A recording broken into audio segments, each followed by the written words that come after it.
HVAC team, ROX rocks heating and air. Is your heating system struggling to perform and need to be traded? It has never been easier to get a quote for a new heating system. Rocks Heating and Air offers a free online heating and cooling quoting system so that you can quickly and accurately get pricing on a new system. Only at ROX rocks heating and air. Now play that jingle.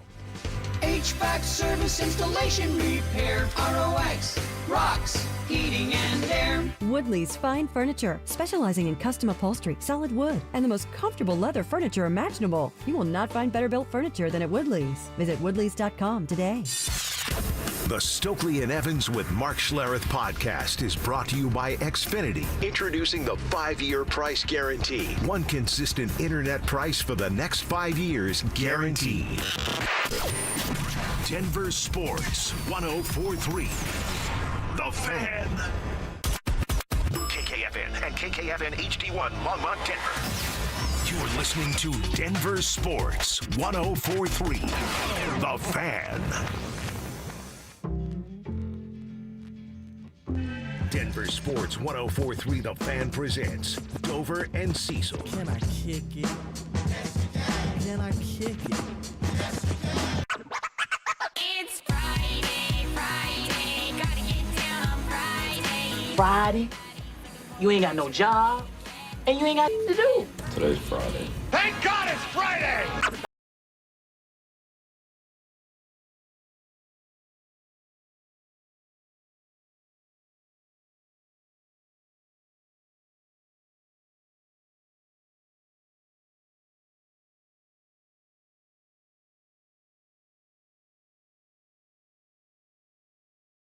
Through another work week, our first full one of the 2026 year. Richie Carney sliding in, sitting in for one Cecil Lammy again here today as we got a big show to get you guys set for a wild card weekend in the NFL. The second half of a national championship to be decided today, and a freaking Avs beatdown that was beautiful to watch last night, flipping back and forth between a couple of games.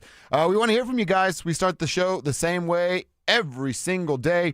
Our chance to say thank you and give a shout out to the tribe. The tribe is you plus us, and tribe roll call is who are you, where are you, and what are you doing for a buck out there today? Send that information to 2 different locations. You can hit us up on the ramoslaw.com text line at 303-713-1043, and you can do the same over there on the YouTube page. Just search Denver Sports, then that Dover and Cecil stream, and you are in just like that.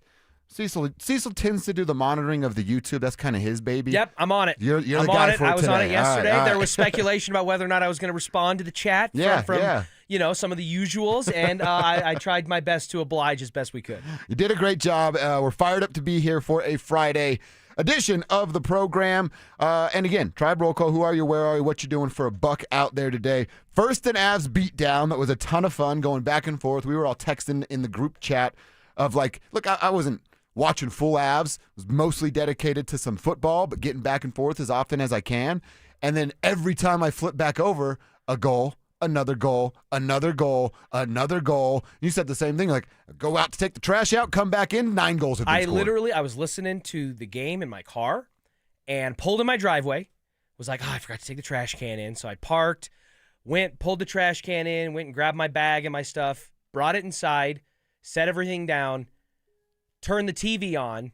It went from 4-1 to 8-1 in a span of like 5-6 minutes. I'm like, what could have possibly happened in that small amount of time? And a murder was the answer. Yeah. That's how long it takes to witness a murder. 5 minutes. That's exactly 6 minutes right. and 20 seconds.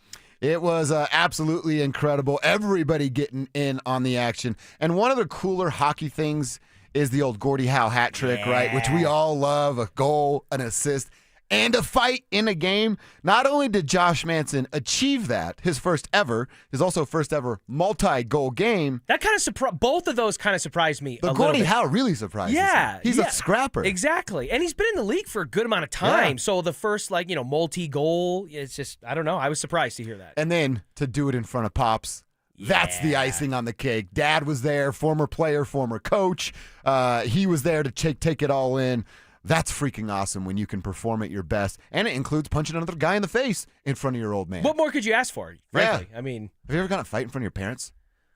Not in front of my parents have been there for the very immediate aftermath. Okay. But they were not there Okay. for the actual fight itself. Yeah. I have twice. Came home a little bloody and bruised. Yeah. but- Once, Fairview Elementary School back in the day, right off the bus, Luis wanted to fight me. Mom was right there. And I'm like, I got to fight, Mom. I lost. Didn't go well for me. So thank God Mom was there, or it would have went worse. And then at a basketball tournament, a dude shoved my little sister, and it was on site right there. And Dad was around, and I actually got the, hey, good job on that one. Yeah, there was. I grew up in a suburb neighborhood, and there was a kid named Brett that when I was younger, like he was like the trouble kid in the neighborhood, right? Yeah. Like everyone was kind of like steered clear of him a little bit, and we used to always play backyard football at this Hell field yeah. that was like in the center of all of our houses. There was this field, and we used to always play there. And he like came down and was trying to play with us, and he and I ended up getting into like a full-blown fist fight in the middle of a play. It was just like, and so we started, you know, throwing bows, and it fell into some bark, and I remember standing up, and all my friends are just looking at me with these wide eyes, but their eyes are like downward angle, and I look down, and there's just a piece of bark sticking out of my knee. Oh, damn. And just like blood all going down my shin. And so I remember my first thought was, I just ruined my brand new pair of Nike Shox, which was, on brand. But I walked home, and I remember like my mom, because I came home, battered and bruised a lot. I was, you work hard, play hard. My mom could tell in the tone of my voice. You're trying not to cry. No, you like, it was more of just like you're guilty of something. I just don't know what. And, like, I literally I opened the door and I'm like, hey, Mom. And she's like, I literally remember upstairs, what the happened? I'm like, you can't even see me yet. And sure enough, she comes downstairs and she sees like the bloody shin and all over the hardwood floor. And it was like, that's a fun trip to urgent care. That's that tone. She knew. Yeah. She knew about the tone. Well, Josh got to beat up a dude in front of his dad. Sammy G even gets in a fight late in this one. Short King, He scrapping. He gets that one hook at the end. He was serving He was rights. fighting for his life, holding on for his life prior to that last shot. But, hey, got one in there. Pretty good for little Sammy. I love it. Listen, it ain't the size of the dog in the fight. That's if you're right. Sammy G. You see, give the little tongue out to who was it? Manson that came over and dapped him up in the penalty box. That's how you know everything. That's how you know everything that could go right was going right for the Avs. Was when like Sammy G's getting into a fight. Manson's got a Gordie Howe hat trick. They're up 7 goals for a period of time. They're just like, we're just having fun now. McKinnon without some goals for a couple games comes in, gives you 4 points. By the way, they're now 18-0-2 at home. When talk about home cooking, some home ice advantage when April, May, and June come around. The Avalanche are literally unbeatable at home. And I think they have 7 home games upcoming in the month of January. They're home until like the 25th. 6 after last night. 6 after last seven night, in a row. Yeah. So they're cooking right now, and it was a beatdown. And by the way, it was cool for Twitter. I didn't know about what was going on with the Ottawa Senators. Oh my gosh! Until the team actually posts a statement last night talking about their goaltender. There's rumors and speculations that the goaltender Linus Omar got caught cheating, and then snitched on everybody else on the team. I mean that, and now the team hates him. Which, of course, they do. And you know what's so funny too? And this is like, I guess this is like a damned if you do, damned if you don't. But it was always presented as rumors, right? And I feel like the only thing that you don't want to do to a rumor, if the rumor's about you, is validate it. Yeah. And by putting out an official statement from the team's social media accounts, like with the letterhead and the signature and the logo, that absolutely made me go, he did. You know what's not a rumor? All that's being said right Guilty. there. Guilty as rumored. Yeah, it was awesome to learn about. Now, I don't have a ton of hockey followers on my social account, but I thought I shared a funny tweet last night that didn't get enough run, in my opinion. You remember old school? When dude's in the bathroom and he comes in, he's like, guys don't tell. Yeah. You're not a chick, right? Yeah. I quote tweeted their statement with that scene, and I thought I'd get more run. I got to be honest, man. You're not a chick, right? Listen, it's hard to judge what you would do and how you would react to a situation. Just because your spot's blown up doesn't mean you have to blow up others. Right. When you're really like under the metaphorical gun, like when the lights are on you and it's like fight or flight, it's hard to, when you're sitting in a chair like we are, think about how you would actually respond in a situation. But man, there's got to be so many courses of action before nuking your entire team's like secret lives that they've trusted you with, and like, in all honesty, you probably just shouldn't cheat on your spouse. That's probably the first step. That's the first step in all of this. Just don't get married. Don't get married. But like, again, the thought process of like, I'm down so bad that the only way I can see myself digging out of my hole, digging out of this hole with my lady, is I'm gonna nuke the marriages of every teammate that I am friends with, and that'll make me feel better. Like really going down with the ship. Good luck in any locker room the rest of your life, Linus. Oh, my gosh. It's a great, fun story because it's not happening to our guys. That's why it makes it great. A couple quick Tribe roll call texts. Tribe roll call. JD says, the Avs are still in trouble. Power play gave up another shorty last night. Yeah, we talked about it a bunch there. 16% clip of converting on the power play. It's not good enough. Now, I will say, Ottawa has its fair share of strengths and weaknesses. Their power play for Ottawa is third best in the league. So this wasn't just like a bunch of slappies out there. Sure. They convert at a high clip, and the Avs just kind of happen to be struggling in that area. So I think it could have been a lot worse. I'll tell you what, I was feeling a little itchy when they scored that second consecutive goal back-to-back to make it 3-2. It ultimately got overturned for offsides. But I remember thinking, wow, what a difference it makes to be 3-2 instead of 4-1. Right, which it ultimately ended up being after they overturned it. But I started to get a little nervous because it's like you give a team that you're overmatched against just a little bit of a door to creak open, and you never know what could happen. Right. So that game obviously ended one way, but in the beginning of the second period there, first period, beginning of the second period, it was like, oh, I could see this, I don't know, going a different way. Sure. Rome from Loveland, happy Friday, Tribe. Same to you. He writes, let's rip the bumper off this day and reverse into the weekend.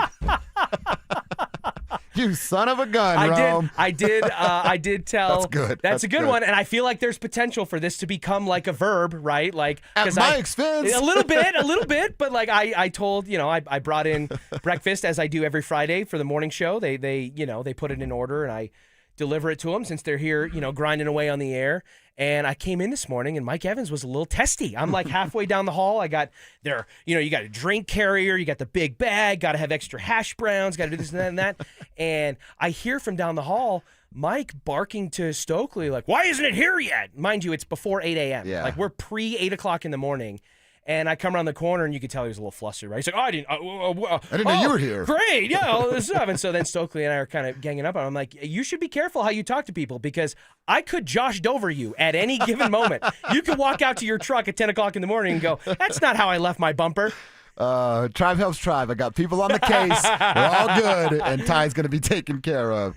All right, let's take a quick timeout. Want to get into some football and playoff conversations. What we watched last night was an instant classic on one side of the college football playoff. We'll recap what went down and start to look at the AFC wildcard weekend coming up next. Follow us on YouTube, Instagram, and TikTok at Denver Sports 1043 to stay up to date on all your local teams. Denver Sports 1043. The Fan. So, you're ready to propose, huh? Yeah, man. She's definitely the one. What are we thinking about the ring? I got my wife's at Hellsberg. I couldn't recommend a better jeweler. I could use some help with that. Man, go to Hellsberg. I had no idea how many details you need to consider. Did you know you can get a natural or lab-grown diamond? I didn't. Figure out what she wants. Trust me, they'll make it happen. Start your story with Hellsberg. Shop in store or at hellsberg.com.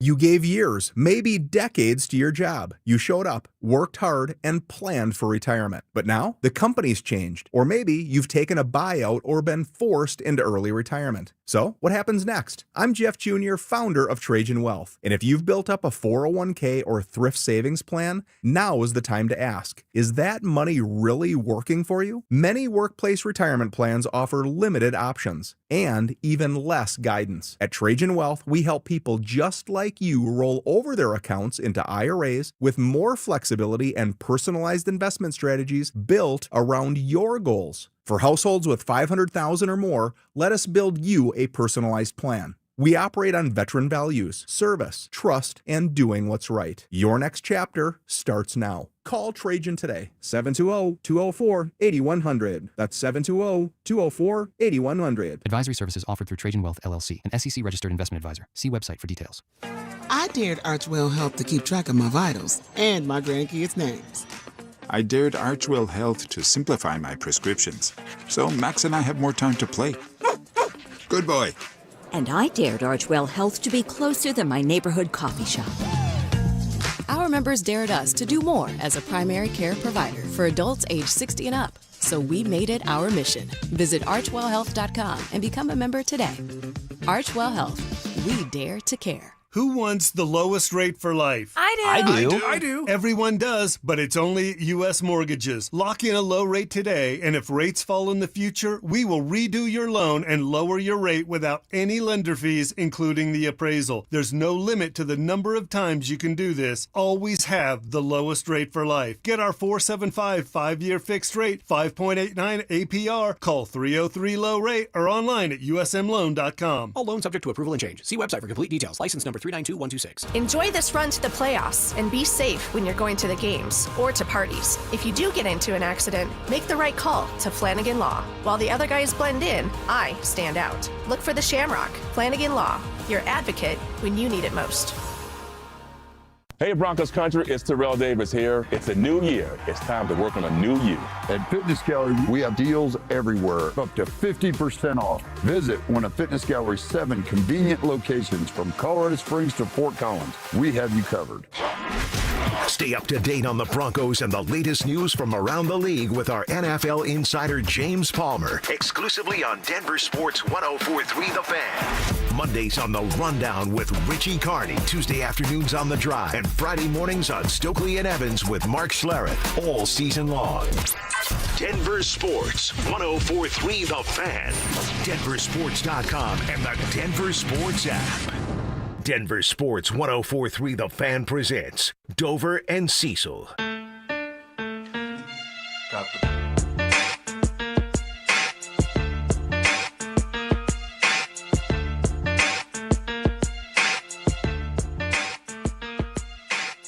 We got good stuff coming in on the RamosLaw.com text line. I asked you earlier if you had ever been a fight in front of one of your parents. One of our texters from the 970 writes, does fighting your stepdad count? I did. You know what? I love my stepdad. Did you win? I love my stepdad. But there was a time that my stepdad gave me one of the biggest little bro stay in your lane moments of all time. My stepdad, he and my mom were together for a decade, and he was an ex motocross racer, and he was a big dude. Yeah. And I felt like I was a big dude at 13, 14 years old. You know, you're in that perfect peacock phase of your life. And he tried to discipline me or said something to me, and I stepped up to him, kind of puffing my chest a little bit. And I slept on a futon, and he did the big bear thing where he let me poke him and poke him and poke him, and I thought I was all about it. He picked me up and WWE slammed me down on my futon and was like, are you sure this is the course of action you would like to have today? Do you feel better about your decisions now? And I was I'm pinned to this sofa.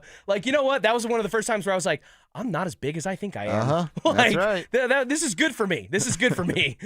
I dated a girl after high school for a couple of years and watched her brother fight her dad on more than one occasion. And I was just I'm just going to sit here and watch two dudes fight. Right. Anybody want popcorn? Yeah, exactly. So keep your texts coming in. Having some fun on a Bud Light Football Friday. Tribe roll call throughout the first hour. Who are you? Where are you? And what are you doing for a buck out there? Richie, I want to start to dive into some college football and NFL wildcard weekend. We'll do that over the next couple of segments here, going through games, picking winners, and all that good stuff. But last night, we got ourselves an instant classic in the Fiesta Bowl between Ole Miss and Miami. We all sat here and talked about, hey, Miami probably the better team in this. Now they ultimately go on to win. But, man, it was tight. Yeah. Multiple lead, 5 lead changes in the fourth quarter, only to see Carson Beck run that thing in, Chambliss get his team right there, and then have a chance on that last final play. I am so glad there was not a flag thrown on that play. Let these guys figure it out. There's some hand fighting and there's some jersey grabbing from both parties. That's what I don't want referees to do. I don't want them to decide the outcome of a game like that. Because I think I agree with you the majority of the time, Josh, and I'm not saying I disagree with you in this instance, but it is hard when you look back on that play, and like to me, that was clear pass interference that they got away with. Yes, I understand that there's hand fighting, and ultimately I think the other receiver has his jersey or his hand on that guy's jersey. If you have to pick one extreme or the other, there's a part of me that feels like you'll probably feel better overall erring on the extreme of like, hey, just let the guys play and figure it out, because then both sides feel like they have the liberty to kind of go after it. But I don't know, like it depends on, how much stake you have in the game, financially or fandom-wise, what side of it you're on. If I'm an Ole Miss fan, I am sick to my stomach this morning because, Trinidad Chambliss, they had the game, they put themselves in a position to win it. Right there, they marched down the field 45, 50 yards in a couple of plays after Miami scores the go-ahead touchdown. And I don't know. I think ultimately I agree with you, but there are, I think, certain situations where there's enough wiggle room to be like, I don't know, maybe they should have. If it's egregious, maybe they call it. If it's hand fighting and it's like incidental. But I guess with this one, I didn't have a huge rooting interest either way. I was just kind of like enjoying the action. So I was fine with it. And there's also the point of Ole Miss now losing and the SEC not being represented in the national championship for the third straight year. Greg Sankey is having an aneurysm. And the clip resurfaced today about Paul Feinbaum saying he'd move out of the country if an SEC team didn't go in. And Peter Burns, who lived here, and he's actually I'd consider like a friend. We worked together for a few years, but an SEC honk, and he's crying over spilt milk this morning on social media. And it's like, dude, it's okay if other conference, you don't have to be the best every single year. Now, they haven't been for 3 straight years, which, as you said, is a huge, huge worry for their commissioner. But I actually think this is better for college football. Open this thing up a little bit more. Yeah, again, and because they open it up, to me, I'm a team open things up a little bit more to an extent. I don't care if it makes me sound elitist or whatever. I am so over and whatever antitrust legislation needs to be overturned, I am so over the group of 5 automatic bids. Like, if I have to see James Madison or Boise State or any of these schools just get absolutely boat raced the majority of the time, like we're a couple of years removed, Josh, from Boise State having a bye week in the college football playoff. Yeah, you're right. And it's like, so I am team open it up because I do think, even though I'm, you and I are Big Ten guys, and the Big Ten is like the other, it's the Robin in the Batman and Robin of the two big conferences in college football. If I'm like a Big 12 fan or, the formerly known as the Pac-12, the conference formerly known as Pac-12 or the ACC or whatever, I'm cool with it because there is a lot of talent, especially in the Wild West of college football now, where player mobility and loyalty is at an all-time high and or low, I guess, based on those two words. A lot of these teams can emerge out of nowhere. Quarterbacks follow coaches. Quarterbacks move to different. Look at Carson Beck. Yeah. Right? So I do think it's nice to have it opened up, but there actually is parts of this that I would like to close the door maybe a little bit more than it currently is. I'm with you that like these. I know Arizona State made some noise last year, but outside of, I'm fine with Arizona State. It's the group of 5 schools. Okay, like, just that's fair. Give them their own playoff. I know we're about to see an SEC a championship without an SEC team, but you're going to have a Big Ten versus the ACC. It's still SEC, then it's the Big Ten.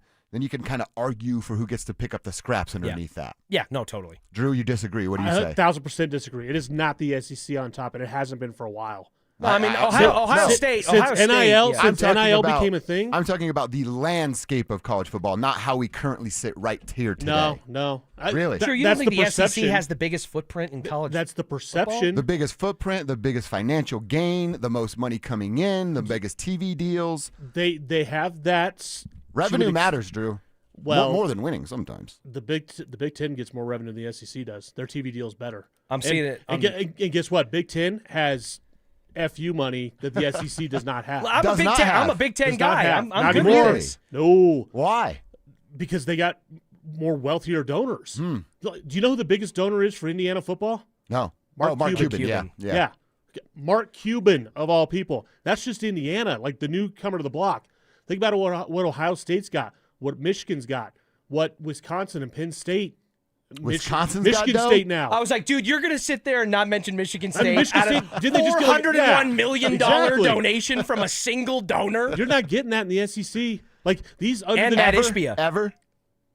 Not anymore. No, probably not. They don't have the money. It's the South. They don't have the money down there. Where I will kind of lean with towards Drew is I do feel like there's this woe is me panic feeling from the SEC now that paying players the way that they did under the table for decades is available and open to everyone. So it's just a level playing field. Yes. Now that the playing field is more level, the SEC is like, wait a minute, we need 9 teams in the 12-team I just don't think, and I'm not an SEC guy. I'm a Big Ten guy, and I've forever hated on the SEC.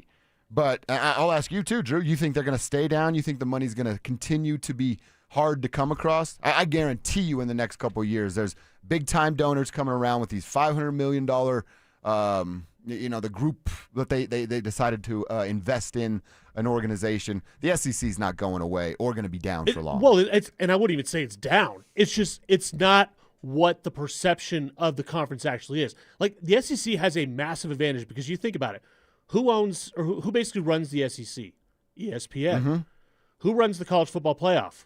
ESPN. Yep.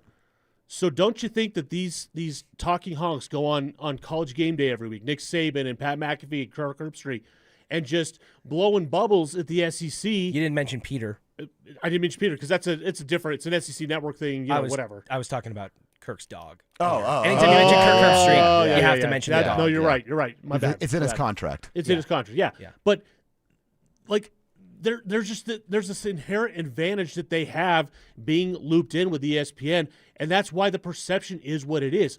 The Big Ten is a better conference, and it has been for several years. It is just better overall, especially at the top. Like, you could make the argument. What was the argument I made last year? The Big 12 had 8 teams that won. What was I? 6 or 8 or more games. I can't remember what the number was. The Big 12 is just as good as these other conferences.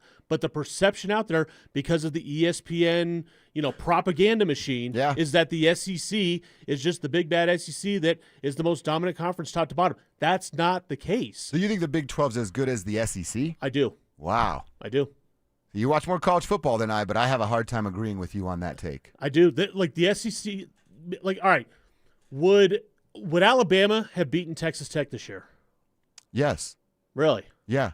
I don't know about that one, actually. Dude, you know how good Alabama was? But they won like 9 in a row after they lost to Florida State. What'd they do against Indiana? Okay, but they got their butts whipped. But Indiana's the best team in the world. And I think what'd they do there's against a good Florida margin. State in week 1, who was absolute hot garbage? They crapped the bed. They did. That's the thing. You fall into the perception that the SEC is just the big, bad, dominant conference. But I went and watched them win 9 in a row against some pretty good teams, too. I am seeing that sentiment on the Ramos.com text line, too, of like, oh, so JMU and Boise State getting blown out isn't good, but Alabama getting blown out the way they got boat raced by Indiana is okay. And my answer would be, yep. It's more okay. Yeah. It's more okay. If you want to make the argument Alabama should have been in the college football playoff, which I know Drew loudly did. Well, I'm down to have that conversation, that's a different conversation. Fair. But if I've got to watch a team get blown out, give me 2 Power 4 teams at least. At least there's a world where if Alabama beat Indiana, 1, it would probably be an instant classic type of game.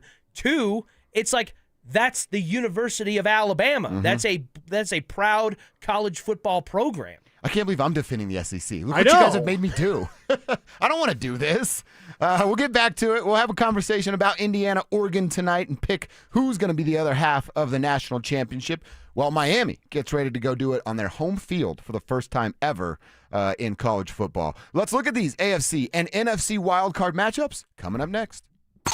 Bonneville International Radio Station contests are open to participants at least 13 years of age and older that are residents of the state of Colorado. Unless otherwise specified, employees or agents of the station, Bonneville International Corporation, other area radio stations, or an entity associated with the contest may not enter. Full general contest rules are available at DenverSports.com. Brandon Stokely from my friends at Roller Auction, leader in Colorado auctions for over 40 years. They conduct over 150 auctions every year, selling tens of thousands of items at the price you set. Auctions are held regularly for Colorado government agencies, and they always have big-ticket items at great prices. That's why I love Roller Auction. And almost all bidding is conducted online in real time, and it's open to the public. Anyone can participate. Check back regularly. New auctions are added weekly. Be the first to know about new auctions available for bidding when you sign up for email notifications. Go to rollerauction.com/thefan. Dan Jacobs with 303 Law 4040. Hey, I got a real cool story I wanted to share with you. Many years ago, my lovely wife Kimberly wrote down a prayer that said, God, make me a lighthouse so I can be a light to others when they're in a dark place. She filed that card away both in her heart and her prayer box. And then about 3 years ago, I asked my wife to leave her job in corporate America and come help me open up 303 Law 4040. And she absolutely loves it. She really feels like helping other people when they are hurting and don't know what to do is her calling. So here's the really cool part. A few weeks ago, a client came in to pick up a check and said to Kim, I really want to thank you. You were a lighthouse to me when I was in a dark place.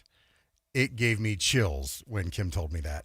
If you've been hurt in an accident, it really is our honor to help you in your time of need. Call us anytime at 303 Law 4040, where you always get to speak directly with me or my lovely wife, Kimberly. That's 303 Law 4040. Go ahead, save that number in your phone. You never know when you're going to need it. It's 303 Law 4040. You still thinking job change in the new year? Yeah, I need something that's in high demand and more stable in this economy. IT? Yeah, cybersecurity, maybe even AI. That's what I did. Really? How? Went to My Computer Career. You don't need any prior experience, and you could start your new career in a matter of months. A lot of IT pros go to school there, too, to level up. Sweet. Are classes online or on campus? Both. Wow, I'll check it out. Thanks. Make this your year. Take the free career evaluation now at mycomputercareer.edu, an Elite CompTIA certification partner. Financial aid is available to those who qualify, including VA benefits. Pizza's here. Oh, great. I'd love some, but I'm worried about my stomach issues. If you're worried about having diarrhea, gas, bloating, stomach pain, or loose, oily stools, it may not just be stomach issues. It could be a condition called exocrine pancreatic insufficiency, or EPI. With EPI, the pancreas doesn't release enough enzymes to break down food, but EPI is manageable. Use the symptom checker on identifyepi.com and talk to your doctor. That's identifyepi.com. Sponsored by AbbVie. Matthews Fine Watches and Jewelry is Colorado's largest watch repair center. We service all major brands, factory authorized for TAG Heuer, Cartier, Omega, Breitling, Panerai, IWC, and many more. Matthews, we have time for you. Online at MatthewsFineWatches.com. Hey guys, it's Mark Schlereth. I just made one of the best decisions of my life. I got rid of my glasses. I went to Cutarelli Vision and had refractive lens exchange, RLE. I wore glasses for distance vision, but I got to that inevitable point in life where I was always needing those reading glasses just to do about anything, and half the time I couldn't find them. Seeing menus, texting, reading my computer, or studying film, it was a struggle. But now I see the world perfectly, near and far, without any glasses, thanks to Cutarelli Vision RLE, the perfect permanent solution to spending your good active years not needing reading glasses. And here's the cherry on top. You'll never develop a cataract. Dr. Cutarelli is Colorado's most experienced with over 90,000 vision correction procedures. You can trust him to know if it's the right time for you and RLE. Schedule your free Zoom consultation at coloradorle.com. Cutarelli Vision, RLE, no readers, glasses, or contacts, or cataracts. coloradorle.com. Denver Sports Snapshot. Tonight on 104.3 HD3, TU hockey skates with Western Michigan with pregame starting at 6:30. Then on 104.3 HD2, CSU basketball faces UNLV with pregame starting at 7:30. Tomorrow on 104.3 HD2, TU hockey skates with Western Michigan in Game 2 with pregame starting at 5:30. 104.3 The Fan. We are Denver Sports. You're listening to Dover and Cecil on Denver Sports 104.3 The Fan.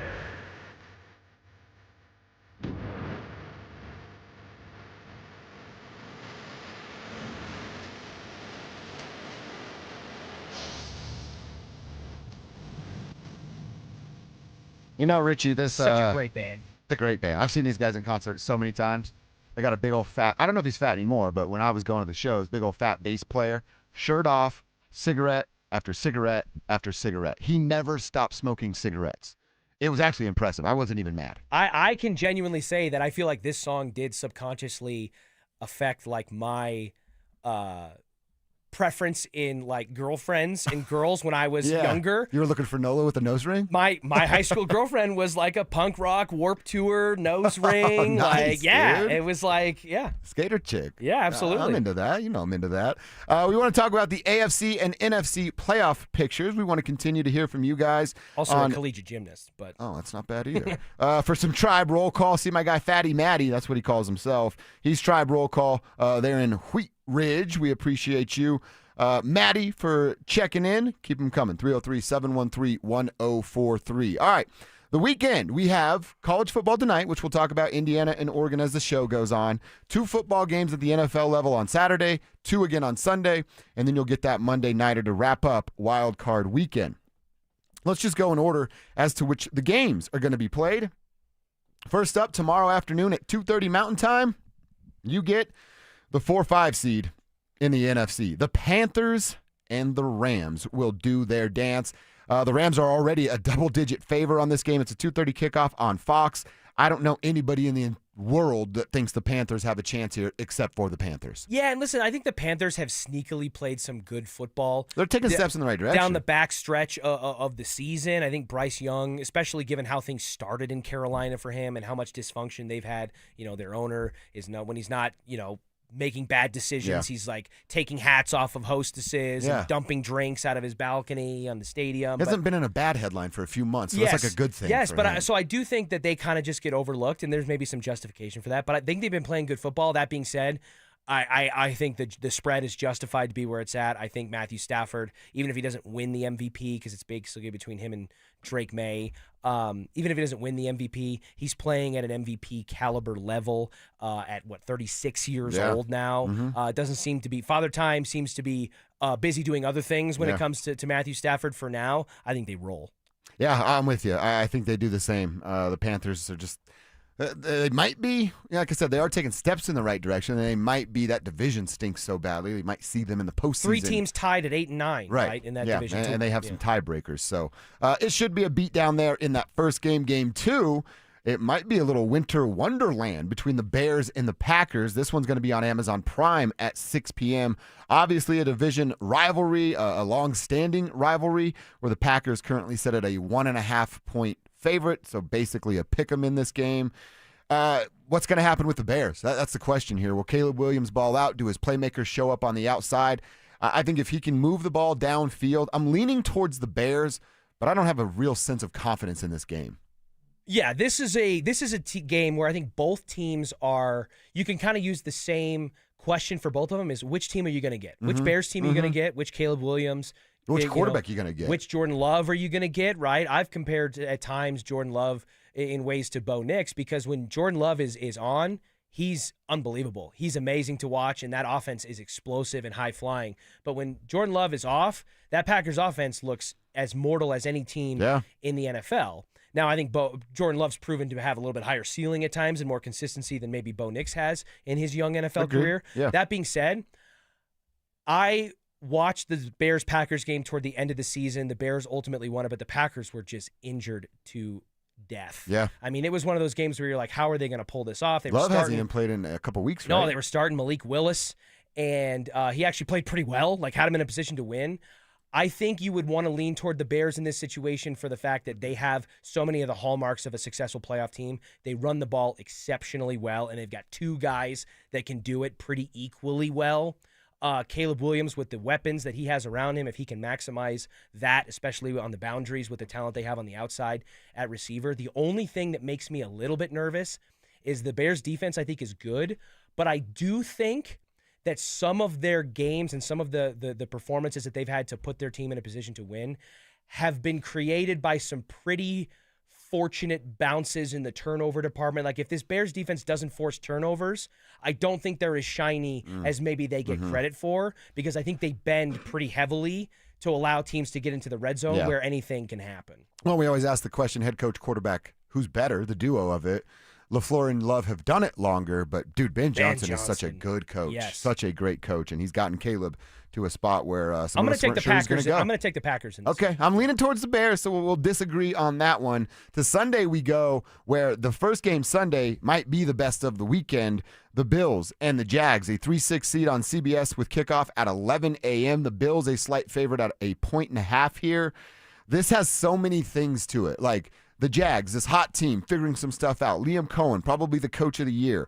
And then the Bills, hey, crap or get off the pot time, right? If you're Sean McDermott, I don't know how he's not fired if they lose this football game and John Harbaugh is hired like Monday. I was like, it's one thing to say I don't know how Sean McDermott isn't fired if they lose this game when you look at the pool and it's like, okay, it's a bunch of coordinators and first-time guys, because you don't ever want to fall into the grass is greener trap. Sure. John Harbaugh's sitting out there. And he's a Super Bowl winning head coach. He has performed successfully. His teams have performed successfully with multiple quarterbacks, the most recent of which has a very similar playing style in a lot of ways to Josh Allen. And there's no, if John gets the job, it's like, boom, we're right back in this. I don't have to develop anybody. You just have to do some roster management. It's the move that you would have to make if Sean's you're the coaching for Bills. his job. Yeah, I agree. I think that the pressure is all on the Bills in this situation, because you could say the Jags, Trevor Lawrence has some pressure maybe to prove that he is who he looks like compared to the quarterback who he's been. That's been pretty widely labeled a bust by most measures. But Liam Cohen has completely flipped that narrative. If the Jaguars were to go out there and lay an egg, I think it would be like, well, that's a disappointing ending, but you ran into Josh Allen. He's Superman, and look at how much bright the future looks with Liam Cohen and Trevor Lawrence as a pairing. If the Bills lose, oh boy, you're starting to have like, is Josh Allen going to be Dan Marino and just have that ever elusive Super Bowl escape him? Will he ever make one? If he couldn't make it in a field that didn't have Patrick Mahomes, Lamar Jackson, or Joe Burrow, who have been kind of thorns in his side, especially Patrick Mahomes, to get to that point, that would be tough conversations in Orchard Park. I think that the Jaguars win. I think Sean McDermott's a fool. So, we're both going Jags. Last one, we got to get through it quickly. 2-7 matchup, 6 p.m., NBC and Peacock, Patriots and Chargers. I'm intrigued by this, but I also know who the Chargers are, especially when the lights are the brightest. I think the Patriots handle their business here. I think that's the most likely outcome, but I will just say, Josh, at some point, the other shoe's got to drop for Justin Herbert in the playoffs, right? You would think. He's a good quarterback. And in reality, I think the playoff struggles that they've experienced have been kind of a combination of things, a grinding from an injury standpoint that just ultimately runs out of steam after 19 weeks of football. But I don't know that it's like an overwhelming, like you got to hammer it, that the Chargers are going to win this game. Right. But I also genuinely think that they might. Just like we didn't know anything about Bo Nix going into the wild card round when the Broncos as a playoff team and what happened to them. Drake May is playing at an MVP caliber level.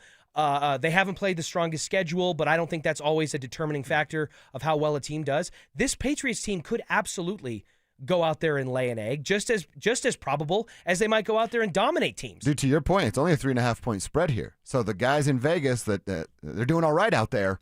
They don't see it as a Which, big by the way, beatdown either. the 2-7 matchups, since they added the 7th seed, the NFL did, those 2-7 games are normally blowouts of pretty epic proportions, as we remember with the Broncos and the Bills. So for it to be that tight shows you that there's some skepticism about this Patriots team. It's going to have to go out there and prove it. Yeah, that's how we feel. Tribe members, you tell us on the RamosLaw.com text line and over on the YouTube page. Our boy Andrew is in northern Colorado, up in Greeley today, delivering chemicals for Chevron. And he also says definitely PI on the last play in the Ole Miss game. But go Indiana. All right, Andrew, we appreciate that. Be careful with those chemicals, man. Robert here in the Midwest, with Midwest Truck Parts. He's delivering heavy-duty truck parts up and down the Front Range. Go Broncos. Robert, we appreciate you. Truck drivers make the world go round, my man. So keep crushing it out there. Jacob from Montrose, he had a fight in front of his dad. My dad actually set it up. We had a bully in the neighborhood. My dad felt I should stand up to him, knock the dude out. I love it. Let's 10 just rounds. Say, Let's go. My brother and I were the cool kids. He's standing over him. You got knocked the... Yeah, exactly. Great stuff. Keep your texts coming in. We love hearing from you guys, especially here on a Bud Light Football Friday. Who are you? Where are you? And what are you doing for a buck? Let's go inside the internet. Some more Broncos coaches getting requests for interviews. We'll tell you who and where they're going next. Stream Stokely and Evans with Mark Schlereth, Dover and Cecil, The Drive, and all your favorite shows on the Denver Sports 104.3 The Fan app. Denver Sports 104.3 The Fan, DenverSports.com, and the Denver Sports app. Hey guys, Mark Schlereth here from my friends at Spine One. Let me ask you a question. You live with back pain, neck pain. Well, my guys at Spine One, they're an emergency room for back pain with same-day appointments. They'll see you and they'll get the journey started. And that's exactly what I did. Whether it's chronic pain, acute pain, work-related, sports-related, doesn't matter. All you got to do is pick up the phone and start your journey just like I did toward pain-free. 303-367-2225. That's 303-367-BACK. Or as always, you can find them online at SpineOne.com. When you've been hit by an 18-wheeler, there's 3 things you need to do. First, call the police and get medical care. Second, don't talk to the insurance company alone. And third, Call the truck crash lawyers at Berg Simpson Law Firm. Berg Simpson has 50 years of experience holding them accountable and over $50 million recovered after truck crashes. Call Berg Simpson today and let us fight for you so you can focus on healing. If you've been injured, call Berg Simpson for free now at 303-790-2525. BergSimpson.com. Good lawyers changing lives. We all hear the radio ads about the IRS. They tell you to be afraid, to be scared, and they try to frighten you into calling. I'm not here to do that. Tax Relief Advocates is different. TRA is here to tell you that if you owe money to the IRS, whether it's $5,000, $50,000, or $500,000, we have a solution. It doesn't matter if you're sitting in your car, at work, or with your kids. No matter where you are, call now. 800-575-6759. Don't lose hope. TRA can eliminate or reduce what you owe to the IRS. Generous programs are now available that can give you a fresh start. Our passion is taxes and helping individuals fix their IRS problems. We have over 1,000 5-star reviews on Google and an A+ with the Better Business Bureau. You don't need to be afraid of the IRS any longer. End your tax nightmare today by visiting us online at TRA.com or call 800-575-6759. That's 800-575-6759. Tax Relief Advocates. Real solutions for real people. Is your financial advisor offering you up to a 30% upfront bonus? Or are they promising you up to 10% growth per year, all for your retirement income? If not, then you need to come to Trajan Wealth. I'm Jeff Jr., founder of Trajan Wealth. If you have a plan to retire within the next 10 years, don't wait only to find out it's too late. I've seen hardworking folks like you retire only to be required to go back to work, all because their advisor told them guarantees like these were too good to be true. They're not. That's up to $30,000 upfront or up to $10,000 per year on $100,000, all guaranteed for retirement income. Don't keep working when you're supposed to be retired, and don't let any financial advisor tell you it's too good to be true. Call Trajan today, 720-204-8100. That's 720-204-8100. Annuities, non-advisory products. DBA Trajan Wealth Insurance Solutions. Additional disclosures at TrajanWealth.com. Hey, Broncos country, it's Terrell Davis here. It's a new year. It's time to work on a new you. At Fitness Gallery, we have deals everywhere, up to 50% off. We have the nation's lowest prices on the best equipment money can buy. We carry true treadmills. They are the smoothest, quietest, and best warranty treadmills ever built for the home. Work out on your schedule on the equipment you choose from the safety and comfort of your own home. Visit one of Fitness Gallery's 7 convenient locations from Colorado Springs to Fort Collins. We have you covered. Need a plumber? Euro Plumbing has the lowest prices in town. Rock bottom prices on whole house repipes, sewer line repairs, even water heaters. 720-500-3000. Tune into Stokely and Evans with Mark Schlereth, Wednesdays at 9:15 to hear ESPN NFL analyst Dan Orlovsky break down Bo Nix and the Broncos every week during football season. Denver Sports, 104.3 The Fan, DenverSports.com, and the Denver Sports app.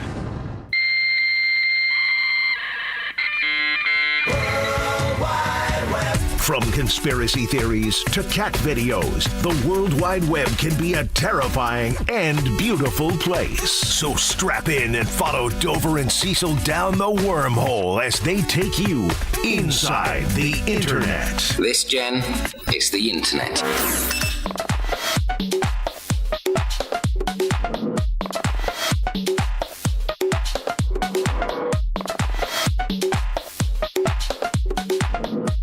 All right, we got some news about another Broncos head coach. Saw this on the internet last night, and I believe it's going to go down, is it today? A request that the Cowboys have made. The Cowboys have requested an interview with Broncos secondary coach Jim Leonhard for their defensive coordinator opening. A source confirmed to Parker Gabriel, who covers the Broncos. I can't remember who he works for, but he covers the Broncos. And head coach Brian Schottenheimer spoke highly of, the Denver Post, spoke highly of Leonhard earlier this week. So, all right, cool that Jim's getting a little bit of love, I guess. A reason to worry here, Richie? What if Vance goes and Leonhard goes? Well, I would also assume that if Vance goes and you bring in a new DC, he's going to have staff members in mind that he might want to bring he brings in a new You know what I mean? So he might coach. have a new secondary coach or a new DB coach or whatever it is. Okay. So I'm not all that worried about it. Just like the only coach that I'm worried about losing, I guess, if we're going to use worried in like air quotes, is VJ. Because I agree with what Mike Kliss told us yesterday that, hey, whoever's going to come in to replace Vance Joseph is not going to have things humming the way that VJ did. No. And it's probably going to be a step back for the defense no matter what, because of the continuity, because of the chemistry, the connection that this unit specifically under VJ has established. And yeah, it could be wrong. You never know. But that's what I believe is going to happen. And I think he will accept it. I think he will get an offer and he'll accept a job. Would I be bummed if Davis Webb left too? Sure. I think we're a year or so away from that unless VJ takes him with his OC spot. Well, and it's also... So I'm not worried about Darren Rizzi or Jim Leonard, frankly, respectfully. I wouldn't mind if Darren Rizzi got another job. And it's also, hey, go win a Super Bowl and it's a mass exodus. No one's going to say anything about that. You'll be remembered forever. Yeah, you're a legend. Your legendary status never leaves. The internet is a breeding ground for freaks. All right, saw this story on our website, DenverSports.com. Get there every day. You can get the latest for your favorite teams, check out your favorite shows, podcasts, watch shows. You can do it all right there at DenverSports.com. Andrew Mason, he's a baseball guy as well, not just a Broncos dude. He's writing about the addition of Michael Lorenzen for the Colorado Rockies. Richie, the dude was a all-star just a couple years ago. He's coming in here making $8 million. Could make $9 million in 2027 if the team decides to keep him around. Jeff Passan had this information. An all-star back in 2023 with Detroit. Had a 4.64 ERA, 1.327 whip, and 27 appearances over 26 starts for the Royals last season. He can also hit it a little bit. Mace added this to his article. A career 232 hitter. 710 OPS. That OPS would have been better than 4 of the 9 most frequently used Rockies at player positions, daily positions for what the Rockies were last year. And we know they were all-time bad, but this pitcher can hit a little bit if you ever asked him to. Where are you with the Rockies in a new regime? Approaching with optimism or okay? Yes, cautiously optimistic. There you go. That's probably cautiously the right way. Optimistic. Usually when if this was 6 months ago, maybe a year ago, whatever it was, and you were approaching it like, hey, we got some Rockies news coming across the wire today. It's like, okay, yeah, thanks. Wake me up next year, whatever it is, 100 losses for a 5th time in a row. Sure. But even though the reality is, Josh, that the end result could be eerily similar to what we've seen with all these changes that they made going outside the organization to get Paul DePodesta, bringing in some different minds, different philosophies, and things of that nature, this is the best chance they've had in recent memory for things to be different.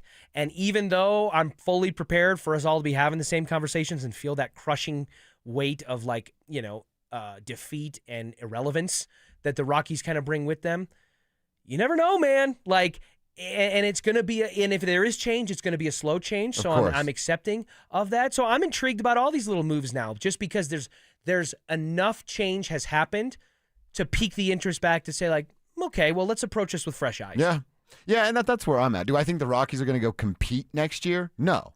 Am I hopeful, and hate to just use that term, but cautiously optimistic, as you said, that they won't be a complete disaster and a laughingstock of Major League Baseball? Yeah, I'm hopeful and optimistic that they'll be that. But could they flirt with another 100-loss season? I do think that they can do that, because this thing is a 3 to 5 year rebuild. But I'll give them a little bit of time, and they have done the things that we've screamed at them to do differently. They've done a couple of those things. So let's see how it works out before we head down there with pitchforks and fire. You know what, Stewie? If you don't like it, go on the internet and complain. All right. Now, this is from my own internet. This is from a tweet that I saw today from Golf Digest. I'm deep in golf now. Mm-hmm. Golf Digest has a dude, I think his name can't be Chad Powers, whatever, C. Powers, should have, talking about hole-in-one. Now, have you ever made a hole-in-one? No. Me neither. Josh. I will, though. I've barely ever made a hole in 3. Touche, that's good.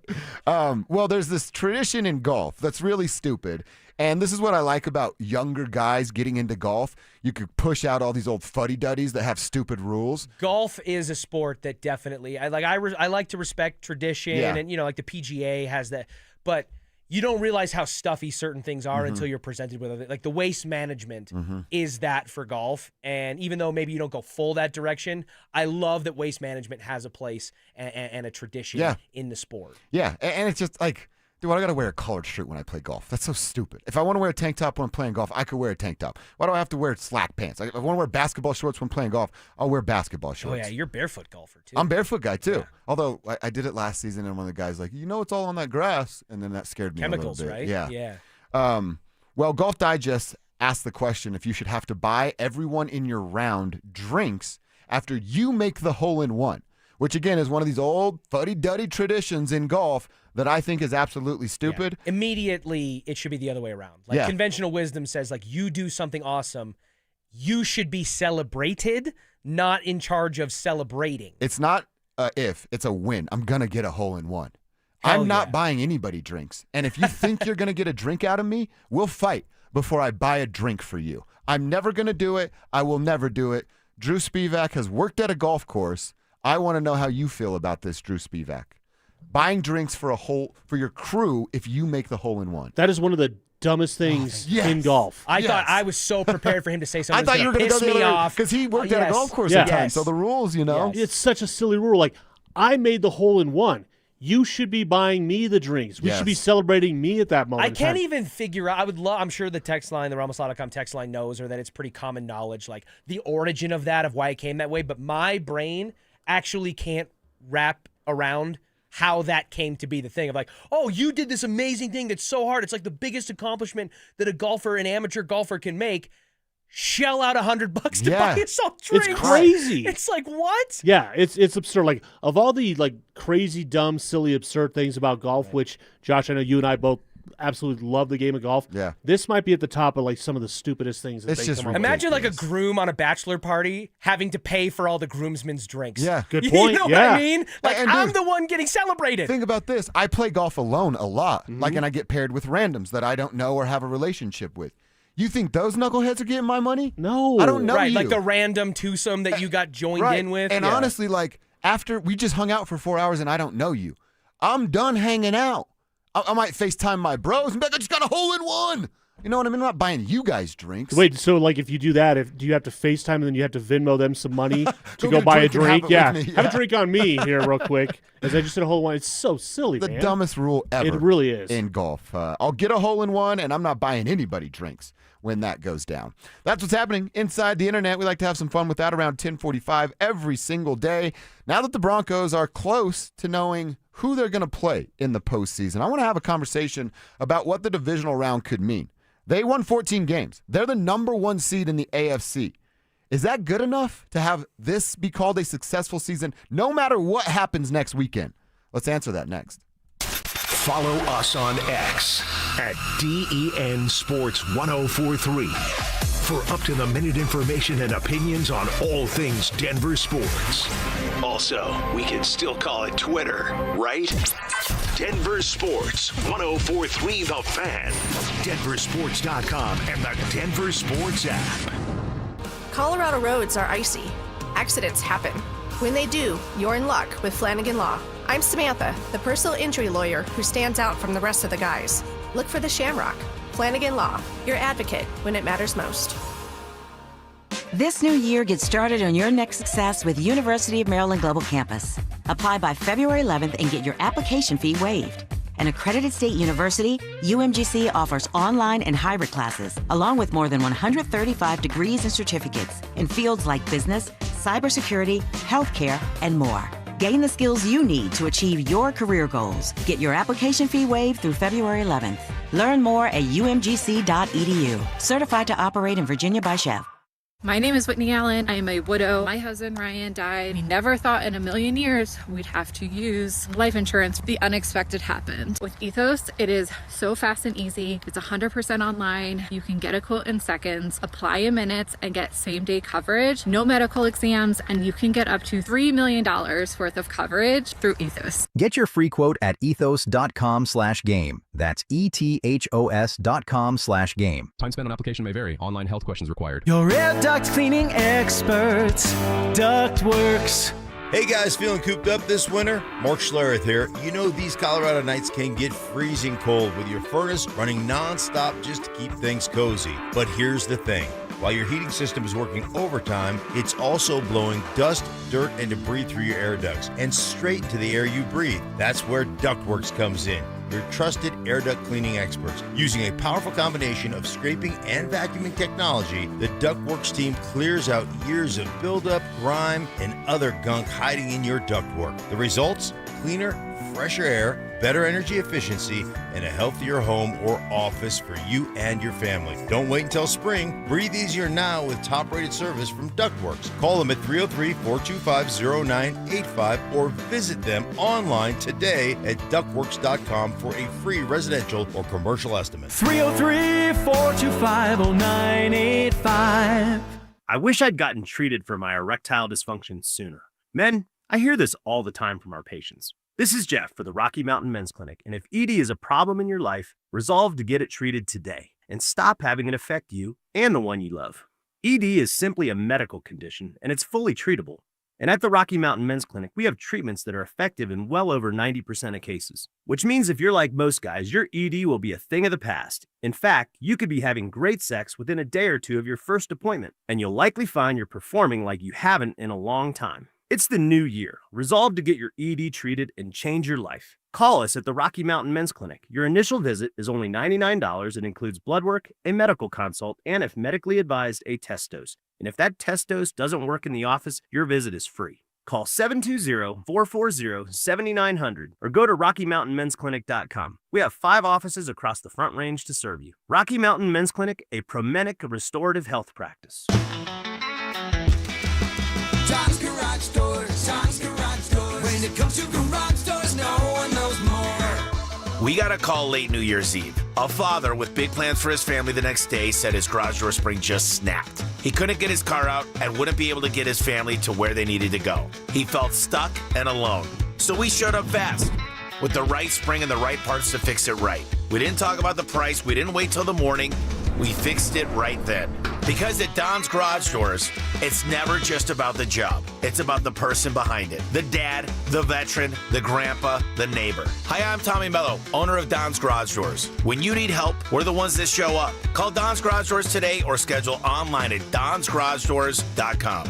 We fix garage doors fast with quality parts designed to last a lifetime because we're proud to serve the people who rely on us. Tom's Garage Doors, Tom's Garage Doors. When it comes to garage doors, no one knows more. Whatever you're looking for when you head out into the wild, keep an open mind. Sometimes the real treasure is the journey itself. Sure enough, there's treasure out there.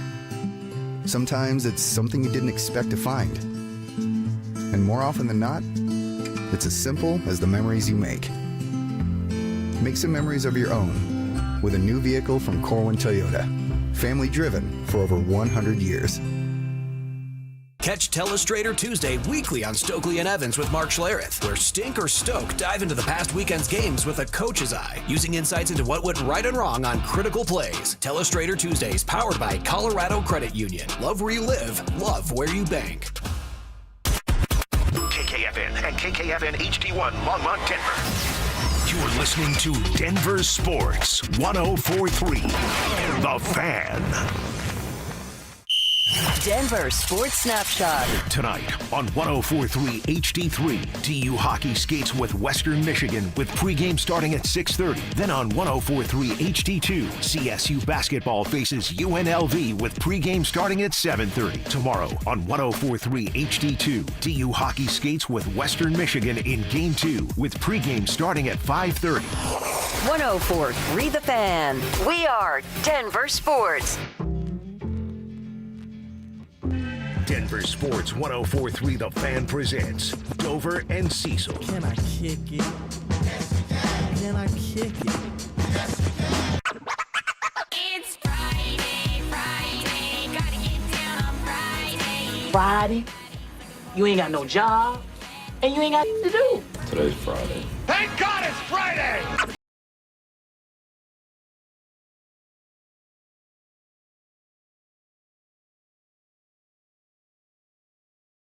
Sounds better at the top of the hour because we're that much closer to leaving work and not being here for 2 more days and enjoying a weekend that is full of college football playoff, full of wild card weekend, and we will know, well, might have to wait until Monday night, but we could know who the Denver Broncos are going to play. Richie Carney's hanging out today, sitting in for Cecil Lammy. Lammy will be back next week. But, Richie, I want to ask you, and I want to ask the tribe. I want to answer it myself as well. We're all fired up about 14 wins. We're certainly fired up about a number 1 overall seed. And I don't know who's not excited about the potential and possibility of the Broncos having 2 home games, winning them, and making a trip to Santa Clara for Super Bowl 60. But let's talk about what success looks like when this thing's all said and done. They go on and win a Super Bowl. Everybody says it's the best season ever. There's no talking down on the team at that point. What if they lose in the Super Bowl? What if they lose in the wild card round? The AFC Championship round, which they would be hosting. And then worst case scenario, what if they lose next weekend in the divisional round and go in to the postseason for 2 consecutive years without winning a game? Is this season successful right now, no matter what, because of the things I talked about? Or if you get got in the divisional round at home after earning the number 1 seed, does all of that goodwill come crashing down? All right, well, let's reverse engineer this, and you tell me. Okay, Josh, the Denver Broncos win in the divisional round against opponent TBD. Then they host an AFC Championship game at Empower Field at Mile High, and they win that game. And they go back to Santa Clara for the 10-year anniversary since they last won it in Super Bowl 50 in that same stadium, and they lose to whoever, the Seattle Seahawks. You know what I mean? Let's make it a full Super Bowl, 2013, thing. Is that a success? Is that a failure of a season to you? You lose in the Super Bowl. It would be a tough pill to swallow in the moment, but no, I could take a step back and say that was a very successful season. Okay. What would you say? Absolutely. You got to the Super Bowl in the second year. You know how hard it is to make it to a Super Bowl? Just ask Kyle Shanahan, right? By the way, all the talent that team has. By the way, conspiracy theory. Ooh, I love this. Save that for checking your ex a little bit later. Conspiracy theory about the 49ers and their injuries is juicy. I like that. Juicy. Right. Little 11:45. lateral tease there, 11:45. They win in the divisional round, the Broncos, Josh. They get to the AFC Championship game at Empower Field at Mile High, and they lose to the New England Patriots, the Houston Texans, who have the best defense in the NFL right now. Successful season? Yes. Okay. And again, tough pill to swallow in the moment. I'd hate to have to hear it from the New England fans and all the junk they'd be wanting to talk about Drake May and over Bo Nix and all that good stuff. But yeah, you take a step back, you lick your wounds for a couple days, and then we'd come back and go, wow, second year, number 1 seed, made it to the AFC Championship. Okay. How about you? Yes, I would consider it a successful season. That is where I might start to look at, like, how did it look? Like, did they just get absolutely dog walked in the game they AFC lost? Championship, right? Or was it even competitive? Was it this? Was it that? Because the further back you start to peel, their record or how far they make in the playoffs, suddenly other factors start to drip in. They lose the worst case scenario, Josh. They lose next weekend in the divisional round. Let's say it's against the Texans, right? Or the whoever. Mm-hmm. Success. That's where I might have to start to consider it not being a success. And I still almost want to lean towards success because you're in year 2. You think that might be the problem that I'm having here. You think this is going to continue to get better year in and year out, and I shouldn't assume that. We don't know what's going to happen in the offseason. You don't know what Bo's progression is going to look like, what Sean's progression is going to look like, what George can do with the roster. They've put some good evidence on paper that says they're going to continue to get better, but none of us know. I think if they lose in the divisional round, I try to generally be an optimistic guy because it sucks to walk around as a pessimist, but it would be hard to call it a successful season if they lost in the divisional round. It might go, all right, you play a team and you get walked off and you lose on a field goal. I'm not going to come in here and go, what a crappy season. They ruined it all with that loss. If they go and get blown up and beat down, I don't know that I could call it a successful season. There's not really a nuance to me for this one. If they lose in the divisional round, I am disappointed. Really? It's not a successful season at all? No. Because, listen, because it depends on what you're gauging the metrics of success on.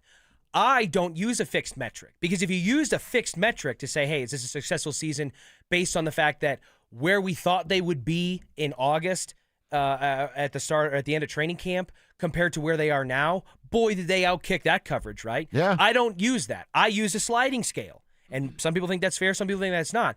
But suddenly, Josh, the Broncos go on an 11-game improbable win streak, and they just continue to find ways to build this identity of never say die and shades of Tebow mania, and all those things. And they're the number 1 seed in the AFC. They are 2 home playoff games away from a Super Bowl, which is such a hard mountain to climb for any NFL team, even ones that have been and will be in the future more talented than even this Broncos squad.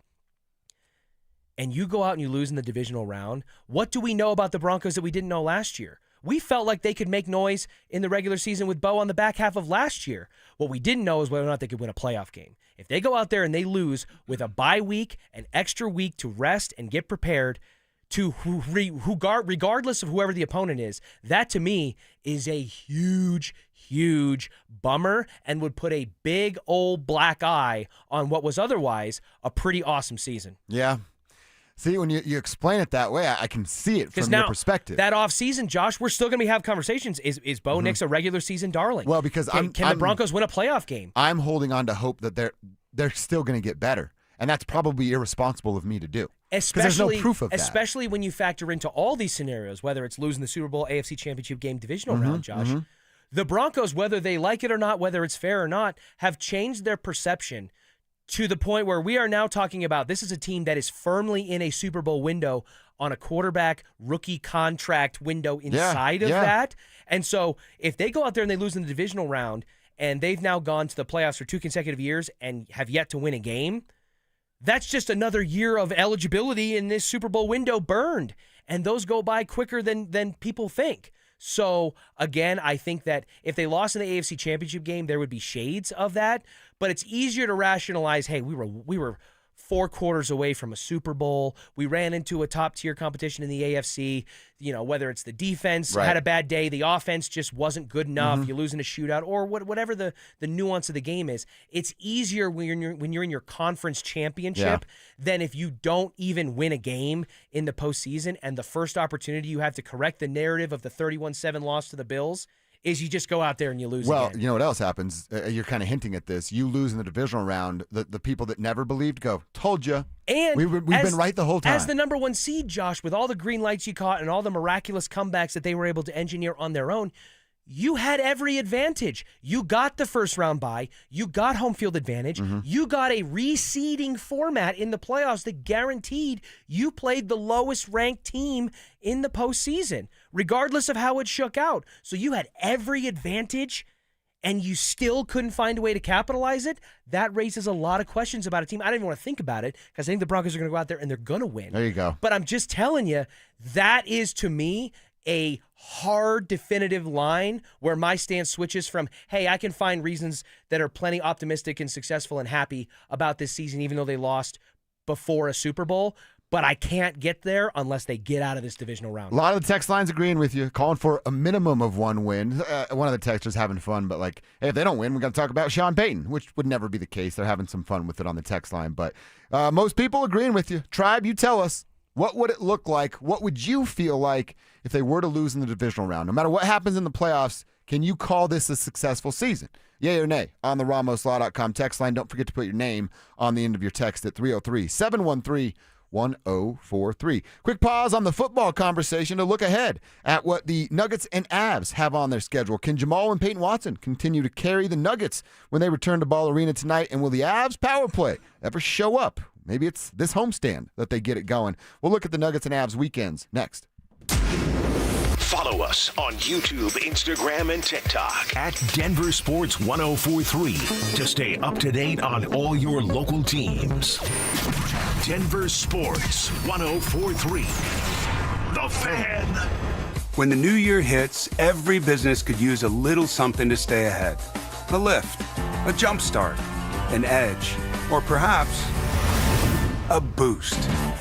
Like the all-new 5-year business boost from Comcast Business. It's the certainty of a price lock for 5 years on qualifying internet bundles. Plus, you'll have the most reliable Wi-Fi with our best equipment, so your whole team can stay connected at a great rate. And to sweeten the deal, ask about a $500 prepaid card when you add 2 lines of mobile.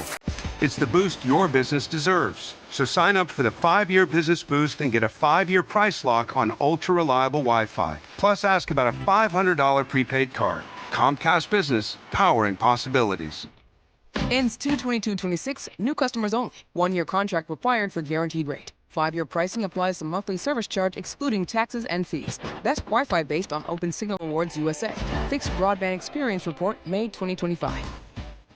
As the year winds down, Groove Toyota is helping you gear up for the road ahead. And right now, Groove Toyota has stocked over 35 used vehicles under $10,000. Great picks, great value, and perfect for Colorado drivers who want more without overspending. And with Toyotathon in full swing, it's the easiest time of the year to upgrade your lineup with a pre-owned Toyota or another solid used option before the year closes out. Finish the year strong with Groove Toyota. On Broadway in Inglewood or online at GrooveToyota.com. This message comes from Viking, committed to exploring the world in comfort. Journey through the heart of Europe on an elegant Viking longship with thoughtful service, destination-focused dining, and cultural enrichment on board and on shore. With small ships that bring travelers closer to the destination, there's more time to explore. And every Viking voyage is all-inclusive, with no children and no casinos. Discover more at Viking.com. You still got it, but your immune system weakens as you age, making it harder to fight flu, pneumococcal pneumonia, RSV, and COVID-19. Ask your doctor or pharmacist which vaccines you need. Sponsored by Pfizer. Save $10 on a pair of Rain-X Latitude wiper blades at O'Reilly Auto Parts. Our professional parts people will even install them for free. O'Reilly Auto Parts.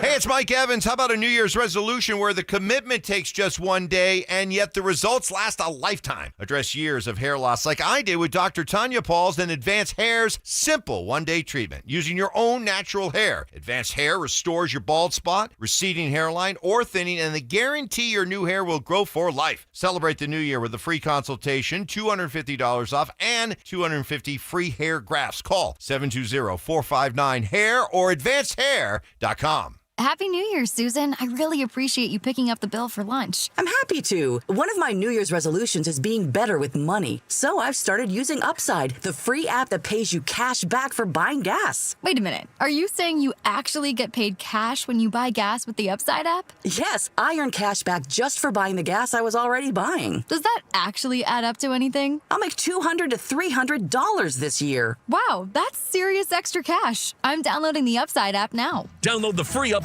app now in the App Store or Google Play and start earning cash back on everyday gas purchases. Use promo code RIDER for a 25 cents per gallon bonus on your first tank. That's up to 50 cents per gallon on your next fill up. You can cash out anytime, right to your bank account or a gift card for Amazon and other brands. Just download the free Upside app and use promo code RIDER for a 25 cents per gallon bonus on your first tank. That's code RIDER. Code RIDER. Offers vary by user and location. Go to Upside.com for terms and conditions. Get ready for every Broncos game with Super Bowl 50 champion Brandon Marshall as he joins the drive every Friday afternoon at 4:45 exclusively on Denver Sports 104.3 The Fan. Thanks to Corwin Toyota Boulder. Denver Sports 104.3 The Fan. DenverSports.com and the Denver Sports app. It's Dover and Cecil on Denver Sports 104.3 The Fan.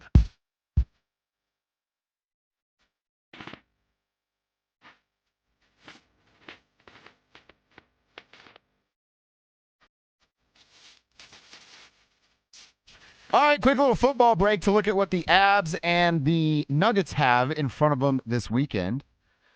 Couple games for the Nuggets, a game for the Avalanche. They'll get a little afternoon delight going on tomorrow afternoon. And then they'll play Monday. That's it, Monday. So just one game officially on the weekend, but then they'll be back at it on Monday night. The Nuggets, they'll be in action this evening against the Atlanta Hawks without Trae Young. I do think that NBA trade went through today finally. So we'll see if the new guys are there in Atlanta for the Hawks. But if the Nuggets continue to do their thing, led by Jamal Murray, led by Payton Watson, and no, I don't think Payton Watson has to score 30 or Jamal has to dish out 17 assists to beat the Atlanta Hawks. They can beat that team without. Then Milwaukee, let's see what they look like coming in on Sunday. And then they go back-to-back on the road Tuesday, Wednesday. I'm intrigued, man, to see this about Jamal Murray. Just can he continue to do the heavy lifting as a playmaker and still continue to be a scorer? We heard from him earlier in the week, Richie, and he said, I have this good balance of being passive but still being aggressive and getting my guys involved. He talked about how smart his teammates were, which making his job easier. So that's what I'm looking for throughout this weekend. I want to know what Jamal looks like. Does he continue to look like the all-star that he's making the case for? Christian Brown. I want to keep an eye on Christian, too. Is the lift back yet? He's still banged up, man. I do give him credit for coming back a little bit early. He just like we can sense probably that the team needs it, right? Well, and basketball players are the weakest of professional athletes. They generally all have to be 100% when they come back, before they come back. Christian clearly made the choice not, and maybe it's what you hinted at, Richie. He knows the team needs him right now. Let's see if he looks a little bit better. Can he lift? Does he have that same speed and the quick cuts off of screens that he's had before? And then I think a fun question for Aaron Gordon. When does he start to come back and, be a real full-time starter again? Or does Adelman kind of like the role that he's found him in because Peyton Watson's playing so good as a starter? Right. It's a good problem to have. It is, yeah. And right now, with Jonas being out and, the staggering with stuff because Cam and Nikola are out, you probably still need that big body coming off the bench because as much as I like the idea of what DaRon Holmes maybe could be someday, he certainly is not that right now, and you need a bigger body off your bench to help with rebounding and defending in the paint. Yeah, hasn't DaRon Holmes kind of just felt like this forgotten entity with the Nuggets? When he got drafted, it was like, ooh, look there's a lot of potential. There's a lot of exciting upside. Look at the different ways maybe they can use him, coming off the bench. And it just kind of felt like for large stretches of his time here with the Nuggets, he's kind of forgotten about. Obviously, he was hurt, and then he's with the G League, for a little bit and doing his thing in Grand Rapids. And I think when all these injuries happened, it was like, okay, maybe it's time we put the bat signal up, and maybe DaRon Holmes can help get through this stretch. And we're getting like a shade of that. But I think I find myself hoping there's another gear, or at a minimum wanting more from what we can get from DaRon Holmes, even within this 2025 regular season. Yeah. It's going to take him a while. Obviously, the injury, and then supposed to be getting a ton of run in the G League. Now he's coming up on the big side of it because of the injuries. I don't know, man. He can shoot it a little bit. I don't know if he's ever going to be. He is the definition of a new age big. I'm using quotes around big because he's never going to be a dude that's going to get his back to the basket and then somebody just throw him the ball on the post and let him work. And I'm not sure he's the defender to just stop somebody, a big body in the post either. But we'll see what it looks like and see what Adelman does with that decision. I give a ton of credit to Adelman. I told Cecil about 2 weeks ago. Cecil said, well, we really, really like Adelman. And I said, let's hold off on the really, really part until we figure out. How many reallys can we put there? What he's going to do. But, hey, I give Adelman a ton of credit for the staggering, them keeping their head above water. I think Jamal's reemergence, I guess, has a lot to do with what Jamal has decided to do.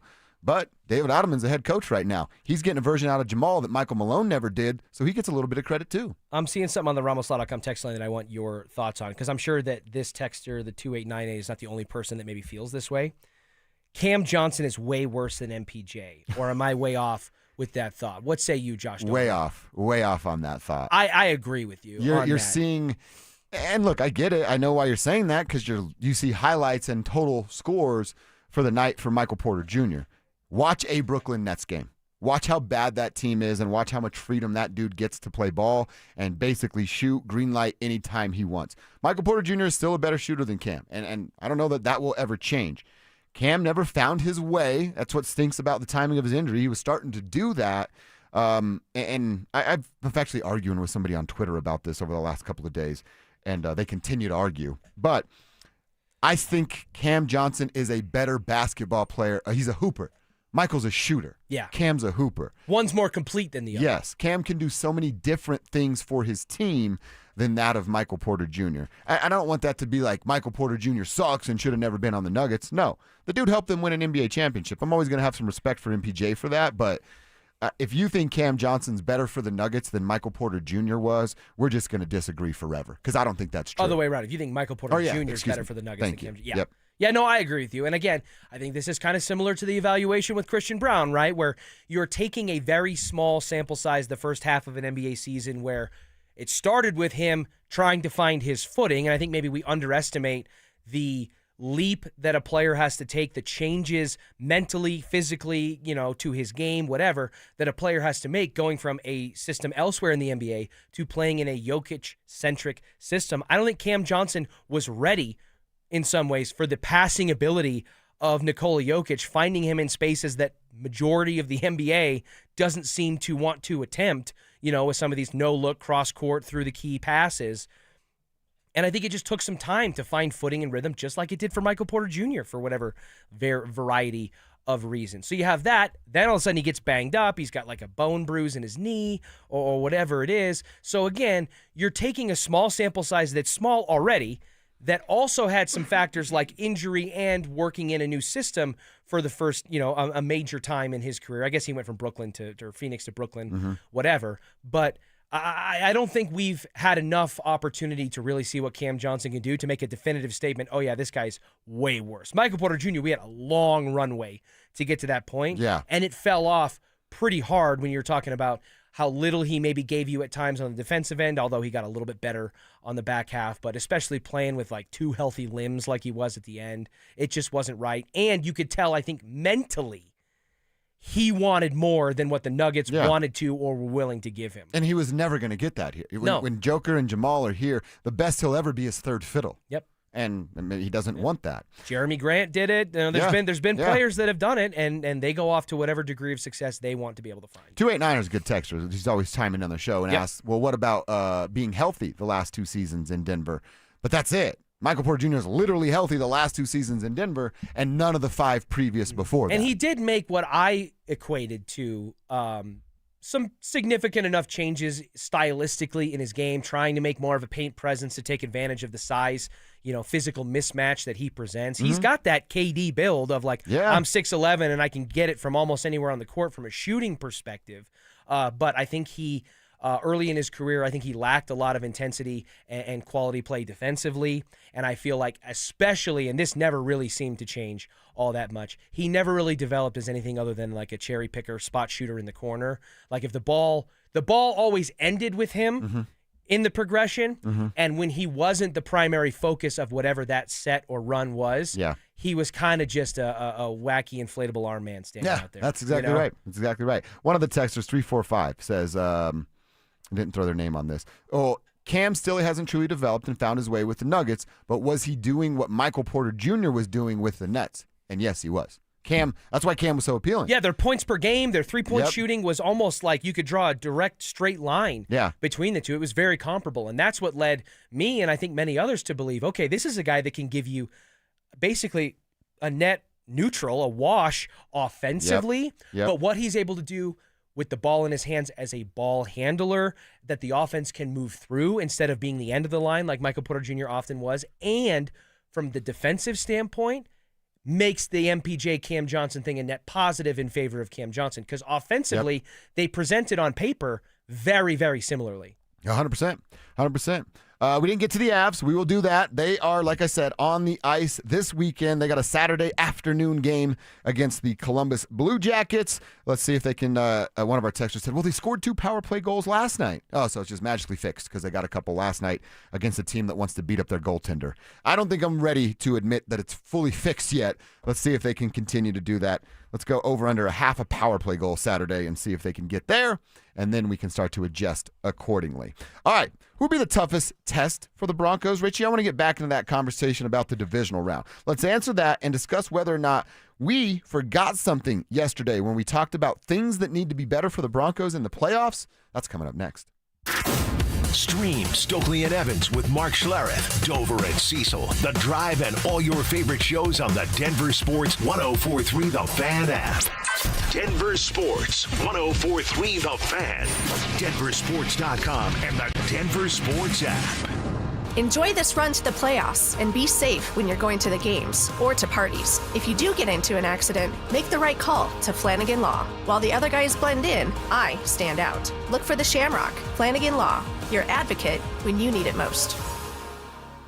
With the new IHOP value menu, $6 is all it takes to go to your happy place, where stacks of pancakes with bacon and eggs are just $6 every day. French toast, sausage, and eggs are, you guessed it, $6.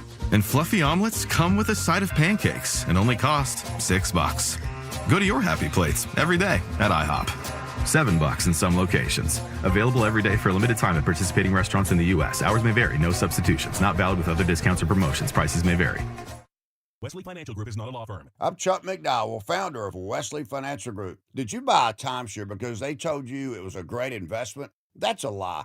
Most timeshares can be bought online for $1. To find out what your timeshare is worth and to cancel it, call us today and we'll send you our timeshare exit kit free with all your options for cancellation. Call Wesley for your free exit info guide. Hi, Dan Cicchini with Sunrise. Great pricing options and bank financing? You bet. Kitchens, baths, counters, and floors. Finished basements, windows, and doors. Done right since 1985. You have our will treat you right at Done Right. Visit drhi.com. Thanks. Matthews Fine Watches and Jewelry is Colorado's largest watch repair center. We service all major brands, factory authorized for TAG Heuer, Cartier, Omega, Breitling, Panerai, IWC, and many more. Matthews, we have time for you. Online at MatthewsFineWatches.com. Do you want the lowest rate for life? Get our 4.75 5-year fixed. APR is 5.89. Did you say 4.75% fixed for 5 years? Yes. Yeah, I want that, but what if rates fall? Our lowest rate for life program takes over. If rates fall even as little as 0.5%, we can redo your loan with no lender fees and no appraisal fee and no limits to the number of times used. Only at U.S. Mortgages. Call 303-LOW-RATE or online at usmloan.com. All loans subject to approval and change. See website for complete details. License number 392126. This new year, don't just make a resolution, make a transformation with SodaWeightLoss.com. Clients routinely look and feel 10 years younger like I did when I lost 60 pounds a few years ago with SodaWeightLoss.com, and it's never coming back. And right now, the perfect gift for you both. Look and feel 10 years younger for the price of one. Soda is the #1 weight loss company in America for client satisfaction and results, just like me. Visit SodaWeightLoss.com. That's SOTA weightloss.com. Soda Weight Loss is, say it with me, state of the art. Instead of staring at brake lights, let Bustang handle the traffic. With Wi-Fi on board, Bustang takes the hassle out of all your Colorado travel. Find your route today at ridebustang.com. Denver Sports Snapshot. Tonight on 104.3 HD3, TU hockey skates with Western Michigan with pregame starting at 6:30. Then on 104.3 HD2, CSU basketball faces UNLV with pregame starting at 7:30. Tomorrow on 104.3 HD2, TU hockey skates with Western Michigan in Game 2 with pregame starting at 5:30. 104.3 The Fan. We are Denver Sports. Denver Sports 104.3 The Fan presents Dover and Cecil.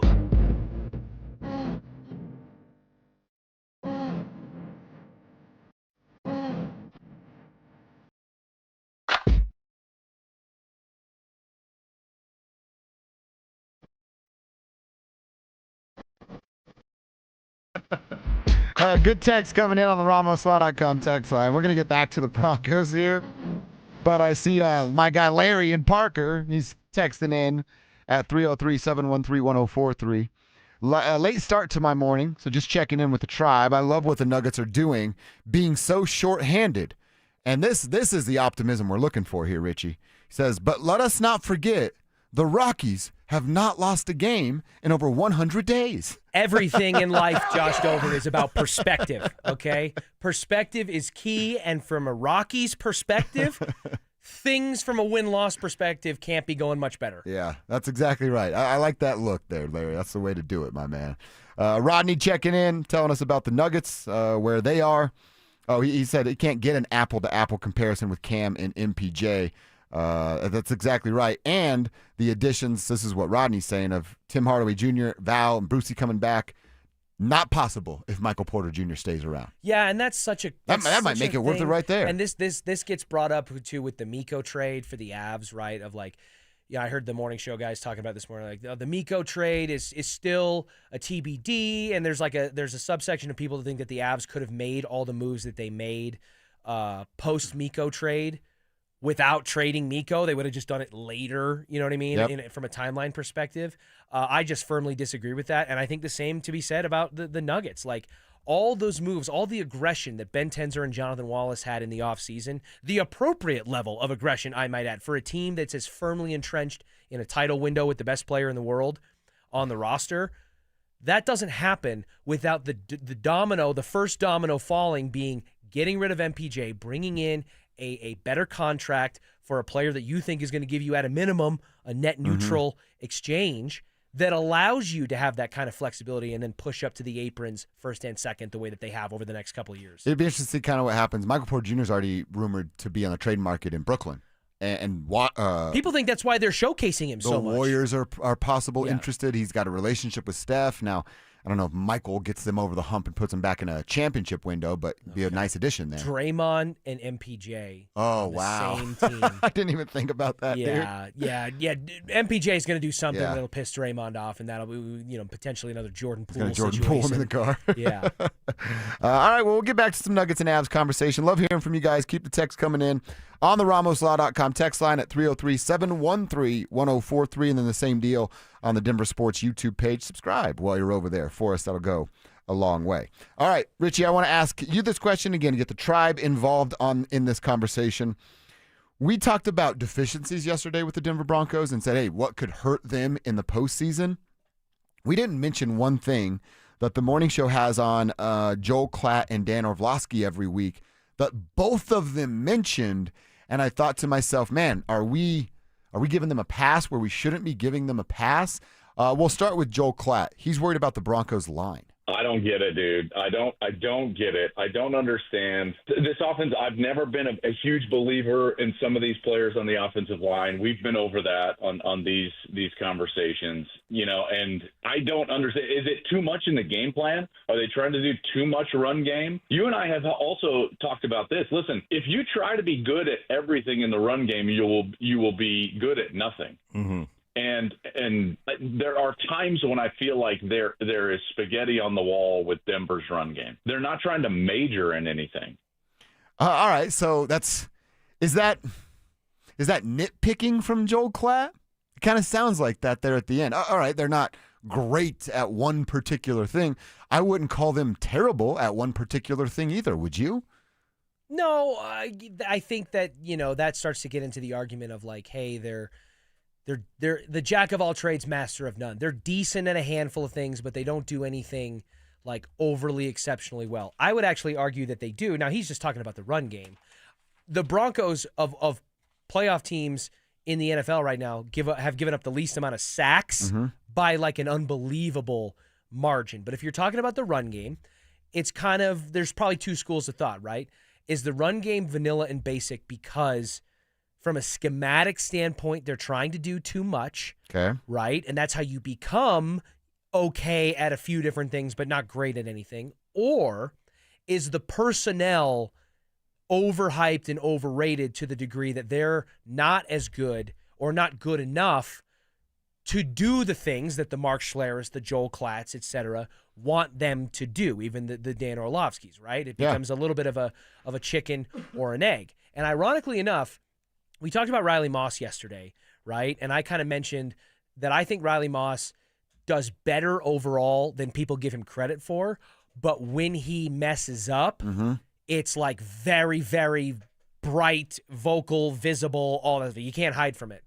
There is some chatter about Quinn Miners, who's one of the highest paid, highest rated guards in the National Football League, that makes him actually kind of the anti-Riley Moss. Okay. That Quinn Miners has some unbelievable highlight plays where he's blindside style, like pancaking dudes 15, 20 yards down the field in the run game.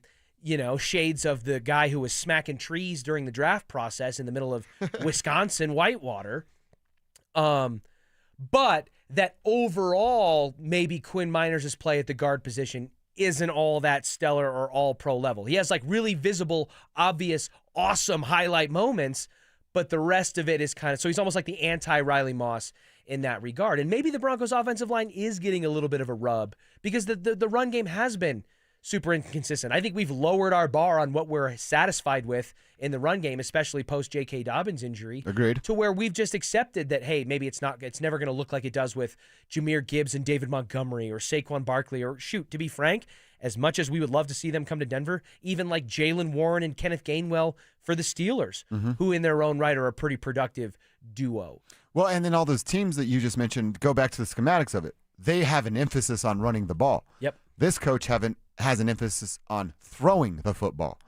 And I didn't know it. I didn't realize it until I just looked it up. They ran for over 2,000 yards this year. It wasn't astronomically over, 2,018 yards. They had 18 rushing touchdowns. It was a little north of one a game. 118 yards rushing per game. Bo Nix was only sacked 23 times, where the defense went out and got 68 sacks. I think it was a lot of nitpicking from Joel Klatt there. Can they be better? Of course. Who can't? But are they the worst in the league, or is it a reason? I think we were right in not bringing it up as a reason to worry.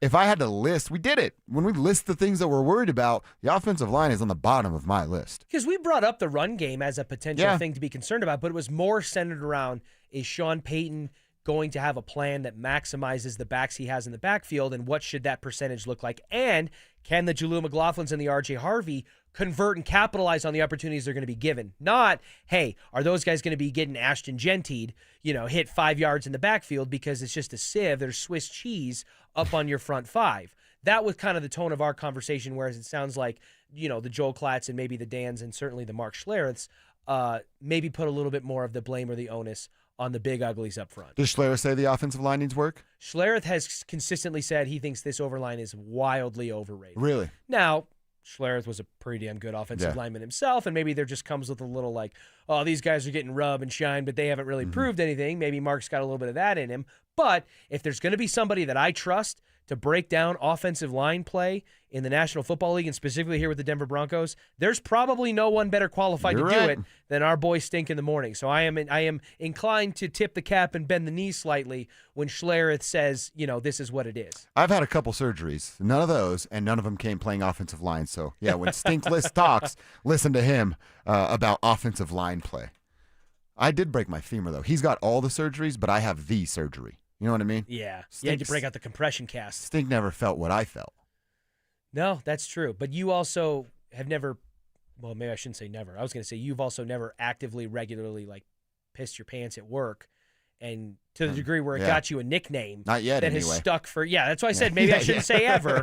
But yeah, that's given you a nickname that's going to last for the rest of your life, to the degree where more people know you as that maybe than as Mark Schlereth. Yeah. I'll listen to Stink when he's talking about where this offensive line is. Why don't we check our X? What's on our timeline that we want to share with the tribe? I got a couple tweets. Rich is going to have a couple tweets for you. The favorite matchup for Super Bowl 60 is going to make some people happy, and there's a lot of negative things said about Riley Moss. I was in on that party earlier this year. Got a positive stat about Riley heading into the divisional round. We'll share with you guys next. Follow us on X at DEN Sports 1043 for up-to-the-minute information and opinions on all things Denver sports. Also, we can still call it Twitter, right? Denver Sports 1043 The Fan, DenverSports.com, and the Denver Sports app. Gentlemen, happy Friday to you. What do you got planned this weekend? You got something big on the books? Maybe it's a special date night for you and the missus. Maybe you got to take the kids all over town for games, school events, all that stuff. You're busy. We get it. And if you're tired, busy is bad. But if you're not tired, busy is good. You get to be around with the family and be present with the family. If you're tired all the time, there's probably a reason for it. If you're in your mid-30s or getting in your 40s like I am, probably has a lot to do with your testosterone levels. Fellas, check this out. You start losing 2 to 3% of your testosterone production every year. There's nothing we can do about it. We get old. That's what goes down. What you might be feeling is a decrease in your sex drive. Nobody wants that. Putting on unwanted weight because you're not getting to the gym. You know why? Because you can't sleep through the night. So what do? You do what I did. 2 years ago, I felt all of that. I went to RockyMountainMen'sClinic.com. I took a low T quiz. I set up my first appointment. Went in. They drew my blood. We had an open and honest conversation about where my T levels were and then what my options were, one of which was to sign up for testosterone treatment right there on the spot. I did it. It was a pain-free booster shot that day, and I felt the difference in about 12 days. Now my T levels are where they're supposed to be, and I've got all the energy for my weekend activities. And the sex drive, little bonus there, fellas, it's back. I feel like I'm in my 20s again. So if you feel any of those symptoms and you're getting a little older, go see my team today at RockyMountainMen'sClinic.com. 2026 is shaping up to be an amazing year to buy a home in Colorado. If you've been dreaming about getting into your first place, upgrading for more space, or downsizing for a simpler lifestyle, now is a smart time to start planning. And the first step is easy. Get pre-approved. With American Financing, you can get it done in 24 hours or less, so you'll know exactly what you can afford before you start shopping. Rates have been dropping, home prices are steady, and more homes are hitting the market. You could score the right home at the right price and lock in a monthly payment that fits your budget without stretching yourself thin. And unlike renting, every payment you make goes toward your future, not your landlord's. And here's a misconception we love to bust. You do not need 20% down. Many buyers purchase with as little as 3% down. So if home ownership is on your 2026 goals list, let's make it happen. Call American Financing, Colorado's home for home loans, at 303-695-7000. That's 303-695-7000, or visit them online at americanfinancing.net. NMLS 182334, NMLSconsumeraccess.org. Dan Jacobs with 303 Law 4040. Hey, I got a real cool story I wanted to share with you. Many years ago, my lovely wife Kimberly wrote down a prayer that said, God, make me a lighthouse so I can be a light to others when they're in a dark place. She filed that card away both in her heart and her prayer box. And then about 3 years ago, I asked my wife to leave her job in corporate America and come help me open up 303 Law 4040. And she absolutely loves it. She really feels like helping other people when they are hurting and don't know what to do is her calling. So here's the really cool part. A few weeks ago, a client came in to pick up a check and said to Kim, I really want to thank you. You were a lighthouse to me when I was in a dark place. It gave me chills when Kim told me that. If you've been hurt in an accident, it really is our honor to help you in your time of need. Call us anytime at 303 Law 4040, where you always get to speak directly with me or my lovely wife, Kimberly. That's 303 Law 4040. Go ahead, save that number in your phone. You never know when you're going to need it. It's 303 Law 4040. You'd love new windows, but don't want to pay a fortune for them. I get it. Well, January is a great time of year thanks to Window Nation. Right now, they're more affordable during Window Nation's Buy 4, Get 4 Windows Free sale. Plus, you could get them with 0 down, 0 monthly payments, and 0 interest for 2 years. And ask how you could get a pair of Icon Pass 2-day sessions. If you're feeling cold drafts, have trouble getting your windows open or closed, or paying a lot for your heat, it's time for new windows. Don't wait to put an end to your window problems. Visit windownation.com now. Catch Telestrator Tuesday weekly on Stokely and Evans with Mark Schlereth, where Stink or Stoke dive into the past weekend's games with a coach's eye, using insights into what went right and wrong on critical plays. Telestrator Tuesdays, powered by Colorado Credit Union. Love where you live, love where you bank. This segment on 104.3 The Fan is brought to you by Roller Auction. Stay up to date on the Broncos with our 9 News Broncos insider, Mike Kliss. Presented by Fitness Gallery. Hear the latest from every practice and every game every single week during football season. Denver Sports 104.3 The Fan. Don't at me, bro. It's time to check your ex. Why are you stalking me? No, not that ex. Twitter, unfollow. Here's Dover and Cecil to help you swipe, scroll, and screenshot your way through today's top headlines. Power of social media. I'm on Team Gets It. All right, what's happening on Twitter that we need to talk about? Richie's got some stuff from San Francisco to share with us. I got a couple tweets that I want to know what's happening, Richie, on your timeline. First, for me, is a tweet about Super Bowl 60 and their matchups. Now, this is that Kalshi sports app that's just like taking over the world right now. I just like everywhere I look, I can't get away from it. Every Twitter account is powered by Kalshi moving forward. But I love how they're like they do those videos and they're clearly scripted and they're like, oh, what do you think about it? It's like, let's run it through the Couchy test, as if that's just something that didn't exist until like a month ago. Well, now they have these insiders that work for and it's just attractive women that have a lot of social media followers, and they go, yeah, we called that back in blah blah blah. Which that's called a business. Yeah, right. It's a good move if you can get away with it. And Kalshi does like, I don't have it, but I've considered it because you can bet like what a character is going to say on a show or not. I'm like, that's kind of fun. It'd give me something to get in some action while Kelsey's watching shows I don't like. But their most likely Super Bowl matchup, per Kalshi, it is what you hinted at earlier, Richie. It would be a rematch of Super Bowl 48, and it would be Seattle and Denver. That is the 12% stake, the most likely Super Bowl matchup The second most likely Super Bowl matchup, it also includes the Denver Broncos. An 8% chance, according to Kalshi, that the Rams and the Broncos would be playing in the postseason. So everything else is either 8 or 6% chance. You get down to 5% chances of Eagles and Broncos. But your top two most likely Super Bowl matchups, according to this betting outlet, has the Denver Broncos representing the AFC. Can you imagine a Broncos-Seahawks rematch? And we're literally talking about It'd be perfect, dude. Bo Nix versus Sam Darnold. In Bo's second year? In Bo's second year, and Sam Darnold on like his fifth team. What a redemption story that would be for Sam Darnold and the Seahawks. And what a awesome upward trajectory that would be for the Broncos. By the way, how about the fact, I saw this pointed out on X, Twitter, earlier this week. It might have been this morning. How about the fact that both the Denver Broncos and the Seattle Seahawks are number one seeds in their respective conferences and Super Bowl favorites, as you just pointed out, 4 years after the Russell Wilson trade? Oh, wow. Seattle dumps Russ 4 years ago. I didn't even put that together. The Broncos dump him a couple of years ago. And after doing that, both teams are at the pinnacle of the sport. Wow. After getting rid of Let's Ride. Captain Cornball is what I like to call him. Yeah. That's a great Mr. point Unlimited. out. Yeah.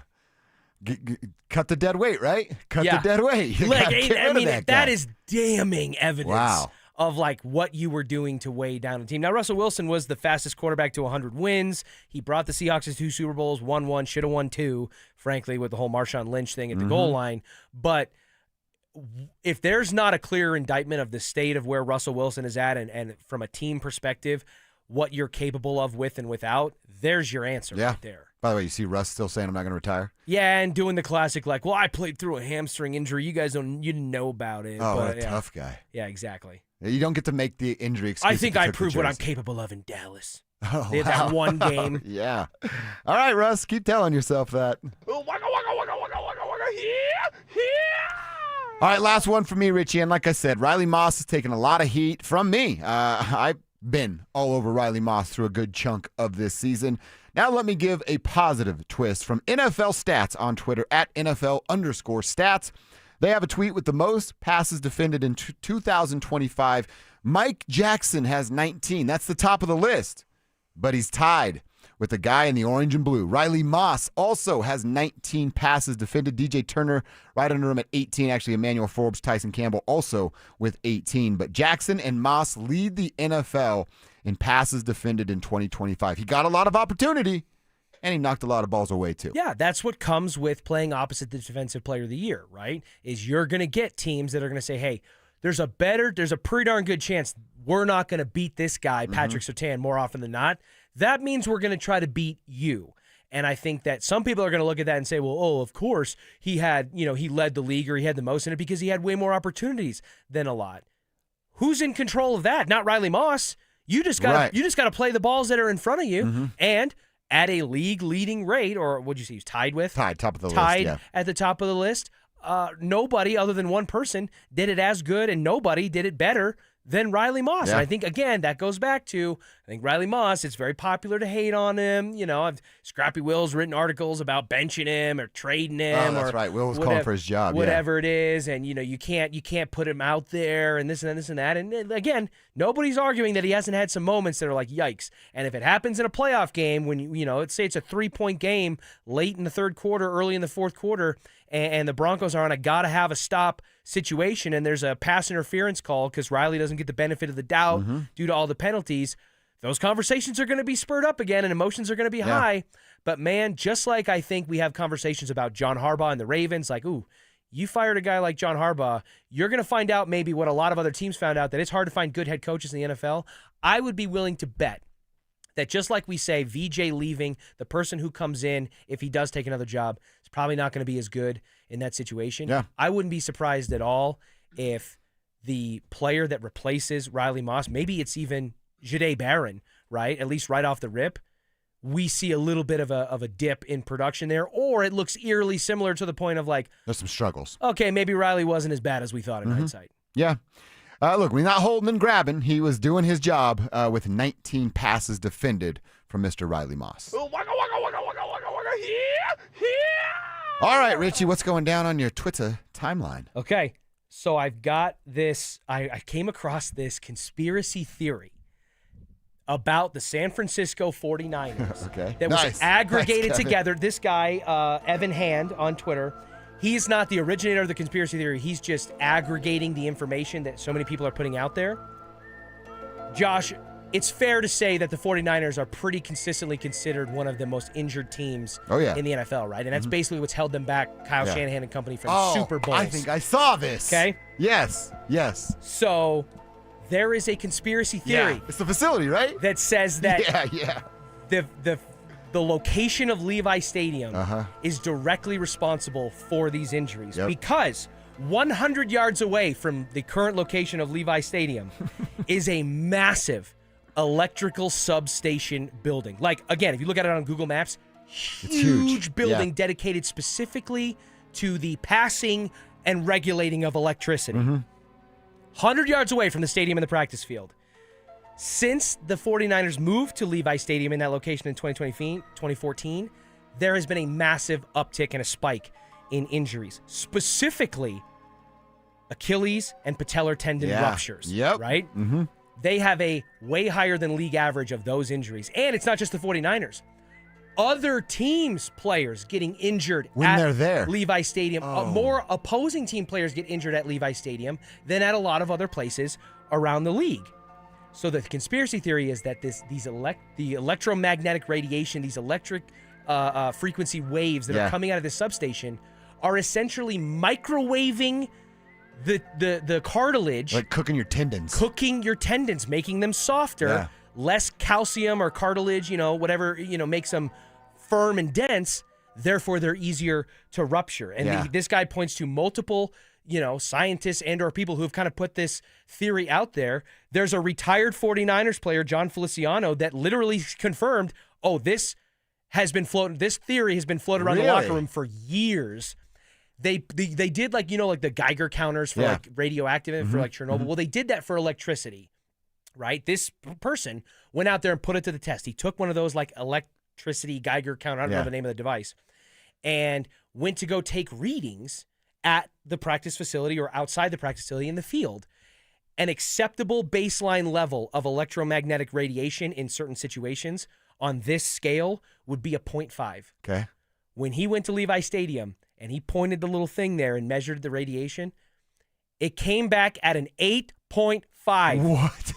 0.5 to 8.5. The 49ers players are actively having their tendons, according to this conspiracy theory, microwaved. And because they have jelly legs now, they are rupturing and injuring themselves at a higher rate. And it's not even just the active 49ers players. It's opposing teams are more susceptible to injury there. It's a whole thing. Especially when we talk about divisional opponents that play there multiple times a year, all that stuff.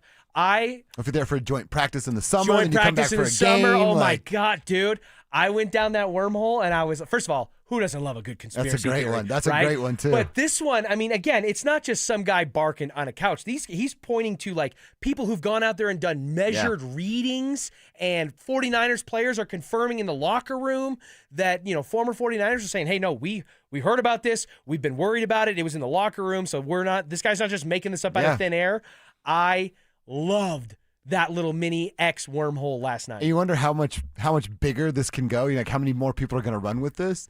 Then you're going to go to, as soon as this offseason, a free agent going like, yeah, but I heard, I heard that you guys have something in the air that's going to injure me, and you're going to hold that against me, and then you're going to take money away from me. 100%. It's going to make its way upstairs. I can't wait. Nothing would make me happier than for the 49ers to pull an Ottawa Senators and put out a statement that says, this rumor about us online is egregious and false. Nobody's getting microwaved in Santa Clara. What was that Burnham Yard? That was the water.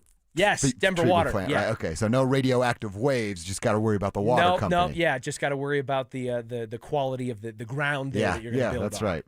All right, well, the Niners always getting a tough break, and now apparently we know why they have those tough breaks. That's what's on our Twitter timeline. Let's get into our third quarter. Lunch hour on a football Friday. We've made it. It's time for that NRL. No return lunch. You don't have to go back to work after this.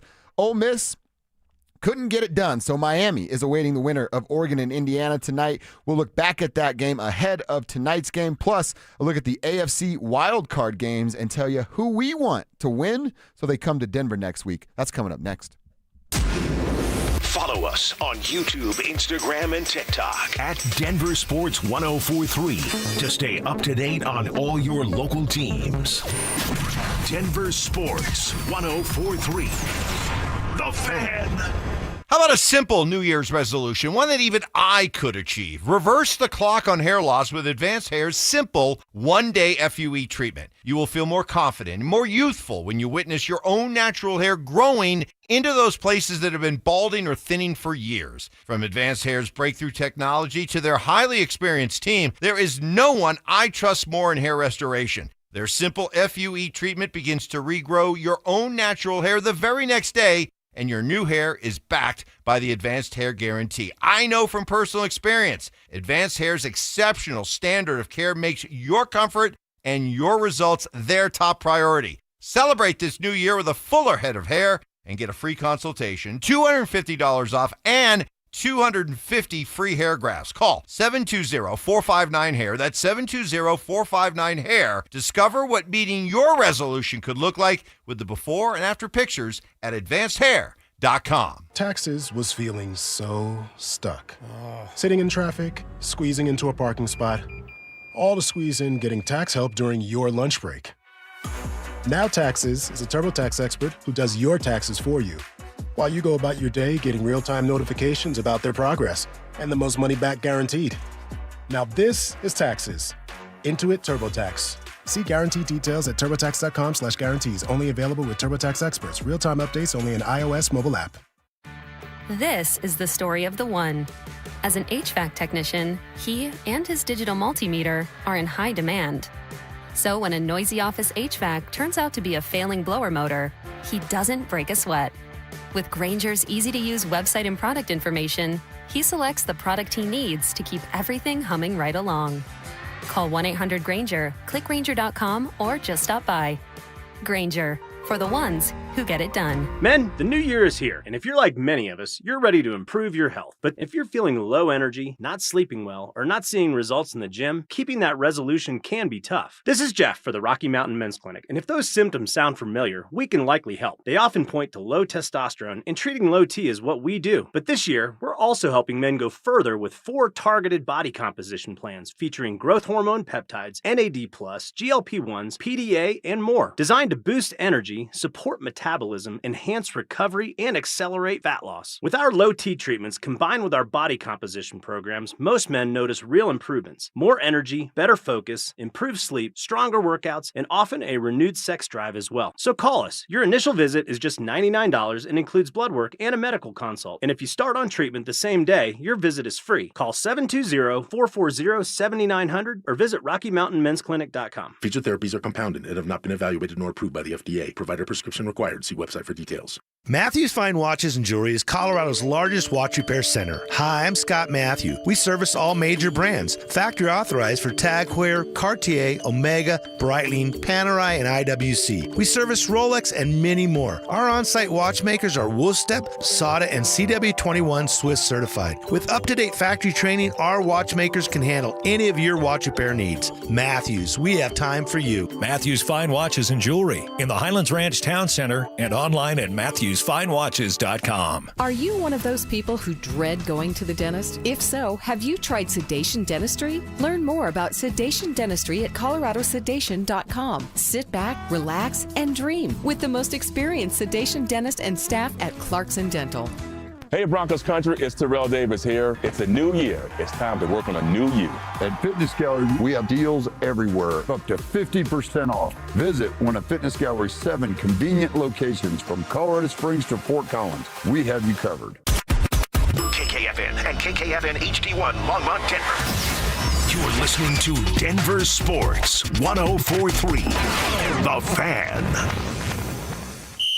Denver Sports Snapshot. Tonight on 104.3 HD3, TU hockey skates with Western Michigan with pregame starting at 6:30. Then on 104.3 HD2, CSU basketball faces UNLV with pregame starting at 7:30. Tomorrow on 104.3 HD2, TU hockey skates with Western Michigan in Game 2 with pregame starting at 5:30.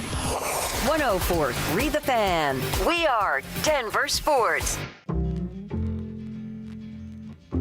Denver Sports 104.3 The Fan presents Dover and Cecil. Can I kick it? Can I kick it? It's Friday, gotta get down on Friday. Friday, you ain't got no job, and you ain't got to do. Today's Friday. Thank God it's Friday!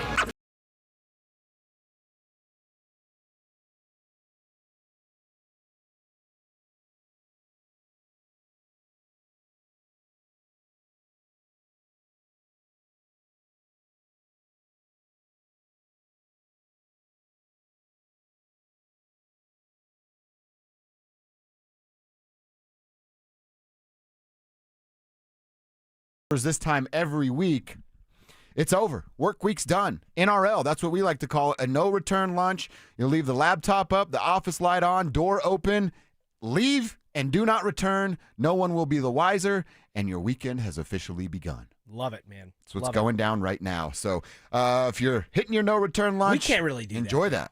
No, I know. We can't really pull a no-return lunch. Can't really do that until 2, but be very quiet around here. We also get off work at 2 o'clock, so we can't really complain. Could too be much. worse. Yeah, that's exactly. Drew reminds me all the time, like, you could play golf pretty much every day in the summer. I'm like, you're right. I shouldn't complain about what I have in front of me. We're going to talk about the college football championship and the Natty being set after tonight's game. We know one half of that party. We're going to look back at what the Avs were able to do last night, and then start to spend some time picking our games in the AFC and NFC wildcard weekends. Let's start with that game last night, and then we'll get to the Avs and get into some football afterwards. Ole Miss, Miami gave us the instant classic. Miami punches their ticket to the title game in their home stadium. Hard Rock Stadium is where they play their home games. And since the first title game in 1998, only 2 schools have played for a title in their home state. None of them got to be in their home stadium, which is exactly what the Miami Hurricanes are going to do. They played a damn good football game last night and beat up on a really good Ole Miss team that you wonder. I thought about this going into the game, and I think I'd actually maybe mention it on air. Trinidad Chambliss, he fought for another year of eligibility. Are we sure that's the right move? Why not go pro right now?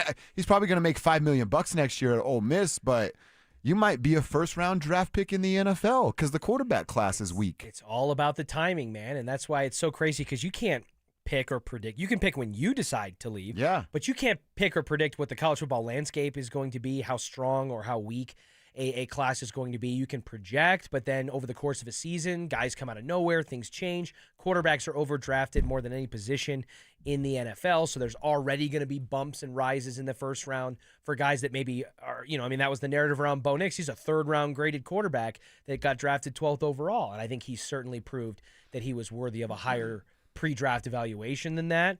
But yeah, so from Chambliss's perspective, everything is a timing game, and you look at the teams that are at the top and you start to weigh, hey, are those advantageous, relatively speaking, situations that we want to go to? Like, nobody wants to play quarterback for the Cleveland Browns except apparently Shador, who wanted it more than the Philadelphia Eagles and the Baltimore Ravens. But, all those things come into play, and it's kind of fascinating to see when guys choose to stay or leave, especially now that they can get paid like they never have been able to up to this point. So it's fascinating to me. Yeah, it's we talked about it with Shador. I forgot. Sorsby, who went to Texas Tech, is going to get $5 million when Shador's rookie deal is worth 4.6. So I guess that might be a part of it. If I were Trinidad, would I want to go play for the Raiders or the Jets or make $5 million to be big man on campus at Ole Miss? I'd probably pick the latter too. I don't want to play for the Raiders or the Jets. That's a complete disaster of an organization. No, I want to go like I want to go like Jordan Love, Aaron Rodgers style. Like I want to go in the late teens, maybe Lamar Jackson. Somebody take trades like the awkward green room sitting. Somebody trades up back into the first round to take me at like 30, right? Yeah. Like Jackson Dart, right? The Giants traded up to go get him again. That's how Baltimore did Lamar Jackson. Yeah, he was 32nd overall. There were some rumors. I was actually at the Broncos facility that night. Everybody's like, are the Broncos going to trade in and take this Lamar kid? That would be awesome. And then the Ravens did it. Yep. So again, that's the ideal situation for a up-and-coming college quarterback trying to break into the NFL. You still get drafted high, especially if you're in the first round. You still get that fifth-year option. You get a higher wage and all that. But you're not going to the perennial 5 to 6 teams that are always in the hunt for the top 2 or 3 picks in the draft every year either. No. So it's Miami waiting the winner of tonight's game between Indiana and Oregon. I'm trying to pull up my Instagram real quick because I saw a thing. It was from a Ducks page, and I think people had what's it called when you comment on the bottom of their tweet and say it's fake or whatever? Community noted or whatever. Yep. Those are so funny. Fernando Mendoza, the quarterback for Indiana. Yeah. They said he shared on his Instagram that he was at Magic City last night eating wings, which is the strip club, the world famous strip club. I thought Fernando Mendoza came out and said that the only social media app he has on his phone is LinkedIn. No, he has Instagram and no story. So it was a fake post. But yeah, he has an Instagram. He's got 250,000 followers on Instagram. Yeah, that'll do. I'm looking at him He's right like, now. I love him. He's like Diet Kirk Cousins. I love him. Yeah. Like, he's just like, somebody put out there on X, this could have been a Check Your X too. I need a podcast that is just Fernando Mendoza and Jameis Winston interviewing each other. How great would that be? I said to my buddy, I go, I have to admit, this would be electric. Yes. Dude, I would listen to Jameis read the phone book, dude. That guy is unbelievable. So, no, he wasn't at Magic City last night. But if he was, I already think Indiana's going to win. If he were at Magic City last night, great taste in wings. Indiana by 50. Yeah, 100%. Yeah, he's got a little bit of that extra sauce. Yeah, that's right. Going into tonight's game. So we'll see who plays tonight. Do you think that's what goes down? Indiana and Miami? Dude, I think this is Indiana's tournament to lose. I'm happy for you. Happy for your Hoosiers. I think I told you, I might have been during just before we did crosstalk. Kurt Signetti, to me, has risen to, like, Patrick Mahomes level. Like, I've been burned so many times. I'll never bet, even as bad as this year was, I still struggle to bet against Patrick Mahomes, to count out Patrick Mahomes. Josh Allen has been similar, although it's been bad this past season, more so than previous. I'm not going to bet against Kurt Signetti anymore. I think he's going to win almost every single game he coaches for, like, ever now. Like, I just think he's that guy, and I think it's going to continue to snowball and continue to build. I think he has the potential to be this next powerhouse figure, which is fitting because he comes from the Saban tree in college football. And the fact that he's doing it with Indiana, which, people look at Alabama football now, but Alabama, when Nick Saban took over, wasn't necessarily, like, nearly considered the juggernaut that they are now because of Nick Saban. So the fact that Kurt Signetti's doing this with Indiana is, to me, unbelievable. I think they take care of business tonight, and I think that whatever team meets them is just like Zach Bye said yesterday. They're just awaiting the same thing. Yeah. You're just kind of biding your time. I mean, now it's a different scale because what Miami has been, but Miami went what, a decade being basically irrelevant until Cristobal came back, and they decided, they were talking about it last night, hey, they hired the right guy, they dedicated funds to the football program, and now look at what it's got them playing for a natty at their home stadium, which has never been done before. So, yeah, I think Miami, Indiana, I think tonight is a drawed out, they won by 10 the last time these two teams met. I believe it was 30-20. I don't know that any team gets to 20 tonight. I'm looking at this as this like a 17-10, a 13-6, 13-7 type of ball game because both of these teams' defense are outstanding. This is a, hey, get up 7, and the other team is grasping at straws to try to score some points on you. Yeah, I mean, we saw that with, what was it? We saw that with Alabama and Indiana, right? Alabama makes a decision to go for it on 4th down in their own territory, and that Indiana all of a sudden is like, well, there's blood in the water now. Look how scared they are opposite that sideline. We got them. So I think you could see maybe some teams playing a little bit tight early. Indiana's so fundamental, too, that like they may just come out a little bit more methodical than try to just rip the door off of this thing. But this game could very well come down to, when you're looking back, 1 or 2 broken or explosive plays, or key conversions on a 3rd down here or whatever it is that decides the difference. Yeah. By the way, Grippa, you talked about how Carson Beck looks yesterday. Sid the Sloth. Grippa on our RamosLaw.com text line sends a meme in, and he says Carson Beck running through the Ole Miss defense to win a Fiesta Bowl. Dude, the hammerhead shark. Yeah, with the just mouth just wide open. Like that guy is lucky that that guy is lucky that he is pretty exceptional at the game of football because good Lord, he's not winning anything with his face. Yeah. One of our texters curious to know. I'm not even trying to say that I'm, you know what I mean, like, oh, this like super attractive, conventional, whatever guy. But man, I look at Carson Beck and I'm like, it could be worse. Yeah. I got a Peyton Manning forehead. I'm grateful I don't look like Carson. Yeah. But then again, Carson Wentz, right? Is he still with the Cavender sister? Or did I forgot about that. Is that still a thing? I don't know. But regardless, he was there at one point. So, he's crossed bridges that I'm not allowed to, I'll never get to. Texter asks, curious to know how my boy Dover's going to watch the game tonight. I'm going to watch how I always watch my favorite team. Start on television. If it's going my way, I continue to sit in my same spot, no moving. You notice I'm wearing the same sweater. Yep. I've worn this every Indiana game day since I got the sweater. I've already put the request in for the lady that she has to wear the same stuff she wore at the Big Ten game and in the Rose Bowl. So we have the same thing. I have a couple friends coming over, and I said, if it's not going well, you guys are going to get kicked out because you're the bad luck. There's just no way we can get you to this game, Josh. There's just no way. Tonight? If they go to the Natty, I'm saying. I'm broke, dude. I ran into Ty's truck yesterday. That's true. I'm out 15 hundo. Yeah, that is true. That was unfortunate timing there. I also talked to my pops who, family were talking about getting out there for the Natty. Lowest ticket price he found, $3,000. Yikes. Isn't that just sad, though, that we've priced out so many large sections of fan bases of sports, for whether it's the Super Bowl, the College Football National Championship, the World Series, we've just priced out so many. There is still one thing I have, like, kind of holding hopes. She's home by now. I was thinking, and I haven't shared this with anybody, I'm like, all right, if they get there, maybe I spring it on the lady of like, hey, I don't have a lot of time off. I don't have a lot of money. What if I just went? What if I Hear me out. Hear me out. What if I just get on a bird after the show? I get there to Miami. It's going to be a long-ass day. I'm probably tired the next day.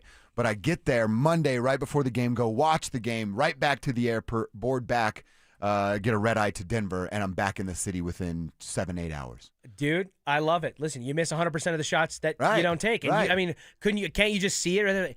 You have kind of been saying how much you want a relaxing weekend and all that stuff. I got you. Let me get out of the way. Yeah. Also, I was going to say it, but I actually wanted to see if it would come up organically, and it has on the RamosLaw.com text line because Tribe Helps Tribe. Yeah, let's From go. the 2898 who we shouted out earlier, I'm starting to GoFundMe. Tribe Helps Tribe.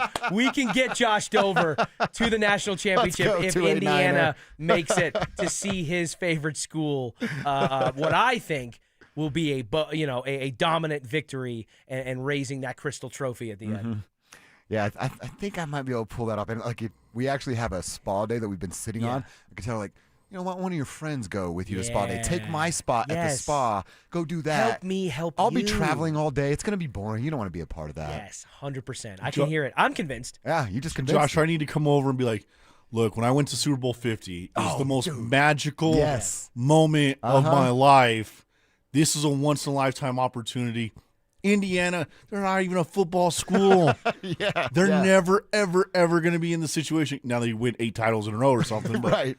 I'd get to see the first. Kevin, just leave out all the parties you snuck into when you went to the Super Bowl. Because we need this to be more wholesome for Josh's image. I cried. I called my dad. It was the most magical moment of all time. I made it on the Super Bowl 50 commemorative DVD. yeah, exactly. You can see me at 11 minutes and 19 seconds if you pause really quickly. I'll bring tears into this conversation. I'm down for the help. Okay, I need all the help I can get. All right. Maybe I talked myself into that just now with your guys' advice.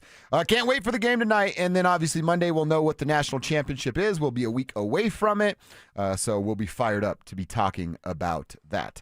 All right, before we pick AFC and NFC games, we got to give a couple minutes to what the Avalanche did last night. An absolute beatdown to the Ottawa Senators. An 8-2 win. Yes, they did get a couple power play goals. They had a handful of guys with multi-point nights. Nathan McKinnon found his way back into the score sheet a couple of different ways. Marty had one of the power play goals. One of 2 Brock Nelson goals was a power play goal. That's another guy, Brock Nelson. How about Brock Nelson? Showing the hell up throughout this season, there was a lot, specifically like the last month. Now, granted the fact that it's been a revolving door at 2C for several years now since Kadri walked out the door. But, man, there was a lot of skepticism when Brock Nelson got that contract extension from the Avs, so much so that Jared Bednar took his moment to kind of puff his chest out a little bit and go, hey, I remember we got a lot of heat Yes, he did. when we made that signing. And how are those people feeling right about now? Which, one, love it because I love a little petty. But, two, it's deserved. Brock Nelson is balling right now. And, people, do you remember when he got selected for Team USA? And they're like, I can't believe we're going to have to watch Brock Nelson huffing and puffing out there for Team USA instead of, what was it, Robertson? There was two guys. Who probably should, from the Stars, who probably shouldn't have been left off. Right. Let's just be real. But he seems to be huffing and puffing pretty well right now. Yeah, doing all right, carrying the Avs as a 2C. From his spot. So he, like I said, the last month, he has been outstanding playing for these Colorado Avalanche. So Brock with a couple, Nate with a couple, Josh Manson with a couple, and a Gordie Howe hat trick. Got to do it in front of his old man as well. Gets the goal, 2 of them, gets the assist, and a fight for his pops, his first Gordie Howe hat trick and his first multi-goal game in a career that's spanned a nice chunk here across the NHL. He's not necessarily a scorer, but it is a little bit of a surprise to hear him do just that. And not only was Josh pucking, Nate doing his thing, Brock, as you just mentioned, doing it.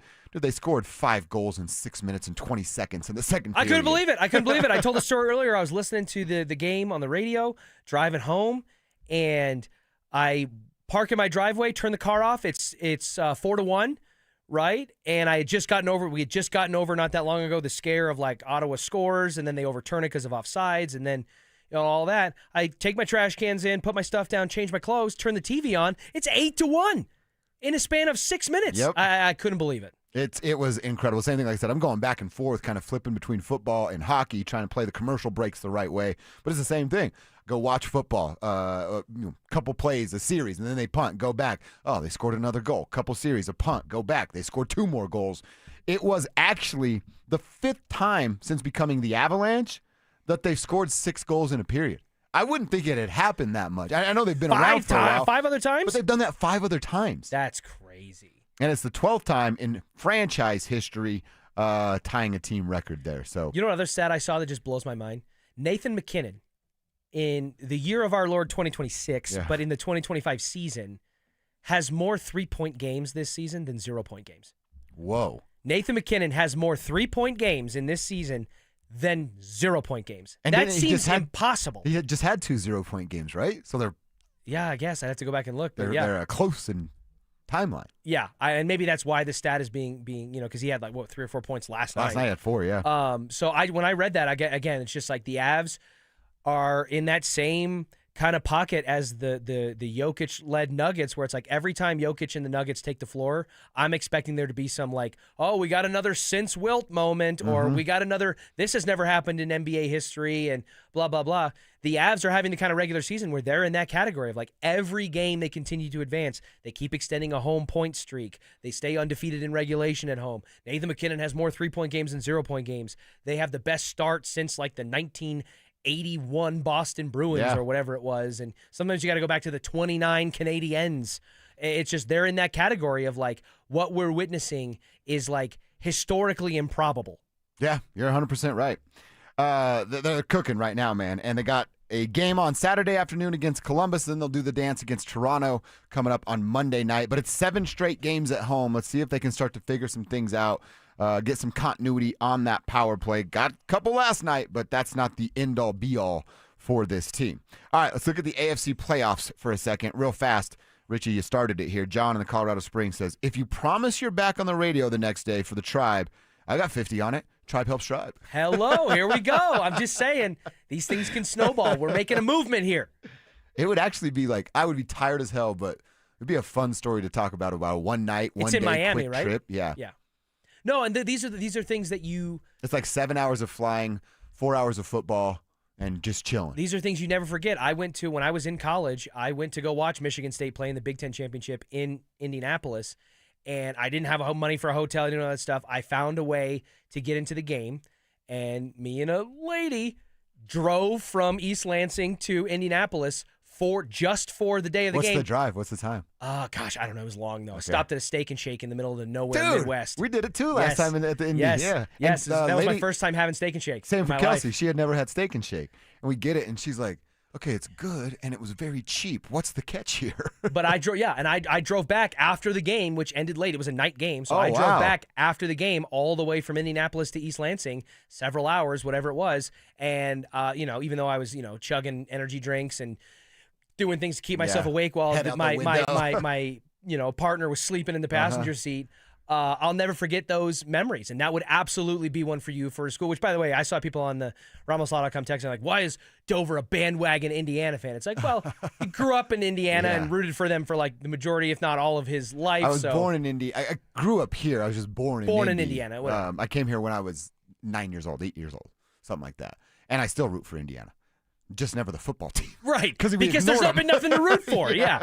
Yeah, no, but that would be an awesome, awesome thing. And let's keep it going. Let's keep the donations going. Let's do it. Look at that. One of our texters confirmed $3,200 lowest ticket price. It's just absurd. Right, it makes me upset. Yeah.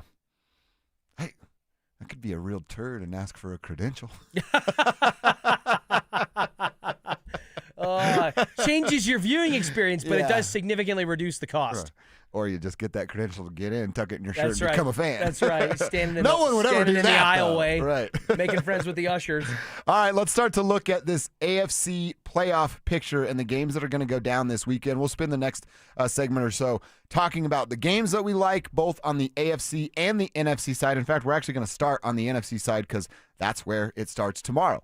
At 2:30 p.m. on Fox, the Panthers and the Rams are going to do their thing. The Rams are already a double-digit favorite at 10.5. I'm looking at ESPN.com and wherever they get their numbers from, but everybody feels the same way about this game. The Panthers are this, I don't even know if they're a cute little story. They're just like hey, you're the default playoff team because you're in the worst division in all of the land, and you happen to win a bunch of tiebreakers. So this is like hey, enjoy your last 60 minutes of the 2025 season, Carolina. Yeah, no, I think that Carolina, I do acknowledge, I think they've been playing some sneaky, decent football over the back half of this season compared to, their first half of the season, and even if you go back to the last season or two in the Bryce Young tenure here in Carolina. But the LA Rams are just a different beast. I mean, Matthew Stafford's playing, even if he doesn't win it at an MVP caliber level. I made the joke earlier that Father Time is busy doing other things because Stafford at 36 looks as good as he's looked at many points in his career. And he and Sean McVay, they've climbed the mountaintop together. They've done it. And Puka Nacua is one of the best, most dynamic receivers in football. They can run the ball with Kyron Williams. They have a defense that can win a championship, especially with some of the guys they have up front. So I think that Carolina has earned a little bit of maybe respect. They won a weaker division that they can't control, and they're in the dance, but I think the lights are coming on for them pretty quick. Yeah, 100%. Bears-Packers, your other Saturday game. It's going to be a Saturday night affair. It is on Prime Video, and there's talk of a bunch of weather coming their way there in Chicago, which, I mean, look, you're talking about Bears-Packers. Give me a damn snowstorm. I don't have to sit in it. I don't have to cover it. I get to be on my couch watching it. That's what I want from the playoffs. Yeah, this one I think is going to be a fun game. Obviously, is this like a flip of a coin? Yeah, this is a storied rivalry. Obviously, I'm actually kind of surprised this one's on Amazon Prime because this feels like one you'd want to make like network available to everyone and not do the streaming service. But we are conditioned on Prime. Football fans are conditioned. Yeah, because of Thursdays. Yeah. So, but yeah, no, I think this is fascinating because I think both teams have a little Jekyll and Hyde in them, and it's which side of the coin, which beast are you going to get from Caleb Williams, from Jordan Love? I've kind of made the observation or come to believe that I think this Bears defense has, I don't want to call them a paper tiger. That sounds a little too aggressive, but I do think that they maybe are not as good in a whole sample size on paper as they have appeared. I think that they've capitalized on some pretty opportunistic turnovers, and if those don't go their way, they're more beatable than they might look. Just like I think Jordan Love, who's been banged up on the back half of the season, didn't play the last couple of weeks. I think if he's able to return and be healthy, and then you have a Josh Jacobs that's clicking, and you're able to take advantage with a Romeo Dobbs and Josh Jacobs. Talk about with weather, that might be the game changer right there. Yeah, exactly. So if you can control the game on the ground, which the Bears are well equipped to do as well, they got two guys that can give it to you right up the middle. I think this is going to be a fascinating game, and it could be one of those things where we look back at one or two plays broken on either side that decided it. It's going to be a fun matchup. There's a couple good matchups, and then that Rams-Panthers. That's the only one you're kind of like, we'll see how it goes. But a few more games to get through. One more on the NFC side that's going to come on Sunday, and then the AFC will get going Sunday morning as well there in Jacksonville. We're going to look ahead at those games and pick winners next. Stream Stokely and Evans with Mark Schlereth, Dover and Cecil, The Drive, and all your favorite shows on the Denver Sports 104.3 The Fan app. Denver Sports 104.3 The Fan, DenverSports.com, and the Denver Sports app. Progressive knows life takes you in many directions. Bear right at exit 32, then begin to wonder why you never bought a fish tank. In 1.3 miles, you'll realize you've been mispronouncing epitome your whole life. At the roundabout, you will remember you said something at dinner you wish you hadn't, and will think about it for decades. You have arrived at your destination, but it turns out there really is no destination, and life just keeps going. Wherever life takes you, protect your home and auto with a bundle from Progressive. Progressive Casualty Insurance Company, affiliates, and other insurers. Not available in all states or situations. Taxes was feeling so stuck. Sitting in traffic, squeezing into a parking spot, all to squeeze in getting tax help during your lunch break. Now Taxes is a TurboTax expert who does your taxes for you, while you go about your day getting real-time notifications about their progress and the most money back guaranteed. Now this is Taxes. Intuit TurboTax. See guarantee details at TurboTax.com/guarantees. Only available with TurboTax experts. Real-time updates only in iOS mobile app. Mike Evans here for Copperhead Plumbing. Your home doesn't have to flood before you know there's a problem. With the Mow and Flow Smart Water Shutoff System, you can monitor your home's water usage in real time right from your phone. You'll get notified the moment a leak starts. Trust Copperhead Plumbing for professional installation. Ask about installing a Mow and Flow system today. Copperhead Plumbing, built to last. Call us once, you'll forget the past. Copperhead Plumbing. They plumb different. They plumb custom. Who wants the lowest rate for life? I do. I do. Everyone does. But even the best deal in the market becomes high if rates fall in the future. So now what? Go through all the expense again? No. Just go to U.S. Mortgages and get our trademarked lowest rate for life product. It allows you to get your savings today and lock in at below market rates like our 4.75 5-year fixed that has a 5.89 APR. Wait, 4.75% 5 years fixed? Yes, and even if the market does improve further, great. We redo your loan with no lender fees and no appraisal fee, and there's no limit to the number of times you can use this. So stop waiting for rates to get better and wasting money. Lock in your savings now and know you're 100% protected with lowest rate for life. Call 303-LOW-RATE. That's 303-LOW-RATE or online at usmloan.com. Rate must be locked by 9/16. All loans subject to approval and change. See website for complete details. License number 392126. Dan Jacobs with 303 Law 4040. Hey, I got a real cool story I wanted to share with you. Many years ago, my lovely wife Kimberly wrote down a prayer that said, God, make me a lighthouse so I can be a light to others when they're in a dark place. She filed that card away both in her heart and her prayer box. And then about 3 years ago, I asked my wife to leave her job in corporate America and come help me open up 303 Law 4040. And she absolutely loves it. She really feels like helping other people when they are hurting and don't know what to do is her calling. So here's the really cool part. A few weeks ago, a client came in to pick up a check and said to Kim, I really want to thank you. You were a lighthouse to me when I was in a dark place. It gave me chills when Kim told me that.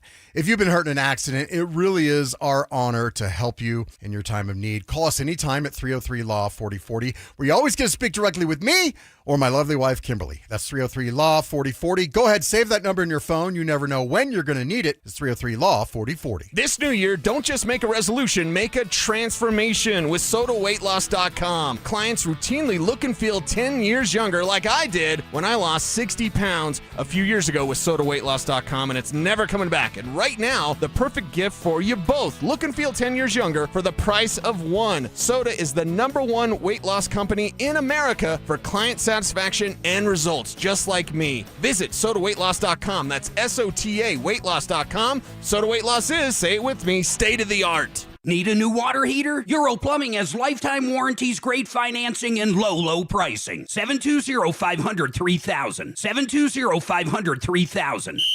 Denver Sports Snapshot. Tonight on 104.3 HD3, DU hockey skates with Western Michigan with pregame starting at 6:30. Then on 104.3 HD2, CSU basketball faces UNLV with pregame starting at 7:30. Tomorrow on 104.3 HD2, DU hockey skates with Western Michigan in Game 2 with pregame starting at 5:30. 104.3 The Fan. We are Denver Sports. You're listening to Dover and Cecil on Denver Sports 104.3 The Fan.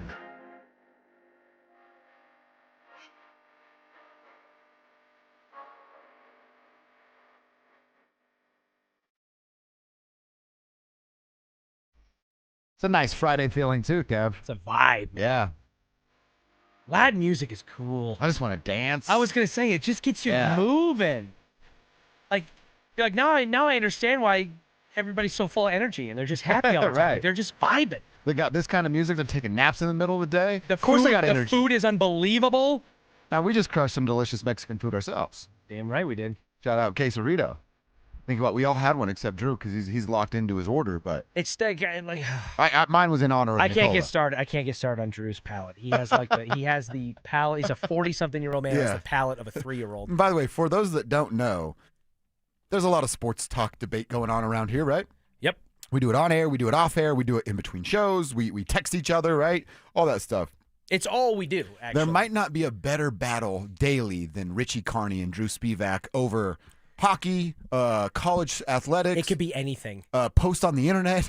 Backing your truck in. Backing your truck And in. it'll literally be like he'll just and I give credit because he definitely baits the hook on me a little bit, but I go into situations knowing that I want to argue, so I'm like, go ahead, I'll bite, and then he and I could argue about we need to do a podcast. Yeah, that'd be fun. Yeah. That'd be fun. You guys will certainly have different takes for sure. All right, we're picking winners in the AFC and NFC side of the wild card weekend that starts tomorrow at 2:30. Those are the games that we talked about. Your first game is Rams and Panthers, 2:30 tomorrow afternoon on Fox. Second game, you only get 2 tomorrow, 3 on Sunday. You'll get the Bears and the Packers. Bears playing host to Green Bay at 6 p.m. on Prime. Next up, we go to Sunday and kick off at 11 a.m. in Jacksonville, Florida. Duval. That's weird, too. Say it So like that. awkward. The Jags hosting the Bills. We both said it earlier, Richie, and I think we both feel strong about this. Sean McDermott, you're coaching for your life, my man. The Jags win that game, and I think they will. Sean McDermott's going to be fired. And then I guess the Bills are paying John Harbaugh $20 million and all those stipulations you just gave me about what he wants. Yeah, it's what I would do if I were them, certainly. I think all the pressure is on Buffalo to win this game. They are the lower-seeded team for a reason. I think that Jacksonville has been, kind of like I said, Carolina in the NFC has been playing kind of quietly, some good football. I think the Jacksonville Jaguars have been loudly playing some really good football, and no one's really talking about it as much or giving them the credit that they might be due on both sides of the ball. Aren't the two best teams in the AFC right now Jacksonville and Houston?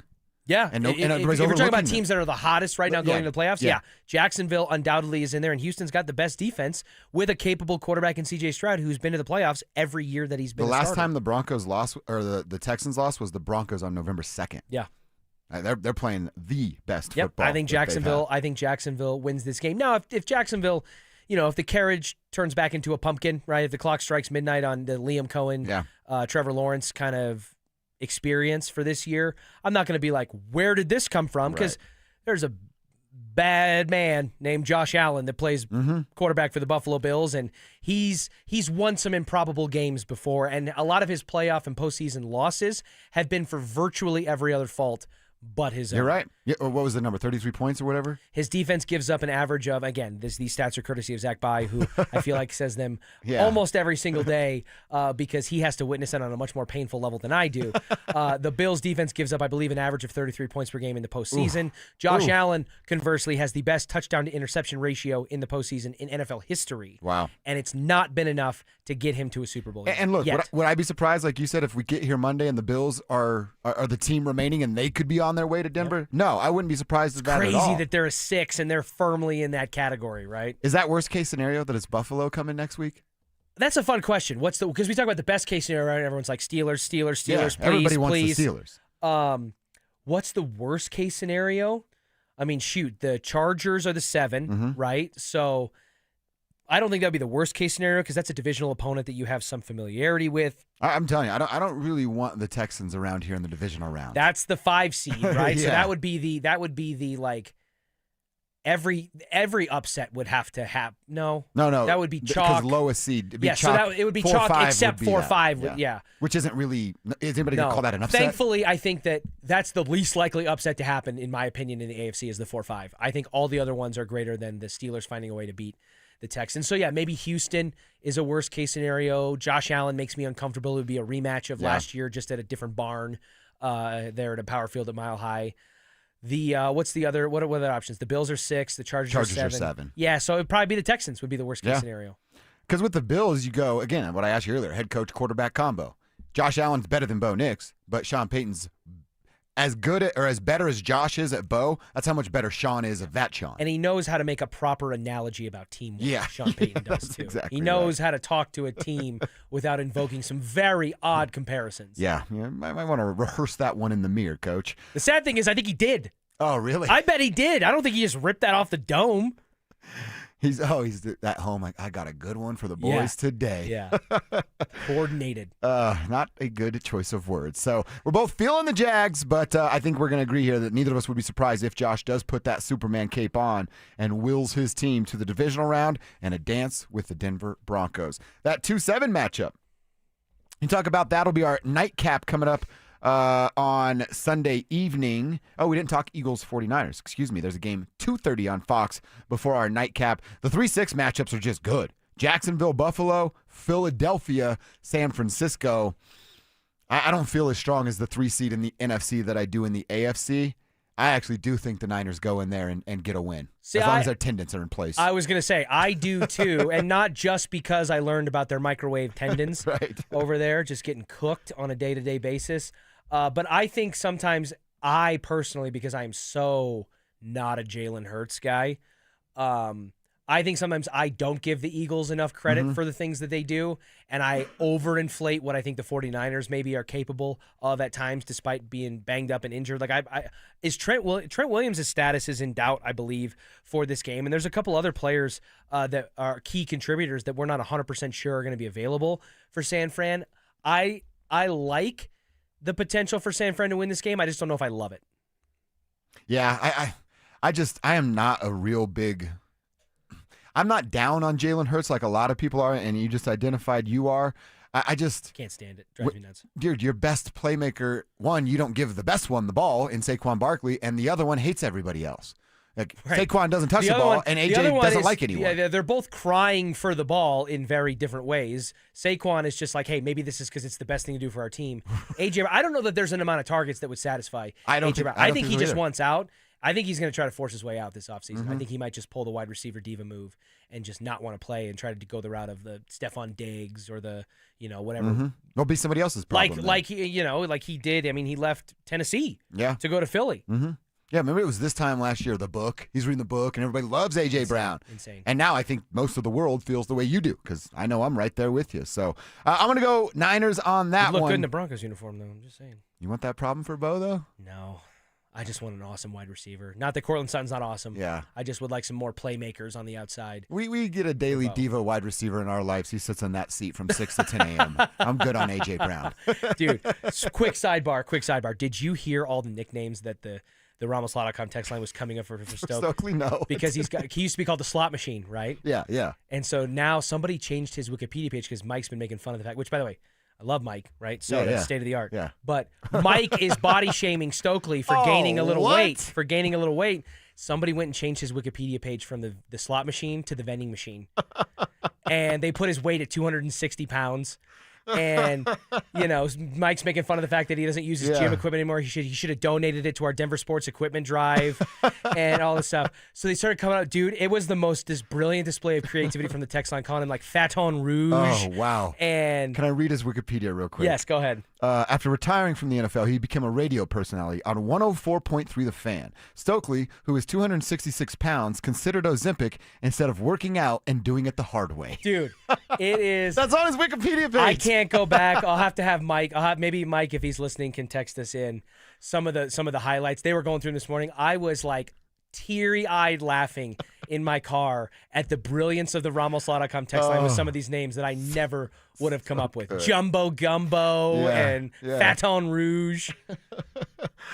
Oh man! If you're gonna change his Wikipedia page, can you add our brief stint together? Yeah, exactly. You guys are tied together in the history book. We had a good 9-month run, right? Oh, that's outstanding work. Great work, listeners. Great work. All right, Richie, let's go look and continue our football conversation. But remember, we did I think we heard from PFM on the This Is Football podcast a couple of days ago before you came in here. He was asked a question on that podcast about which playoff coach he'd like to play for. I think it could spark a fun conversation about who we think the best playoff coach is and where Sean falls in that pecking order. We'll do that next. Follow us on X at DEN Sports 1043 for up-to-the-minute information and opinions on all things Denver sports. Also, we can still call it Twitter, right? Denver Sports 1043 The Fan, DenverSports.com, and the Denver Sports app. Remember the movie It's a Wonderful Life? The one with Jimmy Stewart, who plays the part of a hometown banker named George Bailey. This is Glenn Jameron. I'm president of the Alpine Bank family, member FDIC. George Bailey cared about others, about doing the right thing. When times got tough, George Bailey stood by his customers in every way he could. Alpine Bank believes in those same values. We believe that caring about you, in good times and in tough times, caring will enable your family, your business, your community, and our nation as a whole to prosper in ways you've never seen before. Alpine Bank believes, we know, that all our futures depend on one thing: caring about one another. Alpine Bank, committed to Colorado and you.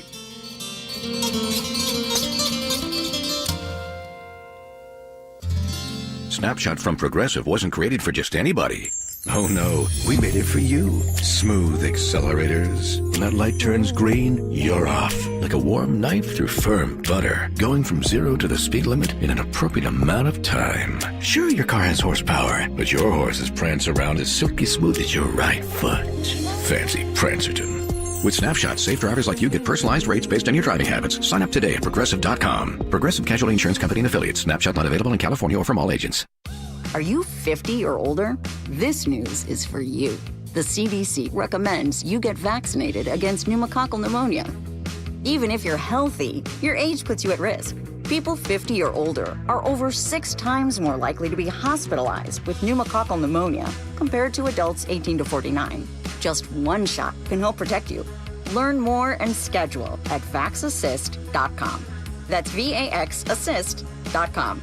Sponsored by Pfizer. Hey guys, it's Mark Schlereth. I just made one of the best decisions of my life. I got rid of my glasses. I went to Cutarelli Vision and had refractive lens exchange, RLE. I wore glasses for distance vision, but I got to that inevitable point in life where I was always needing those reading glasses just to do about anything, and half the time I couldn't find them. Seeing menus, texting, reading my computer, or studying film, it was a struggle. But now I see the world perfectly, near and far, without any glasses, thanks to Cutarelli Vision RLE, the perfect permanent solution to spending your good active years not needing reading glasses. And here's the cherry on top: you'll never develop a cataract. Dr. Cutarelli is Colorado's most experienced with over 90,000 vision correction procedures. You can trust him to know if it's the right time for you and RLE. Schedule your free Zoom consultation at coloradorle.com. Cutarelli Vision RLE, no readers, glasses, or contacts, or cataracts. coloradorle.com. This segment on 104.3 The Fan's powered by Hellsberg. Shop and store are at hellsberg.com. Stay up to date on the Broncos and the latest news from around the league with our NFL insider James Palmer, exclusively on Denver Sports 104.3 The Fan. Mondays on The Rundown with Richie Carney, Tuesday afternoons on The Drive, and Friday mornings on Stokely and Evans with Mark Schlereth, all season long. Denver Sports 104.3 The Fan, DenverSports.com, and the Denver Sports app. It's Dover and Cecil on Denver Sports 104.3 The Fan.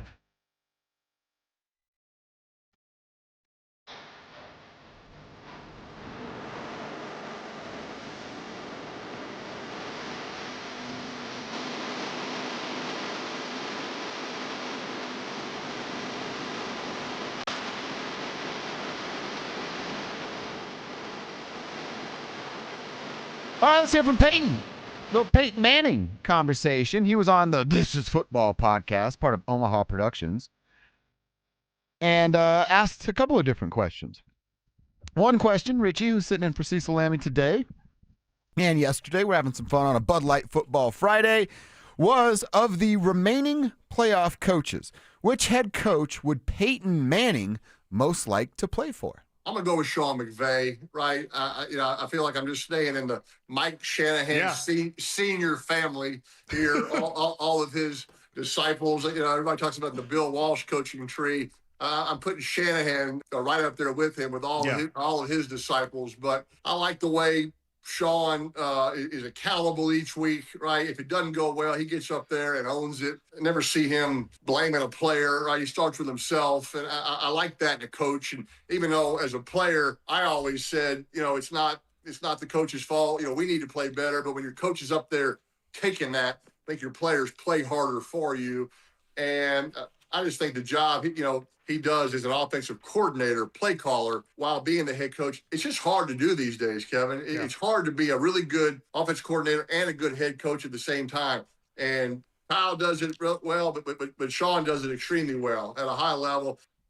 All right. Well, and also Kevin Kistner, big fan of Peyton Manning. You should probably save that. It's hard to do, Kevin. Peyton talking to you directly. That could be fun for our show later on in the year. I love when the morning show does that with Mike. Mike Evans. It's so good. It's fun stuff when you can manipulate the audio. There's 14 coaches. Peyton picks Sean McVay. I think that's probably a pretty damn good answer there from Peyton, and specifically who he is and was as an NFL quarterback. 14 coaches, Richie. Let's say you're the football player. You're still running around with the pads on. Is Sean McVay the guy you'd want to play for too? Is he the best coach in the NFL playoffs? He'd be in my top 3, and he probably wouldn't be 3, because I was literally, as listening to that Peyton audio, I was trying to go through in my head real quick and try to come up with some semblance of a ranking. Sean Payton would be up on my list. I love Sean Payton. I love the snark, the mentality, and the proof is in the pudding that media and fans at times can say whatever they want about Sean Payton. The league, Roger Goodell, Darth Vader can hate Sean Payton if he and they want, but the people who don't hate Sean Payton are his players. They love playing for him, and there's a reason for it. So he would be on my list. McVay would be high on my list. And then after that, I think it would get interesting, right? Like, seems like it'd be pretty fun to play for, like, Ben Johnson. Yeah. Maybe Kyle Shanahan. Mike Vrabel, right? Those are some fun ones, but those would be on a tier below. So for me, it'd be between Sean Payton and Sean McVay. I would probably edge Sean Payton because I'm a Broncos guy through and through, but I would be happy in either situation. Wow, and then Harbaugh, I'm like writing him down here, and I'm like, okay, here's what my list would look like. And then I'm like, I forgot about Jim Harbaugh, and I've got to change everything. No, he would be literally dead last on my list. Well, it's I would rather play for a coachless and ownerless organization. I get at least I have integrity. That's right. McVay is probably number 1 for me. Man, you know who I might put up in this conversation as an argument for number 2? Is DeMeco Ryans. Really? I think he is such a good coach, dude. I don't disagree with that, for the record. I just wouldn't have put that above the 4 that I mentioned. And that's what I'm saying. That might be a hot take, but like, all right, McVay, Ryans, Payton, Shanahan, Harbaugh, Ben Johnson. Those are kind of the names when I first asked you the question. Those are the names that are rolling through my head. And you can argue the pecking order of how it goes, but those 6 names are what jump out to me first and foremost. Yeah, no, I agree. And I think you can start to reverse it. It's really the middle that gets cloudy. I think there's 2 or 3 names, max 3 names that I think you could argue for the number 1 spot. And then there's a handful of names that you could probably put pretty low on the list. Like, I'm not that interested in playing for Sean McDermott. Yeah. Just be honest. You know, Neither of us mentioned Nick Sirianni won the Super Bowl last year. right? Yeah, the systems. His opening quote: "The first thing of being smart is knowing what to do." Yeah. I was like, "Wow, that Yeah. checks out, Coach." Exactly. Groundbreaking stuff. Yeah. Yeah, I'm not that interested in playing for Nick Sirianni, despite the fact that he deserves credit and respect for the success that he's had. You and I may have differing points on the Panthers head coach, whose name is escaping me. Canales. Isn't Dave Canales? Yeah. You are a taken man, Josh Dover. I am. So it would probably behoove you not to play for the Carolina Yeah, Panthers because Dave Canales seems to be very popular with female sports fans. He does. For obvious reasons. Yes. I wouldn't have that issue. He might be a little higher on my list. Yeah, you wanted to hang, right? Yeah, so there's a lot of interesting factors that can go into this. It's a fun conversation. I'm looking at an USA Today article. They literally ranked them, and they actually have Coach Payton down here at number 7. He's behind Ben Johnson, Sean McVay, Kyle Shanahan, Mike McDonald, Liam Cohen, and Mike See, Vrabel. that's crazy. Why would I get like Mike McDonald? Because I was going to bring him up too. Mike McDonald's doing pretty awesome things. He is in Seattle. But what is so outstanding or obvious about Mike McDonald's coaching, demeanor, style, success, etc., that puts him as an overwhelming favorite over Sean Payton? I just don't see it. He's been a really good coordinator and gone on some deep runs, but this is his second year as a head coach? Yeah, if not first. I don't know. He was with them last year. Yeah, okay, so then second. Yeah, I just didn't know if it was a year before. But anyway, just a short period of time.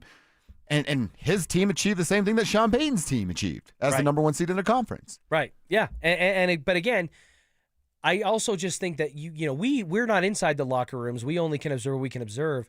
But you're talking about coaches that you want to play for. Things that factor into that are, how relatable are you? How capable are you at your job? Are you smart? Not just in your own mind, but conventionally, agreed upon as such. Is he smart or is he like me? I know what love is. Jenny, by the way, always every year tops my list of like underrated movie villains that nobody ever talks about. Her and Rose from the Titanic. Rose from the Both of them, Titanic. I yeah. got into an argument about that with somebody because I watched the Titanic over the Christmas holiday, and I started an argument with my family about Rose as like an evil villain. They're like, "That's not true." 100% true. You're 100% right. Yeah, I'd be following that $80 million diamond down to the bottom of the ocean. That's for sure. Throw that guy in the water. Keep the diamond. Liam Cohen, similar vibe to like Nick Sirianni at the start, right? With the Duval. yeah. Right? It's like, I would not want to play for that nerd.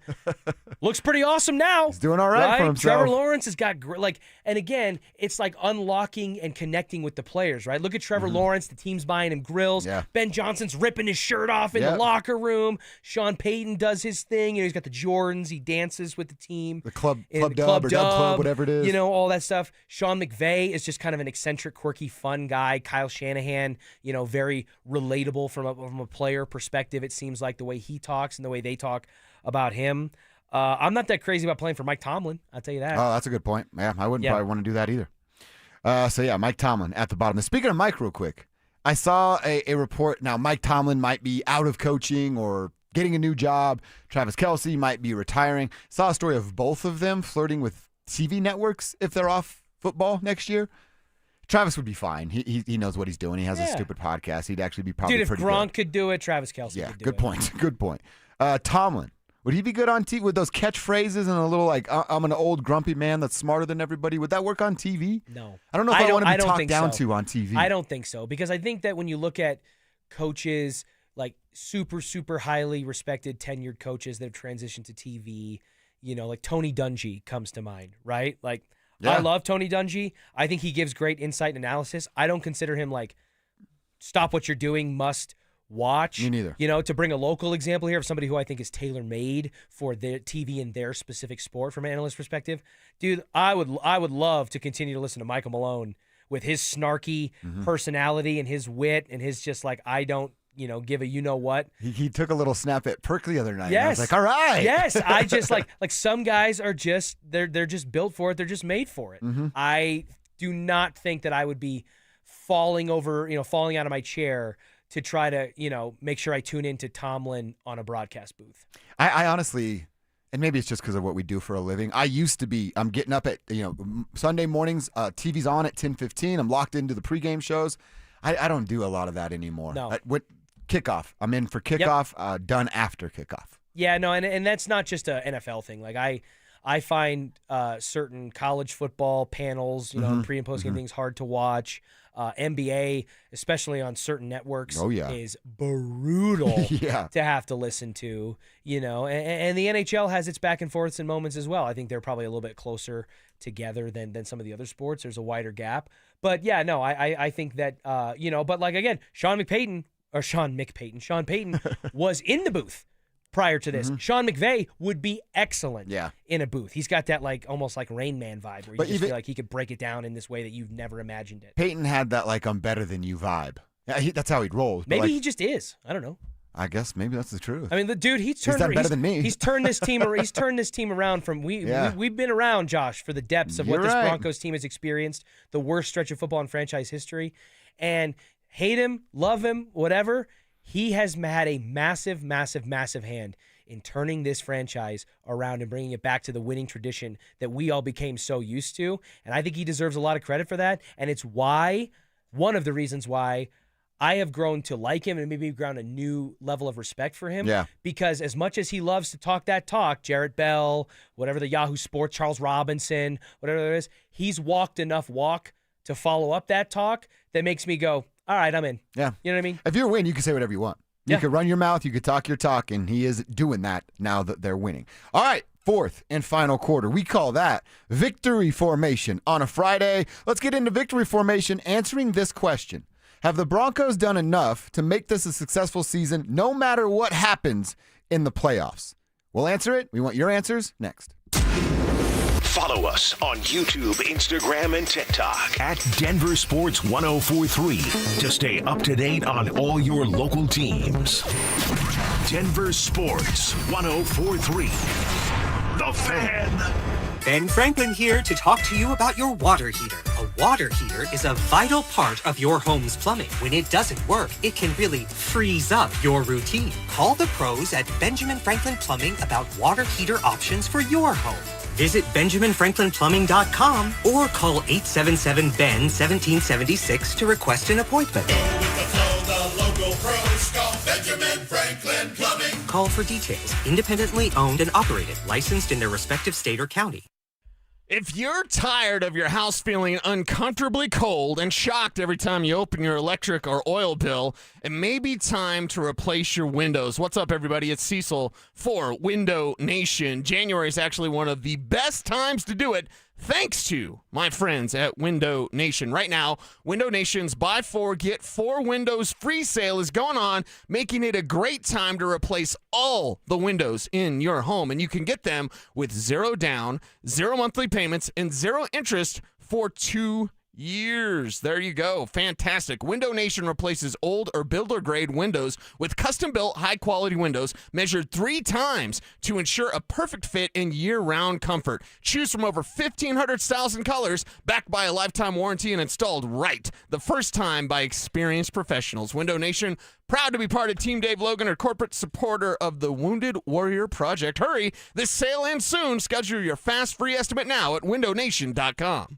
I remember brushing my hair and looking down and thinking, oh my gosh, do I have any hair left? I used to look at women with thick, beautiful hair and think, why doesn't my hair look like that? My thinning hair is making me feel so old. If you want thick, healthy, gorgeous hair, then you need Hair Volume from New Nordic. With clinically proven ingredients like apple extract, biotin, and millet, Hair Volume nourishes your hair follicles to promote thicker, healthier-looking hair. Say goodbye to shedding, thin, and dull hair, and hello to thick, healthy hair with Hair Volume. Since taking Hair Volume, the shedding has all but stopped. Now, instead of being jealous of other women's hair, I have friends who are jealous of mine. My hairdresser couldn't believe the difference in my hair. Now she's using Hair Volume too. Available as a tablet or delicious gummy, Hair Volume is available online at Amazon and NewNordicUSA.com, or find Hair Volume in the hair care aisle at your local CVS. Catch Telestrator Tuesday weekly on Stokely and Evans with Mark Schlereth, where Stink or Stoke dive into the past weekend's games with a coach's eye, using insights into what went right and wrong on critical plays. Telestrator Tuesdays, powered by Colorado Credit Union. Love where you live, love where you bank.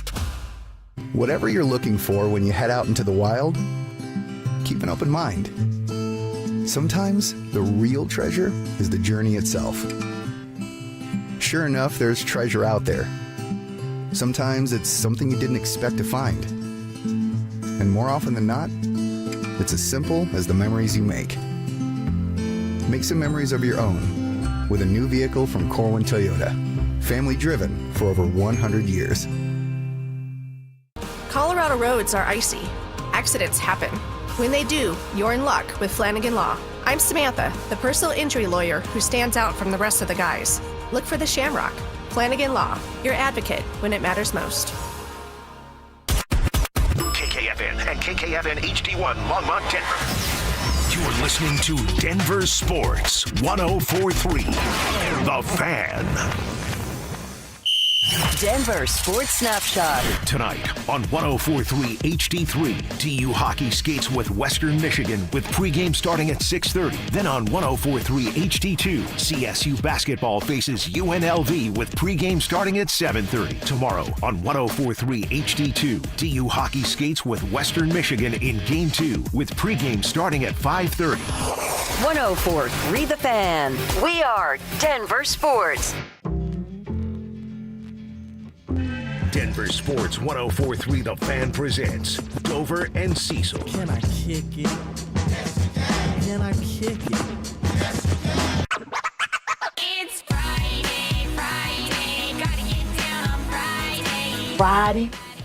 You ain't got no job, and you ain't got to do. Today's Friday. Thank God it's Friday!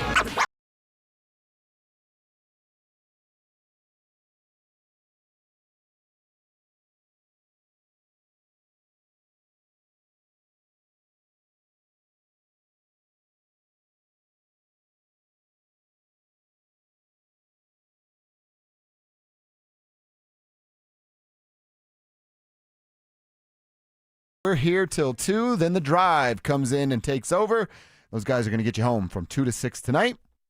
For you second shifters, late starters, we regularly have a 6 p.m. to 7 p.m. show. So we are live, we are local, and we are talking all Denver sports from 6 a.m. to 7 p.m. right here on The Fan, Denver's best sports talk radio station.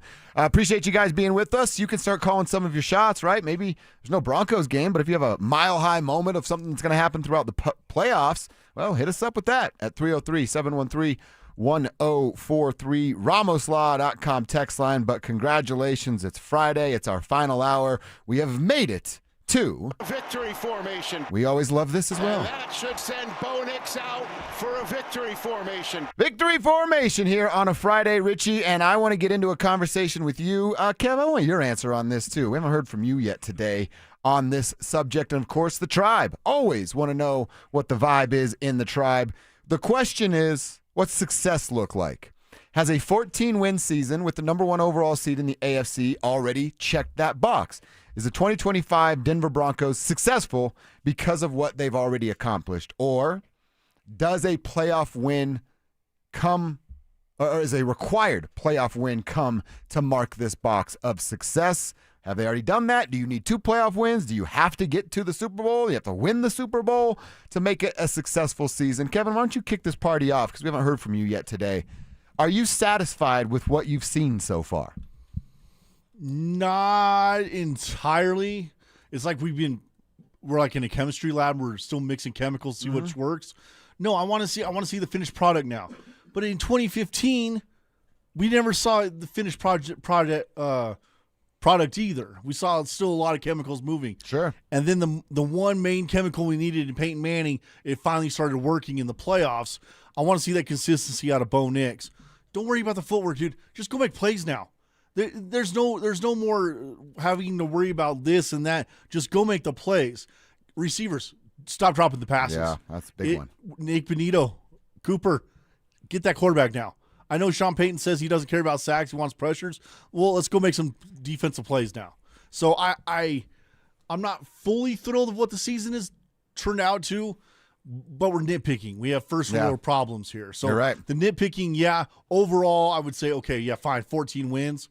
But if we had a nitpick, not fully pleased yet. If they lose in the divisional round on a walk-off field goal, is the season successful? Failed season. Really? You're kind of where Richie was. That Failed you season. need that playoff win. Yeah. You have enough. You have to take a step forward in the postseason. So just this year. Just the later date isn't the step forward. It's about the win. No, because ultimately your record in the playoffs, regardless of when you played your game, was 0-1. Yeah, you're right. And you can You're say, right. hey, look at the leaps and bounds they made in the regular season. They went from backing it in, needing a win over the backup Carson Wentz Chiefs to get into the postseason and keep Joe Burrow and the Bengals out, to just get boat raced in the wild card. Well, they followed that up with needing to beat the backup Chargers to secure the number 1 seed in the American Football Conference. Sure. That's great. But ultimately, both stories would have had the same ending, and it was a bad one. So Kevin and I seems like we're aligned. You've got to have a playoff win, in my opinion, to have this season be considered a success, especially because whether they like it or not, they're in a legitimate Super Bowl window now, are the Broncos. And that window is very firmly kind of framed around having Bo Nix on a rookie contract, which every passing year that you get closer to having to make that contract decision with the 5th-year option and all that in play, it's hard to get there any given year. The cards and the stars have fallen in a way that the Denver Broncos are as well positioned to make it as they could be. They have to capitalize on it. See, and I look at it like, I certainly understand what Kevin's saying, and I understand what Richie's saying, and I'm seeing a lot of it on the RamosLaw.com text line that, a win is a requirement from a lot of folks in the tribe. I'm not saying anybody's wrong. And this is, I still think I'm sort of doing something that I said I was going to stop doing earlier. I am giving them benefit of the doubt that this is just getting started. Right? And I'm saying, hey, they're going to be the number 1 seed again. They're going to go to multiple playoffs in the Bo Nix and Sean Payton era. And I probably shouldn't assume that. We all know what assuming does to folks. So I don't know that this is just the beginning, right? I could not wake up tomorrow. There's all kinds of variables that go into this conversation, but it's hard to get that part out of my head when I've seen them get better from year 1 to year 2. I've seen Bo get better from weeks by week, game by game. So I got to get that part out of my head. But I would also say, man, if we get to wild card weekend and it's Houston comes to the Mile High City and they fight and it's a battle and it's back and forth and Bo Nix takes the Broncos down the field and they score a touchdown, but they're only up, 24-22 or something like that. And then the Texans drive down and kick a game-winning field goal with zeros on the clock.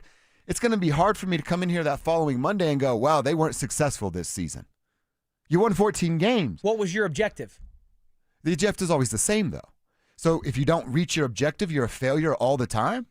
I'm doing middays. Am I a failure? I want to be on drive time. So I'm a failure? I don't want to look like that. No, that just means you haven't reached it yet. But my point is, again, this happens, I think, when you use a static scale for your expectations or a sliding scale, a dynamic scale, meaning it changes and evolves as new information comes into play. This is not the Broncos team I thought we were going to have in week 1 in late August, early September. Even as good as I liked some of the things that I saw in training camp from certain players and certain units, I did not expect, and neither did Cecil Lammey or Will Peterson, who were the closest on the station, pulling them to go 13-4. Kev too. Kev Kevin there. They go 14-3. I didn't know if that was like a Mile High Moment thing where it was like Kevin had it first. Yeah, nine records. Yeah. But that's a good idea for next year. I did not expect this. Most people did not. So, Josh, over the course of an 11-game win streak for the Broncos, my expectations on what's a successful and not a successful season change because I didn't think the Broncos would be in this position. But again, they are. And with that comes a loftier ceiling, higher expectations, and more pressure, all of which I think they're equipped to handle. At least I hope so. But again, it makes a situation where at the start of the season, if they had made it to the divisional round, whether it was by winning a wild card game or maybe just getting, there by hook or by crook, I would have said it. But no, Josh, because I think this team can win a Super Bowl now. And they're as well equipped as they possibly could be to do it. So it's one thing if they don't do it, if they lose in the AFC Championship game, if they lose in the Super Bowl, okay, we're having a different conversation. There's a bitter taste, but there's some, there's a center at the center of the Tootsie Pop. You know what I'm saying? Yeah. Losing in the divisional round, when you got an extra week to prepare, you got to avoid what I think is going to be the most carnage wild card weekend in recent memory, and you got the benefit of reseeding to play the lowest possible seed, which the NFL does now, and you couldn't take all those advantages and turn them into a win. I get it. What was it all for in the end of the day? Our guy Dave in Monument, who also called Stokely the Fritch Quarter Pounder, which is good. Dude, so good. Which is good, Dave. We appreciate that. Says they need to get to the Super Bowl. They're the number 1 seed, and next year's schedule looks brutal. They'll be lucky to be 500. They got to get it this year. I love that because, again, that ties into the fact that you don't know what the NFL landscape's going to look and like he's next actually year. using like my theory, but the other way. I think, they're going to be good. They're going to continue to be on this way. He's saying that's not necessarily the case. Big perm. Sliding scale is just a fancy word salad for moving the damn goalpost. Yeah, sure. Oh, great point. The goalpost, big perm, Nice big has perm. been moved because this Broncos team has proven to me that they are capable of significantly more than I thought they were going to be. They have outkicked that coverage. They are ahead of the schedule that I put them on. That doesn't mean that they get to be held by the same expectations because they're in a position to do a lot more. So to me, that moves the goalpost if you want to use it that way, and I think that's perfectly acceptable, to be honest. Well, and the other thing, too, is coming into the season, you had Lamar Jackson, you had Joe Burrow, you had Patrick Mahomes, you have Josh Allen. You're thinking Bo Nix has to compete against those 4 guys moving forward, even Justin Herbert. And what do the playoffs look like now? Justin Herbert and Josh Allen, who's a 6 seed. Yeah. With no Mahomes, the Chiefs showing the most mortality they've ever shown in the Patrick Mahomes era. Lamar Jackson gets the door shut on their postseason and his postseason hopes by the Pittsburgh Steelers. And Joe Burrow still can't find his way in and everything that's going on in Cincinnati there. Again, you can't determine how the game board is going to fall for you if you're the Denver Broncos. And boy, the Broncos have hit some good rolls this season. Sure have. They caught some breaks. They had some miraculous comebacks. They experienced some fortuitous circumstances on given weeks with certain matchups. And all of that has added up to the fact that because they capitalized on it, they're the best seed in the AFC, and they're 2 home playoff games away from Santa Clara. So again, who's to say you're going to get that same path next year? The texter points it out. Look at their schedule next year. It looks like it's going to be brutal playing a first-place schedule with teams above 500. So if you can't capitalize on it now, what gives you this overwhelming confidence that even if the Broncos improve, that they're going to be able to accomplish the same thing? It's a fun conversation, seeing a ton of great texts. I see a great one here from the 720-235. We're going to keep this conversation going and catch up with you guys. What defines success after 14 wins and the number 1 seed with the playoffs starting? We'll get to your text next. Stream Stokely and Evans with Mark Schlereth, Dover and Cecil, The Drive, and all your favorite shows on the Denver Sports 104.3 The Fan app. Denver Sports 104.3 The Fan, DenverSports.com, and the Denver Sports app. Fellas, what's going on? Josh Dover here to talk to you about my team over at Rocky Mountain Men's Clinic, and it's the weekend. That might mean a date night. Perhaps you're celebrating an anniversary. Maybe you do take the lovely lady out on a date, the lady, before the Broncos playoff weekend so you can just be deep into football all next weekend. And if you're going to do that, we all know how we want date nights to win. Let's grow up. I'm talking about sex. You want to have sex at the end of the night. Your relationship requires a healthy sex life. And if you don't have that, you probably won't be in that relationship much longer. And if you're dealing with erectile dysfunction, chances of a healthy sex life are slim to none. But the chances of treatment over at Rocky Mountain Men's Clinic, that's well over 90%.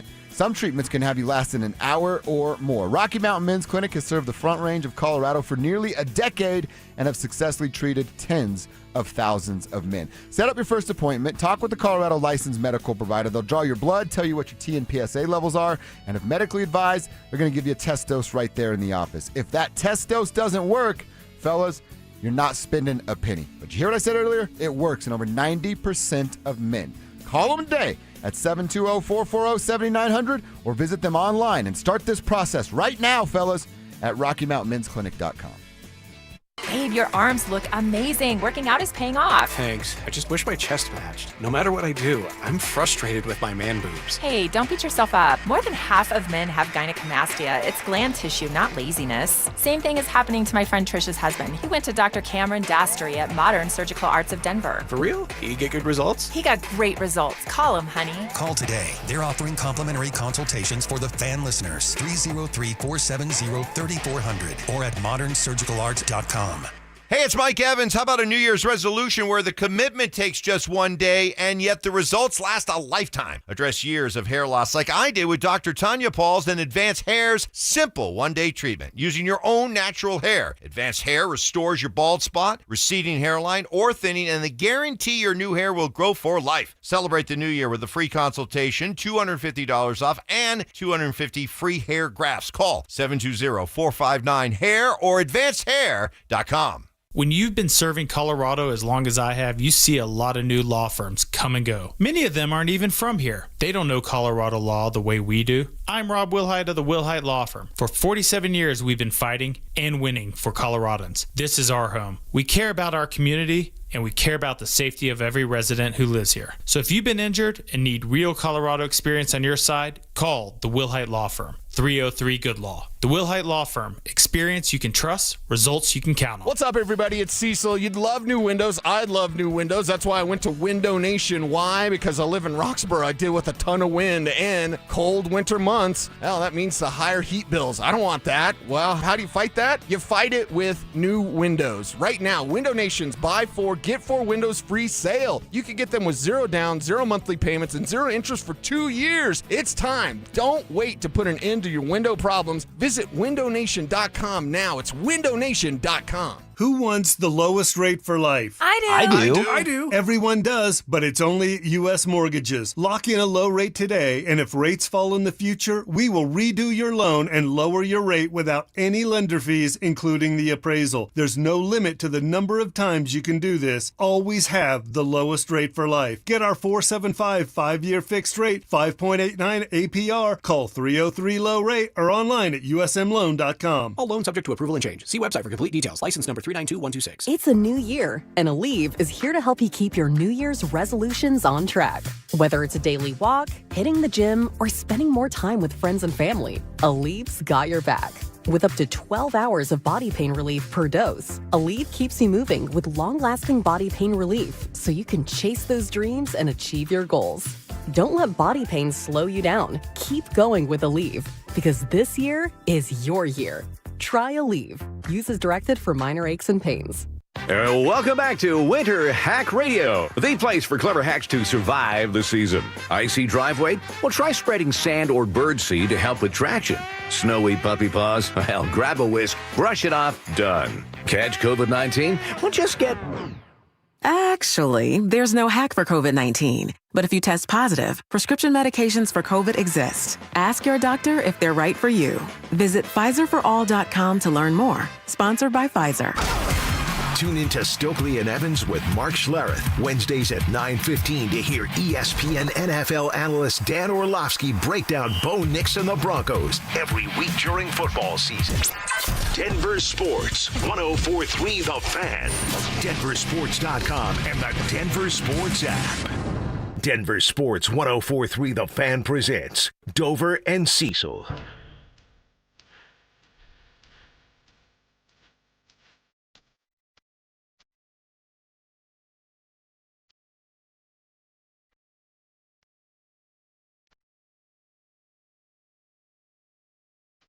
That's another good one, too. I saw a recent meme, Richie Carney sitting in for Cecil today, and I'm a little older than Richie, but we're kind of in the same wheelhouse. I saw a meme that was like, shout out to Juvenile, knowing that the people that love that song are going to love it forever, and now we're old, and you get that little instrumental lead up to catch your breath before you just start going nuts on the dance floor. Yeah, exactly, before you just go hard. Dude, I love, and like the rise of millennial parents too, and all the like quirks and things like that. Like, I genuinely think that millennial parents are about to raise a generation. Now, it could get overshadowed pretty quickly by the generations after them, but I have seen some overwhelming evidence that millennial parents are about to raise some hilariously funny kids. Like, sense of humor could have a massive resurgence in the near future, because I think we all grew up, with forged childhoods and lifestyles that led us to be a little bit hardened and funny and, cynical and whatever. And I see that being passed down to now, people who have kids that are our age. I love it. Sense of humor greater than sensitivity. So let's get back to that. Let's go. We're way too sensitive these days. All right, I want to get to some of the text, man. We got some good stuff asking folks if it is a success this year, no matter what happens in the postseason. One of our texters didn't put your name on it. We asked that you do that so we can give you a shout out. Success, they're saying, because after 10 years of terrible football at the beginning of the season, as a fan, all I wanted, they're speaking for themselves, was a competitive football team that we could take pride in. And we have that now. All right, yeah, they've been competitive. You can be prideful about the number 1 overall seed. I don't know anybody that's not. But that take kind of reminds me of where my brain is, of like, you're assuming that this is just the beginning of a really nice long ride and run between Sean Payton and Bo Nix. I think that too, but I can't bank on that. Nor can Sean Payton or Bo Nix or Greg Penner or the Broncos. Because, again, things change so quickly in the world of sports. And in the NFL, the margin between some of the best teams in the NFL and the worst teams in the NFL isn't always as wide as you would imagine it to be. That's how you get teams that have the number 1 overall pick, like the Bengals did when they drafted Joe Burrow, and 3 seasons later, including a couple where Burrow missed the entire season with injury, at least one of those seasons, and he's in the Super Bowl. Yeah. So you went from number 1 pick to the Super Bowl inside of a rookie contract and doing it despite the fact that he was the most hit quarterback in football that year, playing against a team like the LA Rams, who had just got Matthew Stafford, who, again, look at the way that the LA Rams, they went to a Super Bowl with Jared Goff. It clearly wasn't working. All of a sudden, they go from a middling team to a dominant Super Bowl team. Jameis Winston and the Bucs. Tom Brady comes in, bam, right? So things in the NFL happen very quickly. And you can only control what you can control. So for the Broncos to have put themselves in the position that they're in, to not capitalize on it to a degree or to accept the same fate that they suffered last year and still say, oh, hey, it was a successful season because of all the stuff that happened previous, I just think that does a disservice to what's potentially in front of them and maybe as close to their grasp as it's going to be or certainly could be in the near future. Yeah, it's just, I get it. I get that. I just can't get it out of my head. And I know I have to. A couple more texts here on the RamosLaw.com text line that we asked earlier if anybody feels this way. The 829er does. Getting the first round bye is the equivalent of a playoff win. This season is already excess, but I still want a lot more. I understand why you say that. It's not the equivalent of a playoff and I know they get to skip a week, that. but they didn't play a game. What did Greg Penner say at the beginning of this season? He said, we need to win a playoff game to be successful. Yes. So the guy that owns the team, that pays the tab, he thinks that a win is required to be successful. I agree. And that's why, from my perspective, obviously if the Broncos make a Super Bowl, it's a successful season no matter how you draw it up, and I'm overwhelmingly happy with that result. Bummed that they lost the Super Bowl, but they friggin' made it. You know what I mean? And that's a validating thing to build upon. Yeah. If they make it to the AFC Championship game, they skip wildcard weekend, they win in the divisional round against the lowest seeded possible opponent that they could play, and they're hosting an AFC Championship game in a Power Field at Mile High.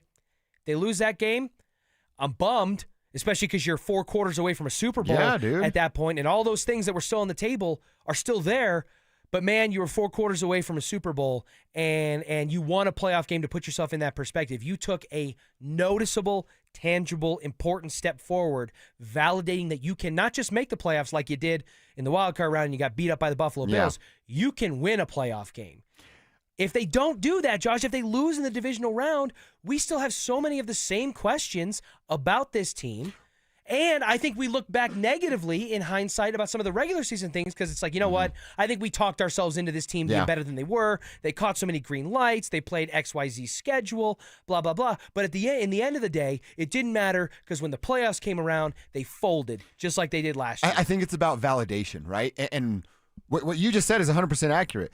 If they lose in the divisional round, be it a walk-off or a beatdown, I'll be so pissed. There's validation for the crowd that's a non-believer. If they go on, our dude Creaky, who's a loyal listener, texter, and my bro on Instagram, shout out.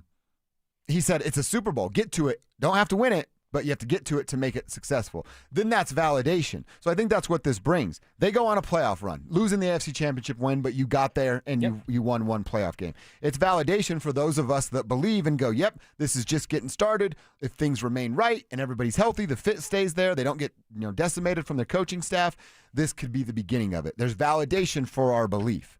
It's the same way on the other side of that coin.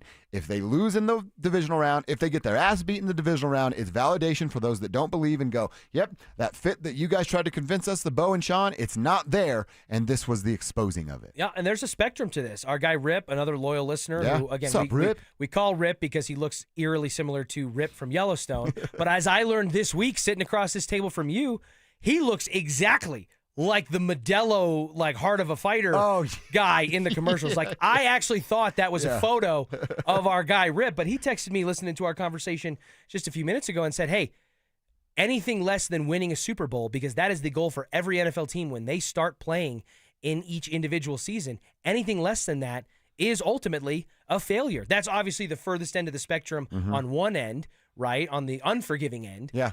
But I actually think because that is true, every team's goal that they fight for, they draft, they spend millions and millions of dollars on coaching staff, in free agency, in draft preparation, and et cetera, to win a Super Bowl. Every year that you don't do it, you've kind of failed with your objective. And there's building blocks and stepping stones along the way to get there, which is why I think if you get there, you've proven something in and of itself. But the further and further away from that you fall short or stumble, those excuses become less and less valid or fall on more deaf ears, in my opinion, at least. Yeah.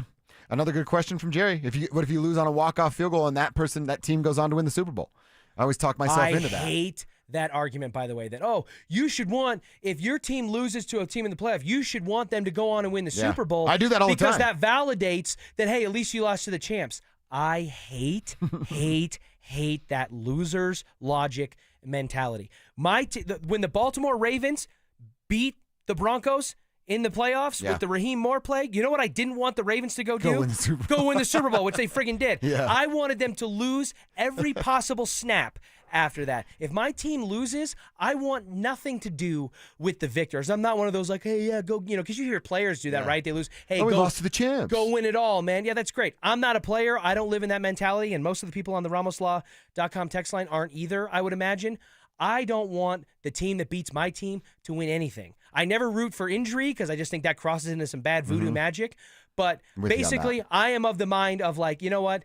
If my team gets knocked out, the team that did it, they could get like IBS before every game and just, not life-threatening, but very uncomfortable and inconvenient. I'd be happy with that. All right, we'll get back to some of that. We're getting some good responses on the text line, so keep that coming in at 303-713-1043. We're right back to a football conversation at 1:45. In the meantime, we got to look at the Avs and their Blue Jackets matchup in an afternoon delight Saturday. What do we expect there? And what are the Nuggets going to look like with some home cooking, hosting the Hawks tonight, the Bucks on Sunday? Let's talk about the Ball Arena teams and their weekend next. Follow us on X at DEN Sports 1043 for up-to-the-minute information and opinions on all things Denver sports. Also, we can still call it Twitter, right? Denver Sports 1043 The Fan, DenverSports.com, and the Denver Sports app. Free barbecue? Yep. Absolutely free barbecue.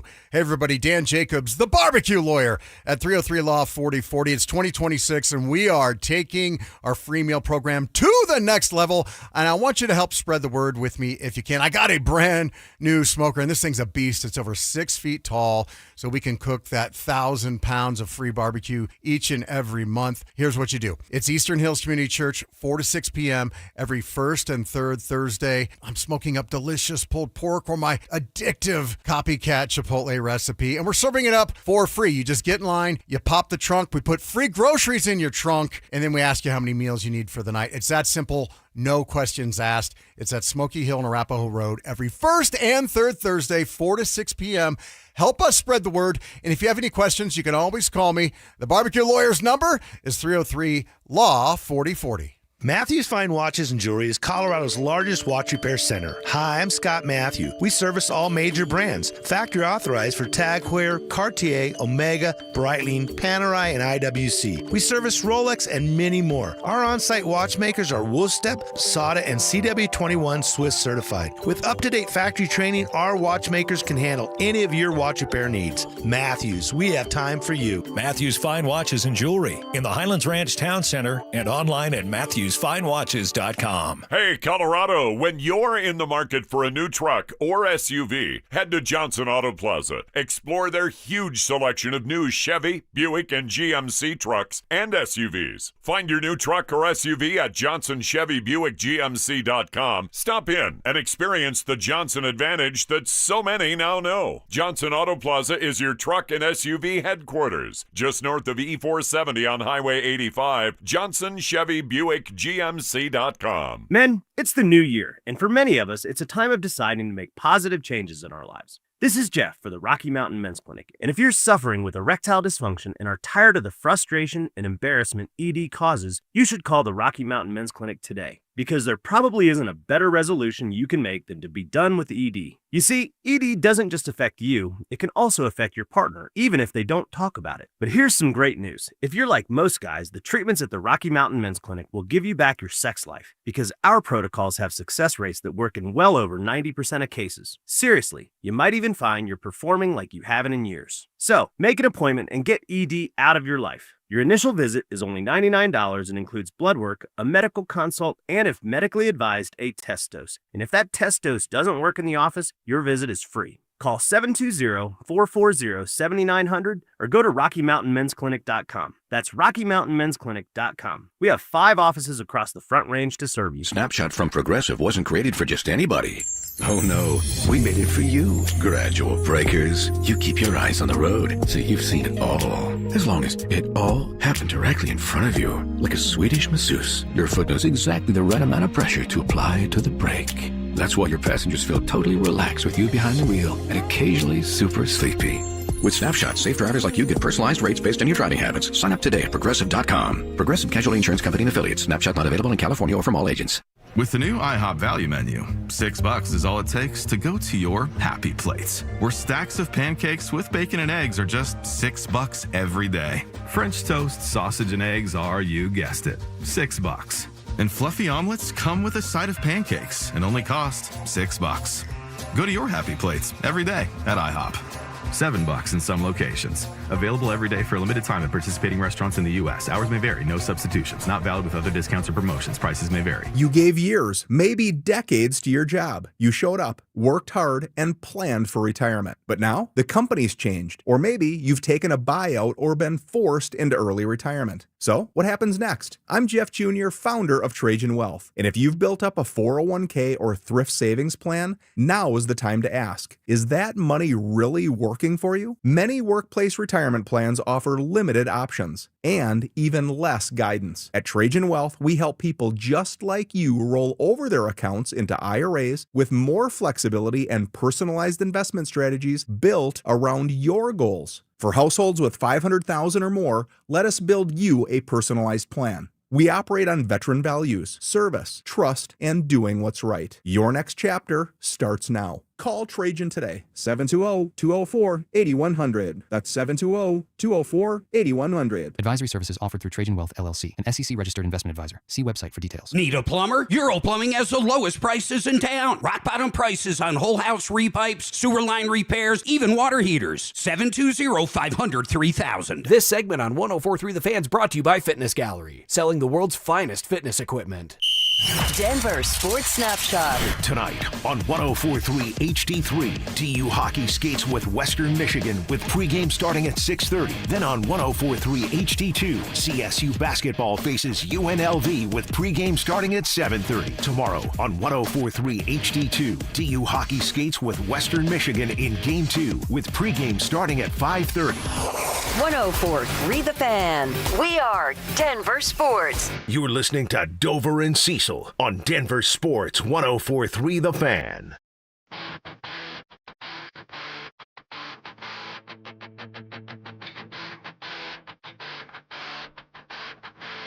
Richie, you down with a little Less Than Jake? Yes, I love like Mad at My Dad music. It's not our fault. You're just mad at your dad. Yeah. Yeah, Less Than Jake. I can get down to a little Less Than Jake. Yeah, like it's just the tempo is right. It's got that like grungy kind of like raspy tone. Mm-hmm.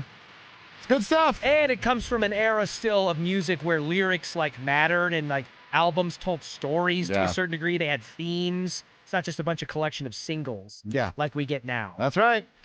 Richie Carney sitting in for Cecil. We're here for another 30 minutes or so. The Drive getting in here at 2 o'clock. Those boys are going to take you home. We're going to pick all the AFC and NFC wildcard games plus tonight's college football playoff game in about 11 minutes from right now. And if you want to get in early on that, start calling your shot. Put the name on the end of your text on the RamosLaw.com text line. The number's 303-713-1043. We ask that because if you're right, we want to see it and give you a shout out and credit for your call on Monday. So you can start to get in on that a little early right now, and we'll get caught up there around 1:45. Richie, the weekend for the Colorado Avalanche and the Denver Nuggets are upon us. The Nuggets, we'll start there because they have a game tonight. They're going to take on Atlanta and the Hawks. They're coming in at 7 after a big trade and a roster shakeup. I guess it's not much of a roster shakeup. Trey's played 10 games. They're better without him. Yeah, and they are better without him. They think so. I think so, and they clearly agree. I wish I could say the guy's name because it's a prominent name, but he still works there, so I can't. But it was 2021. I went back and thought about the timeline of it. A person in the Atlanta Hawks said, we'd love to trade him right now.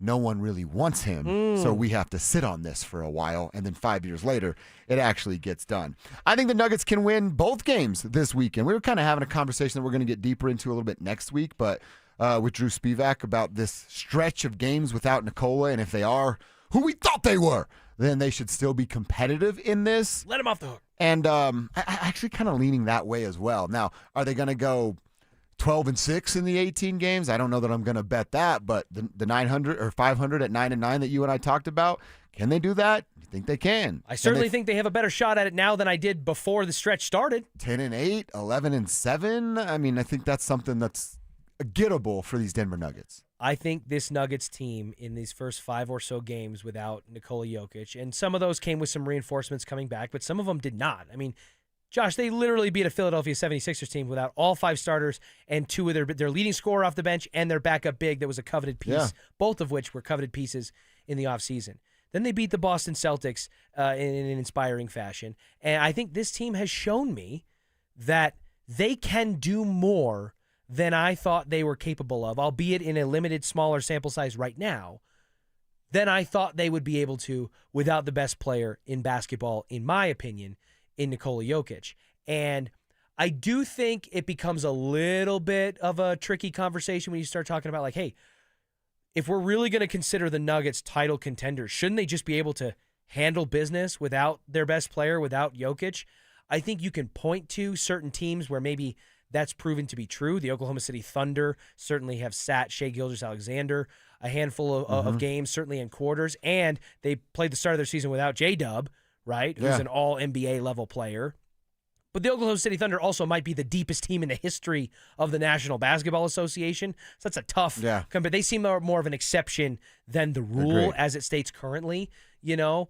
But overall, Josh, I'm just more optimistic and very, very pleasantly surprised with what this team has been able to do so far.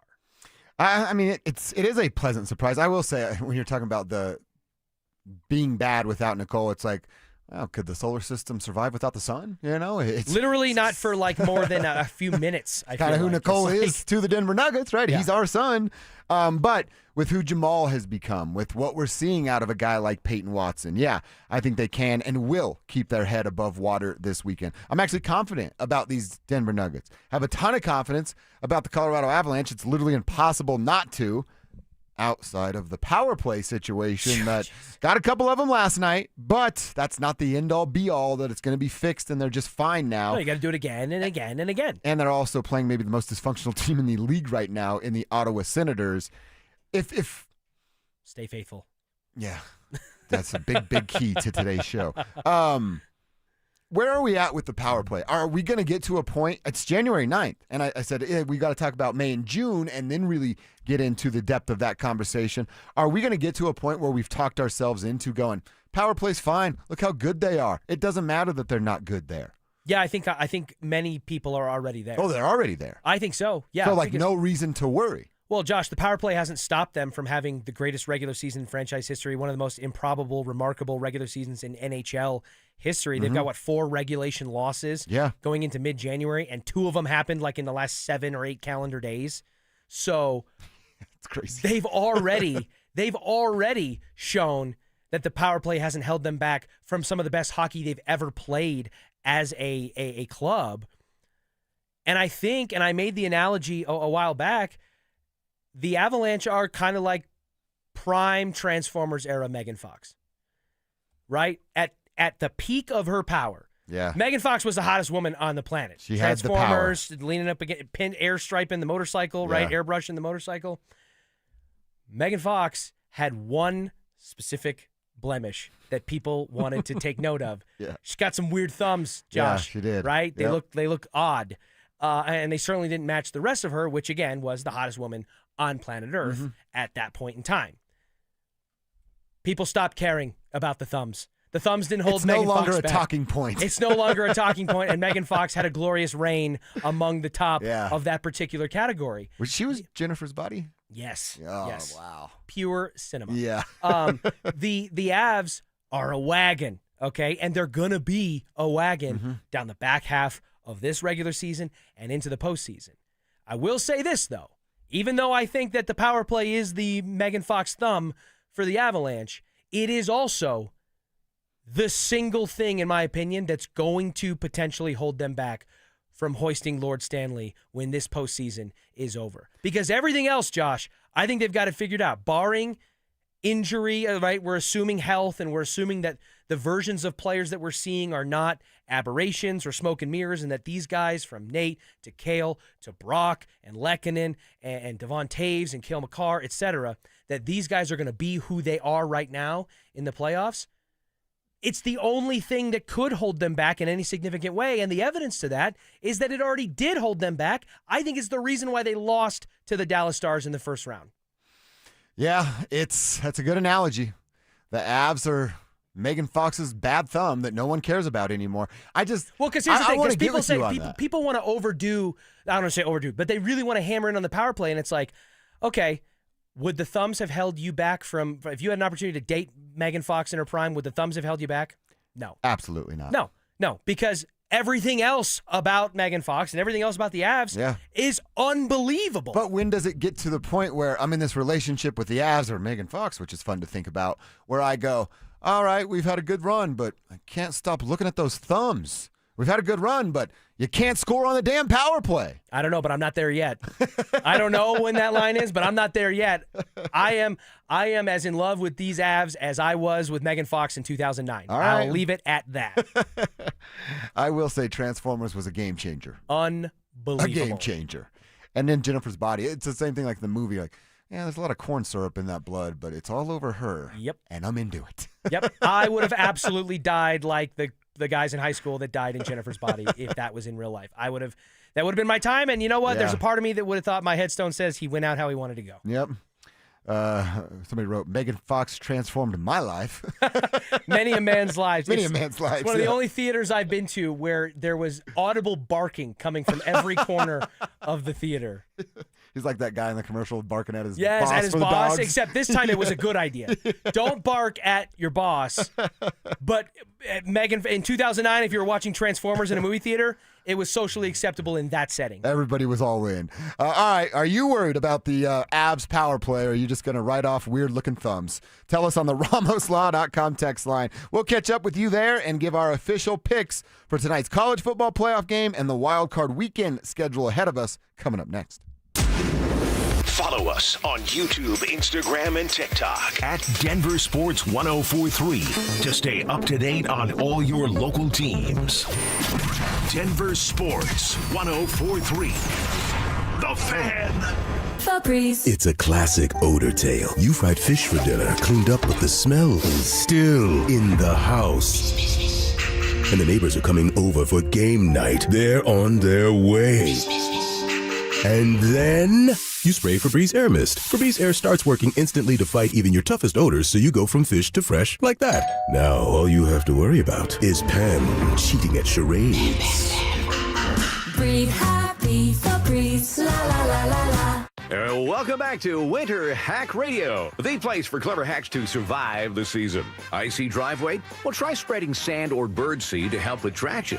Snowy puppy paws? Well, grab a whisk, brush it off, done. Catch COVID-19? Well, just get... Actually, there's no hack for COVID-19. But if you test positive, prescription medications for COVID exist. Ask your doctor if they're right for you. Visit PfizerForAll.com to learn more. Sponsored by Pfizer. The West isn't just a place, it's a feeling. And this January 10th through the 25th, the National Western Stock Show presented by Common Spirit Health brings the heart of the West to Denver. So saddle up for 16 days of rodeo action, family fun, and championship livestock. This is where tradition meets excitement. This is who we are. We are the West. Tickets available at nationalwestern.com. Who wants the lowest rate for life? I do. Everyone does. But even the best deal in the market becomes high if rates fall in the future. So now what?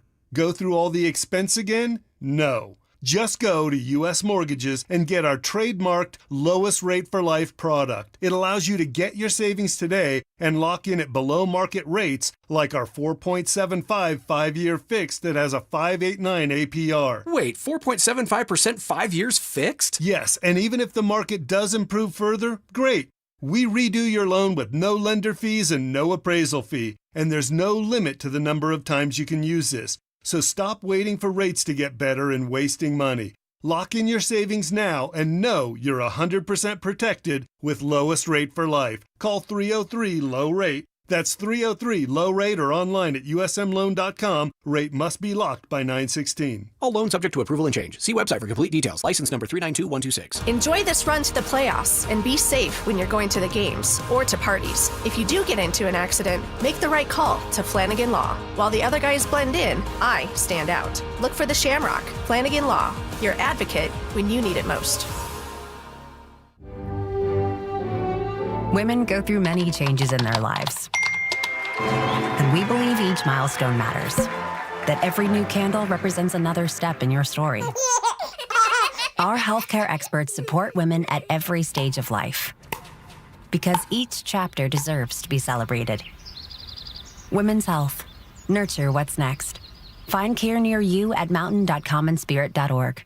Common Spirit Health.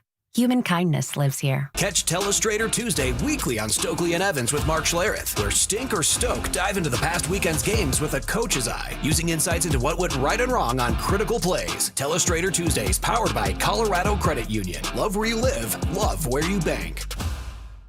Get ready for every Broncos game with Super Bowl 50 champion Brandon Marshall as he joins the drive every Friday afternoon at 4:45 exclusively on Denver Sports 104.3 The Fan. Thanks to Corwin Toyota Boulder. Denver Sports 104.3 The Fan. DenverSports.com and the Denver Sports app. It's Dover and Cecil on Denver Sports 104.3 The Fan.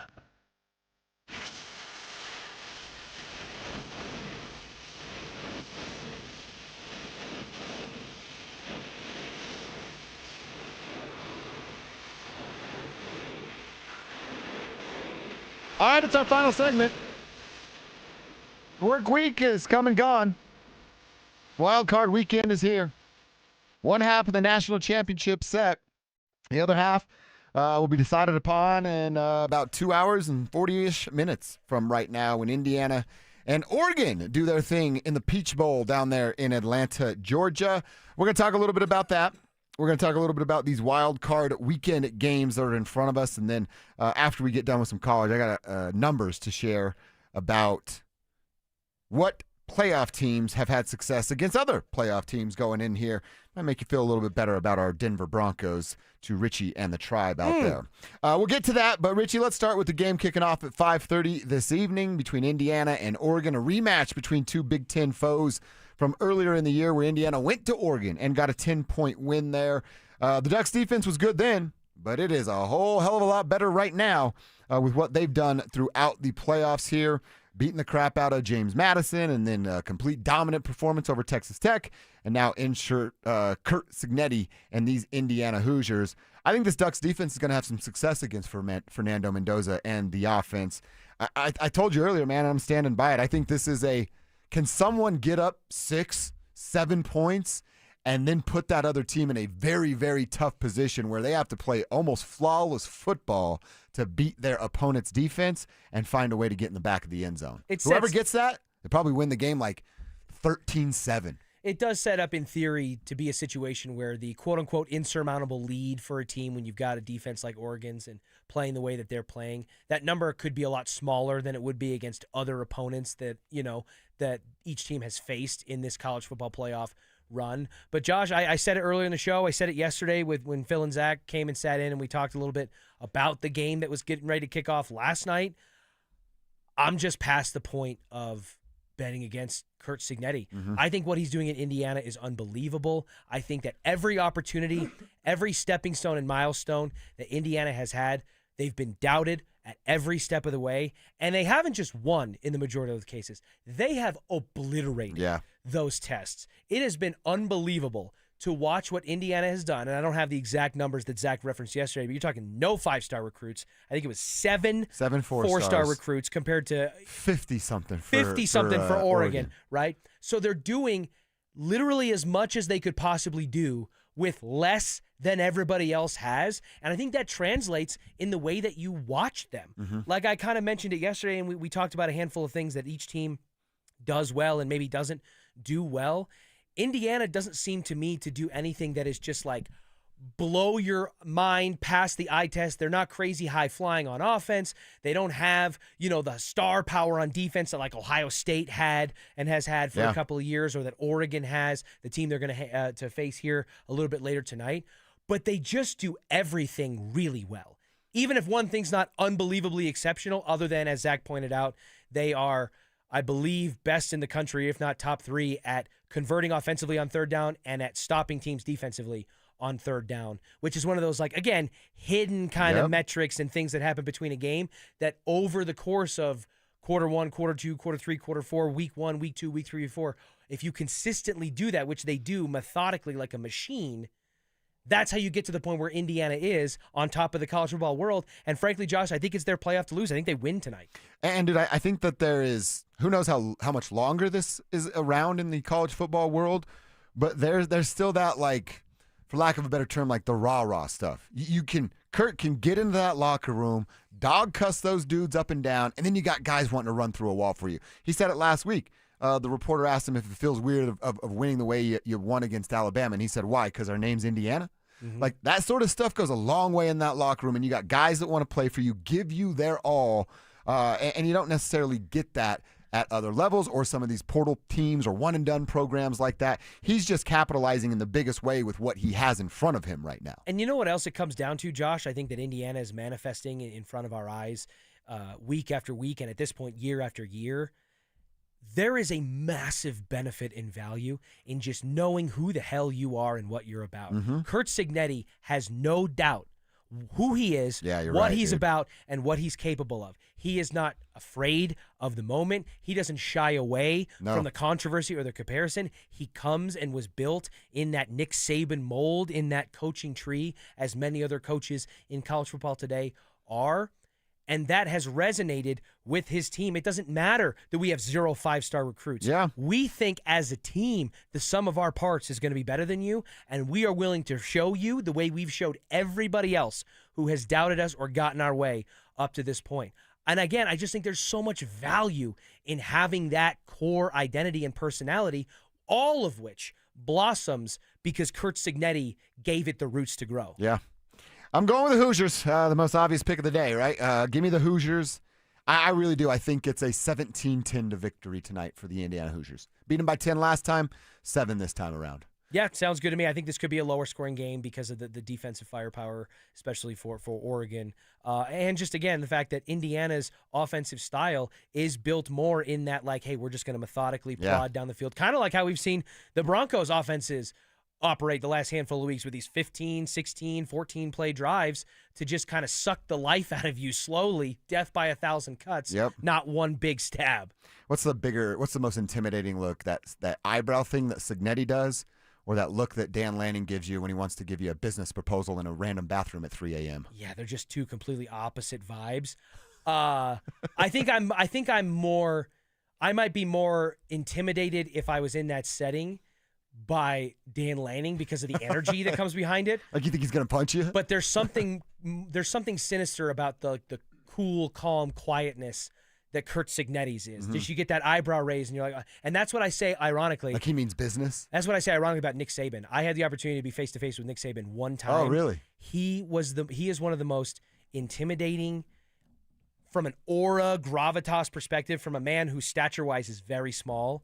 He had this aura and this gravitas about him that I was like, whoa, I just got a little shiver down my spine when he walked by and, like, gave me, I was in the media, gave me like a little bit of a look, like maybe my foot wasn't supposed to be, like I was over the line or whatever it was. And I was like, ooh, intimidated. Geez. What is his size? Like, you towering over him? Yeah, I mean, I don't know. I could Google it, but I think he's probably like 5'5", 5'6". He can't be that tall. 5'6", you nailed it. Yeah. He and listen, I'm 5'9". I'm not towering over anybody except almost maybe arguably Nick Saban. Nick Saban, yeah. but man, I'm telling you, like, Kurt Signetti has that in him. He just has that like quiet confidence. I don't need to be loud and boisterous and bombastic and you know what I mean? Yeah, It's just like yeah. It's like almost like a little Globo gym. Like I'm better than you and I know it. You're just about to find it out. And plus that eyebrow, that's like you could mess with mom growing up, but then dad gives you that look, and you're like, oh my God, he's gonna. Yep, it's over. It's when over. we get it's over. home, I'm getting beat with a belt. 100%. Yeah. 100%. It's like, oh, okay, fun is over. Yeah, exactly. That's what Kurt gives us. So we both like Indiana tonight. Let's go to the wild card round of the NFL playoffs, and game number 1 will hit us tomorrow at 2:30 on Fox. I don't know if we have to spend a ton of time on this, Richie. We're both picking the Rams, right? Yeah. Yeah, Rams roll over the Panthers. They're a double-digit favorite. I'd expect them to win by said double digits. Your second game on Saturday night, you go to Chicago, where the Bears are going to host the Packers, and it could be a winter wonderland there, 6 p.m. kickoff, and you'll get that on Prime Video. I always like to remind people, anytime it's on Prime, if you're into this, down on your remote, write twice, and you get Prime, Prime Vision with next-gen stats. And it is the best way to watch football. So go check that out on Saturday night. I am going to pick the Bears with 1% confidence. I'm not confident on that pick. I'm going to give them the edge of home field advantage. And I think Ben Johnson is a really, really good coach. The Bears won the last matchup between these two teams, but Green Bay was beat to hell injury-wise. And I remember thinking, especially because as I watched that game in particular, I think that Chicago's defense as a whole might be a little bit overvalued or overrated, and that comes across kind of harsh, but I think that some of their success has been inflated by some pretty timely turnovers. And if they aren't able to have those balls batted or bounced their way, the defense's prowess doesn't necessarily look as sterling as it does in those other situations. Give me the Packers, a healthier Packers team, to win this rubber match, or I should say the ending of the trilogy between these two division rivals. All right, this game's not going to happen until the 11th, which is Sunday, but we'll just finish the NFC side here. 6-seed 49ers traveling across the country to take on the Philadelphia Eagles. We never talk about the East Coast, West Coast trips when it comes to the postseason, but I think that's a factor here. I just think the Niners are a really good football team. They're as healthy as they've been or can be with where their practice facility and stadium is right now. And Philadelphia, man, they're a solid team. They're a really good team, in fact. But they just have – there's so many speed bumps that can get in the way of the Philadelphia Eagles. Right? I think they will. Niners win. I do, too. I think the Niners are playing really good ball. I think that Christian McCaffrey, when healthy, is the biggest X factor in the National Football League. There is no more explosive or dynamic player on offense, especially, than Christian McCaffrey when he is at the peak of his powers in a game. Give me the 49ers. It's a win, but like most Eagles games and frankly some 49ers games, I don't know that it'll be the prettiest win. I think this could be a gritty. Hopefully we don't have any microwave tendons that get popped. They win like 15-10 on 5 field goals. Exactly, something crazy. All right, we both agree there. Now let's go to the AFC side. We'll pick those games right here on KKFN and KKFN HD1 Longmont, Denver. The first one is going to be January 11th at 11 a.m. Sunday morning kickoff in Jacksonville between the Bills and the Jags. Richie, who wins this game? I think the Jags are playing the best football, arguably, in the AFC right now. I think this is the most flawed Bills team that Josh Allen has had around him in at least the last 3 years or so.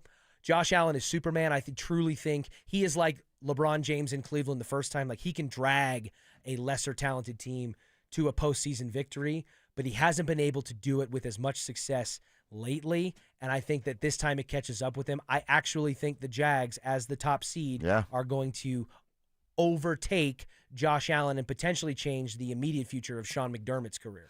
I'm with you. I'm going Jacksonville there as well. Josh Allen's the best player on the field, but their coach is the worst on the field in Sean McDermott, and his career is over in Buffalo after this weekend. We go to New England. We got the Patriots and the Chargers. Richie, I'm going to roll with the Patriots on this one. The Chargers, it says Chargers on their shirt, right? Yep. So they're going to lose in the playoffs. That's how it works with them. That logic would hold tight. The Patriots tied with the Broncos for the top seed in the AFC. They are the 2 seed. Drake May's playing at an MVP caliber level, and Mike Vrabel seems to really have things humming in the right direction there in Foxborough. However, at some point, Josh, it feels like the other shoe's going to drop on Justin Herbert in the postseason, right? He plays quarterback at a very high level, but it has not translated in the postseason, largely because of injuries. There's been schematic concerns as well. And I think all those reasons for doubt and skepticism are valid. They are the 7 seed out of 7 in the playoffs. But we don't know that Drake May and the Patriots are capable of doing in the postseason what they did in the regular season. We didn't know about the Broncos last year. We still don't really know it going into this year as good as they've played in the regular season. Give me the Chargers to upset the 2-seed New England Patriots. Get the rematch. And turn off this carnage-filled wild card weekend with a bang. And come back to Denver for the third time, for a third game against those two clubs. The Drive's in here. Philip Lindsay, Zach By. What's up, boys? How you feeling What's up, today? boys? Happy Friday. Happy Friday. What's we did going it. on? Fired up. Look at the Indiana boys. Fired up. The Indiana boys. Hey, that is cute. This is cute day. right here. Want to take a picture for Instagram later? Let's do it. Explain it, Richard. I mean,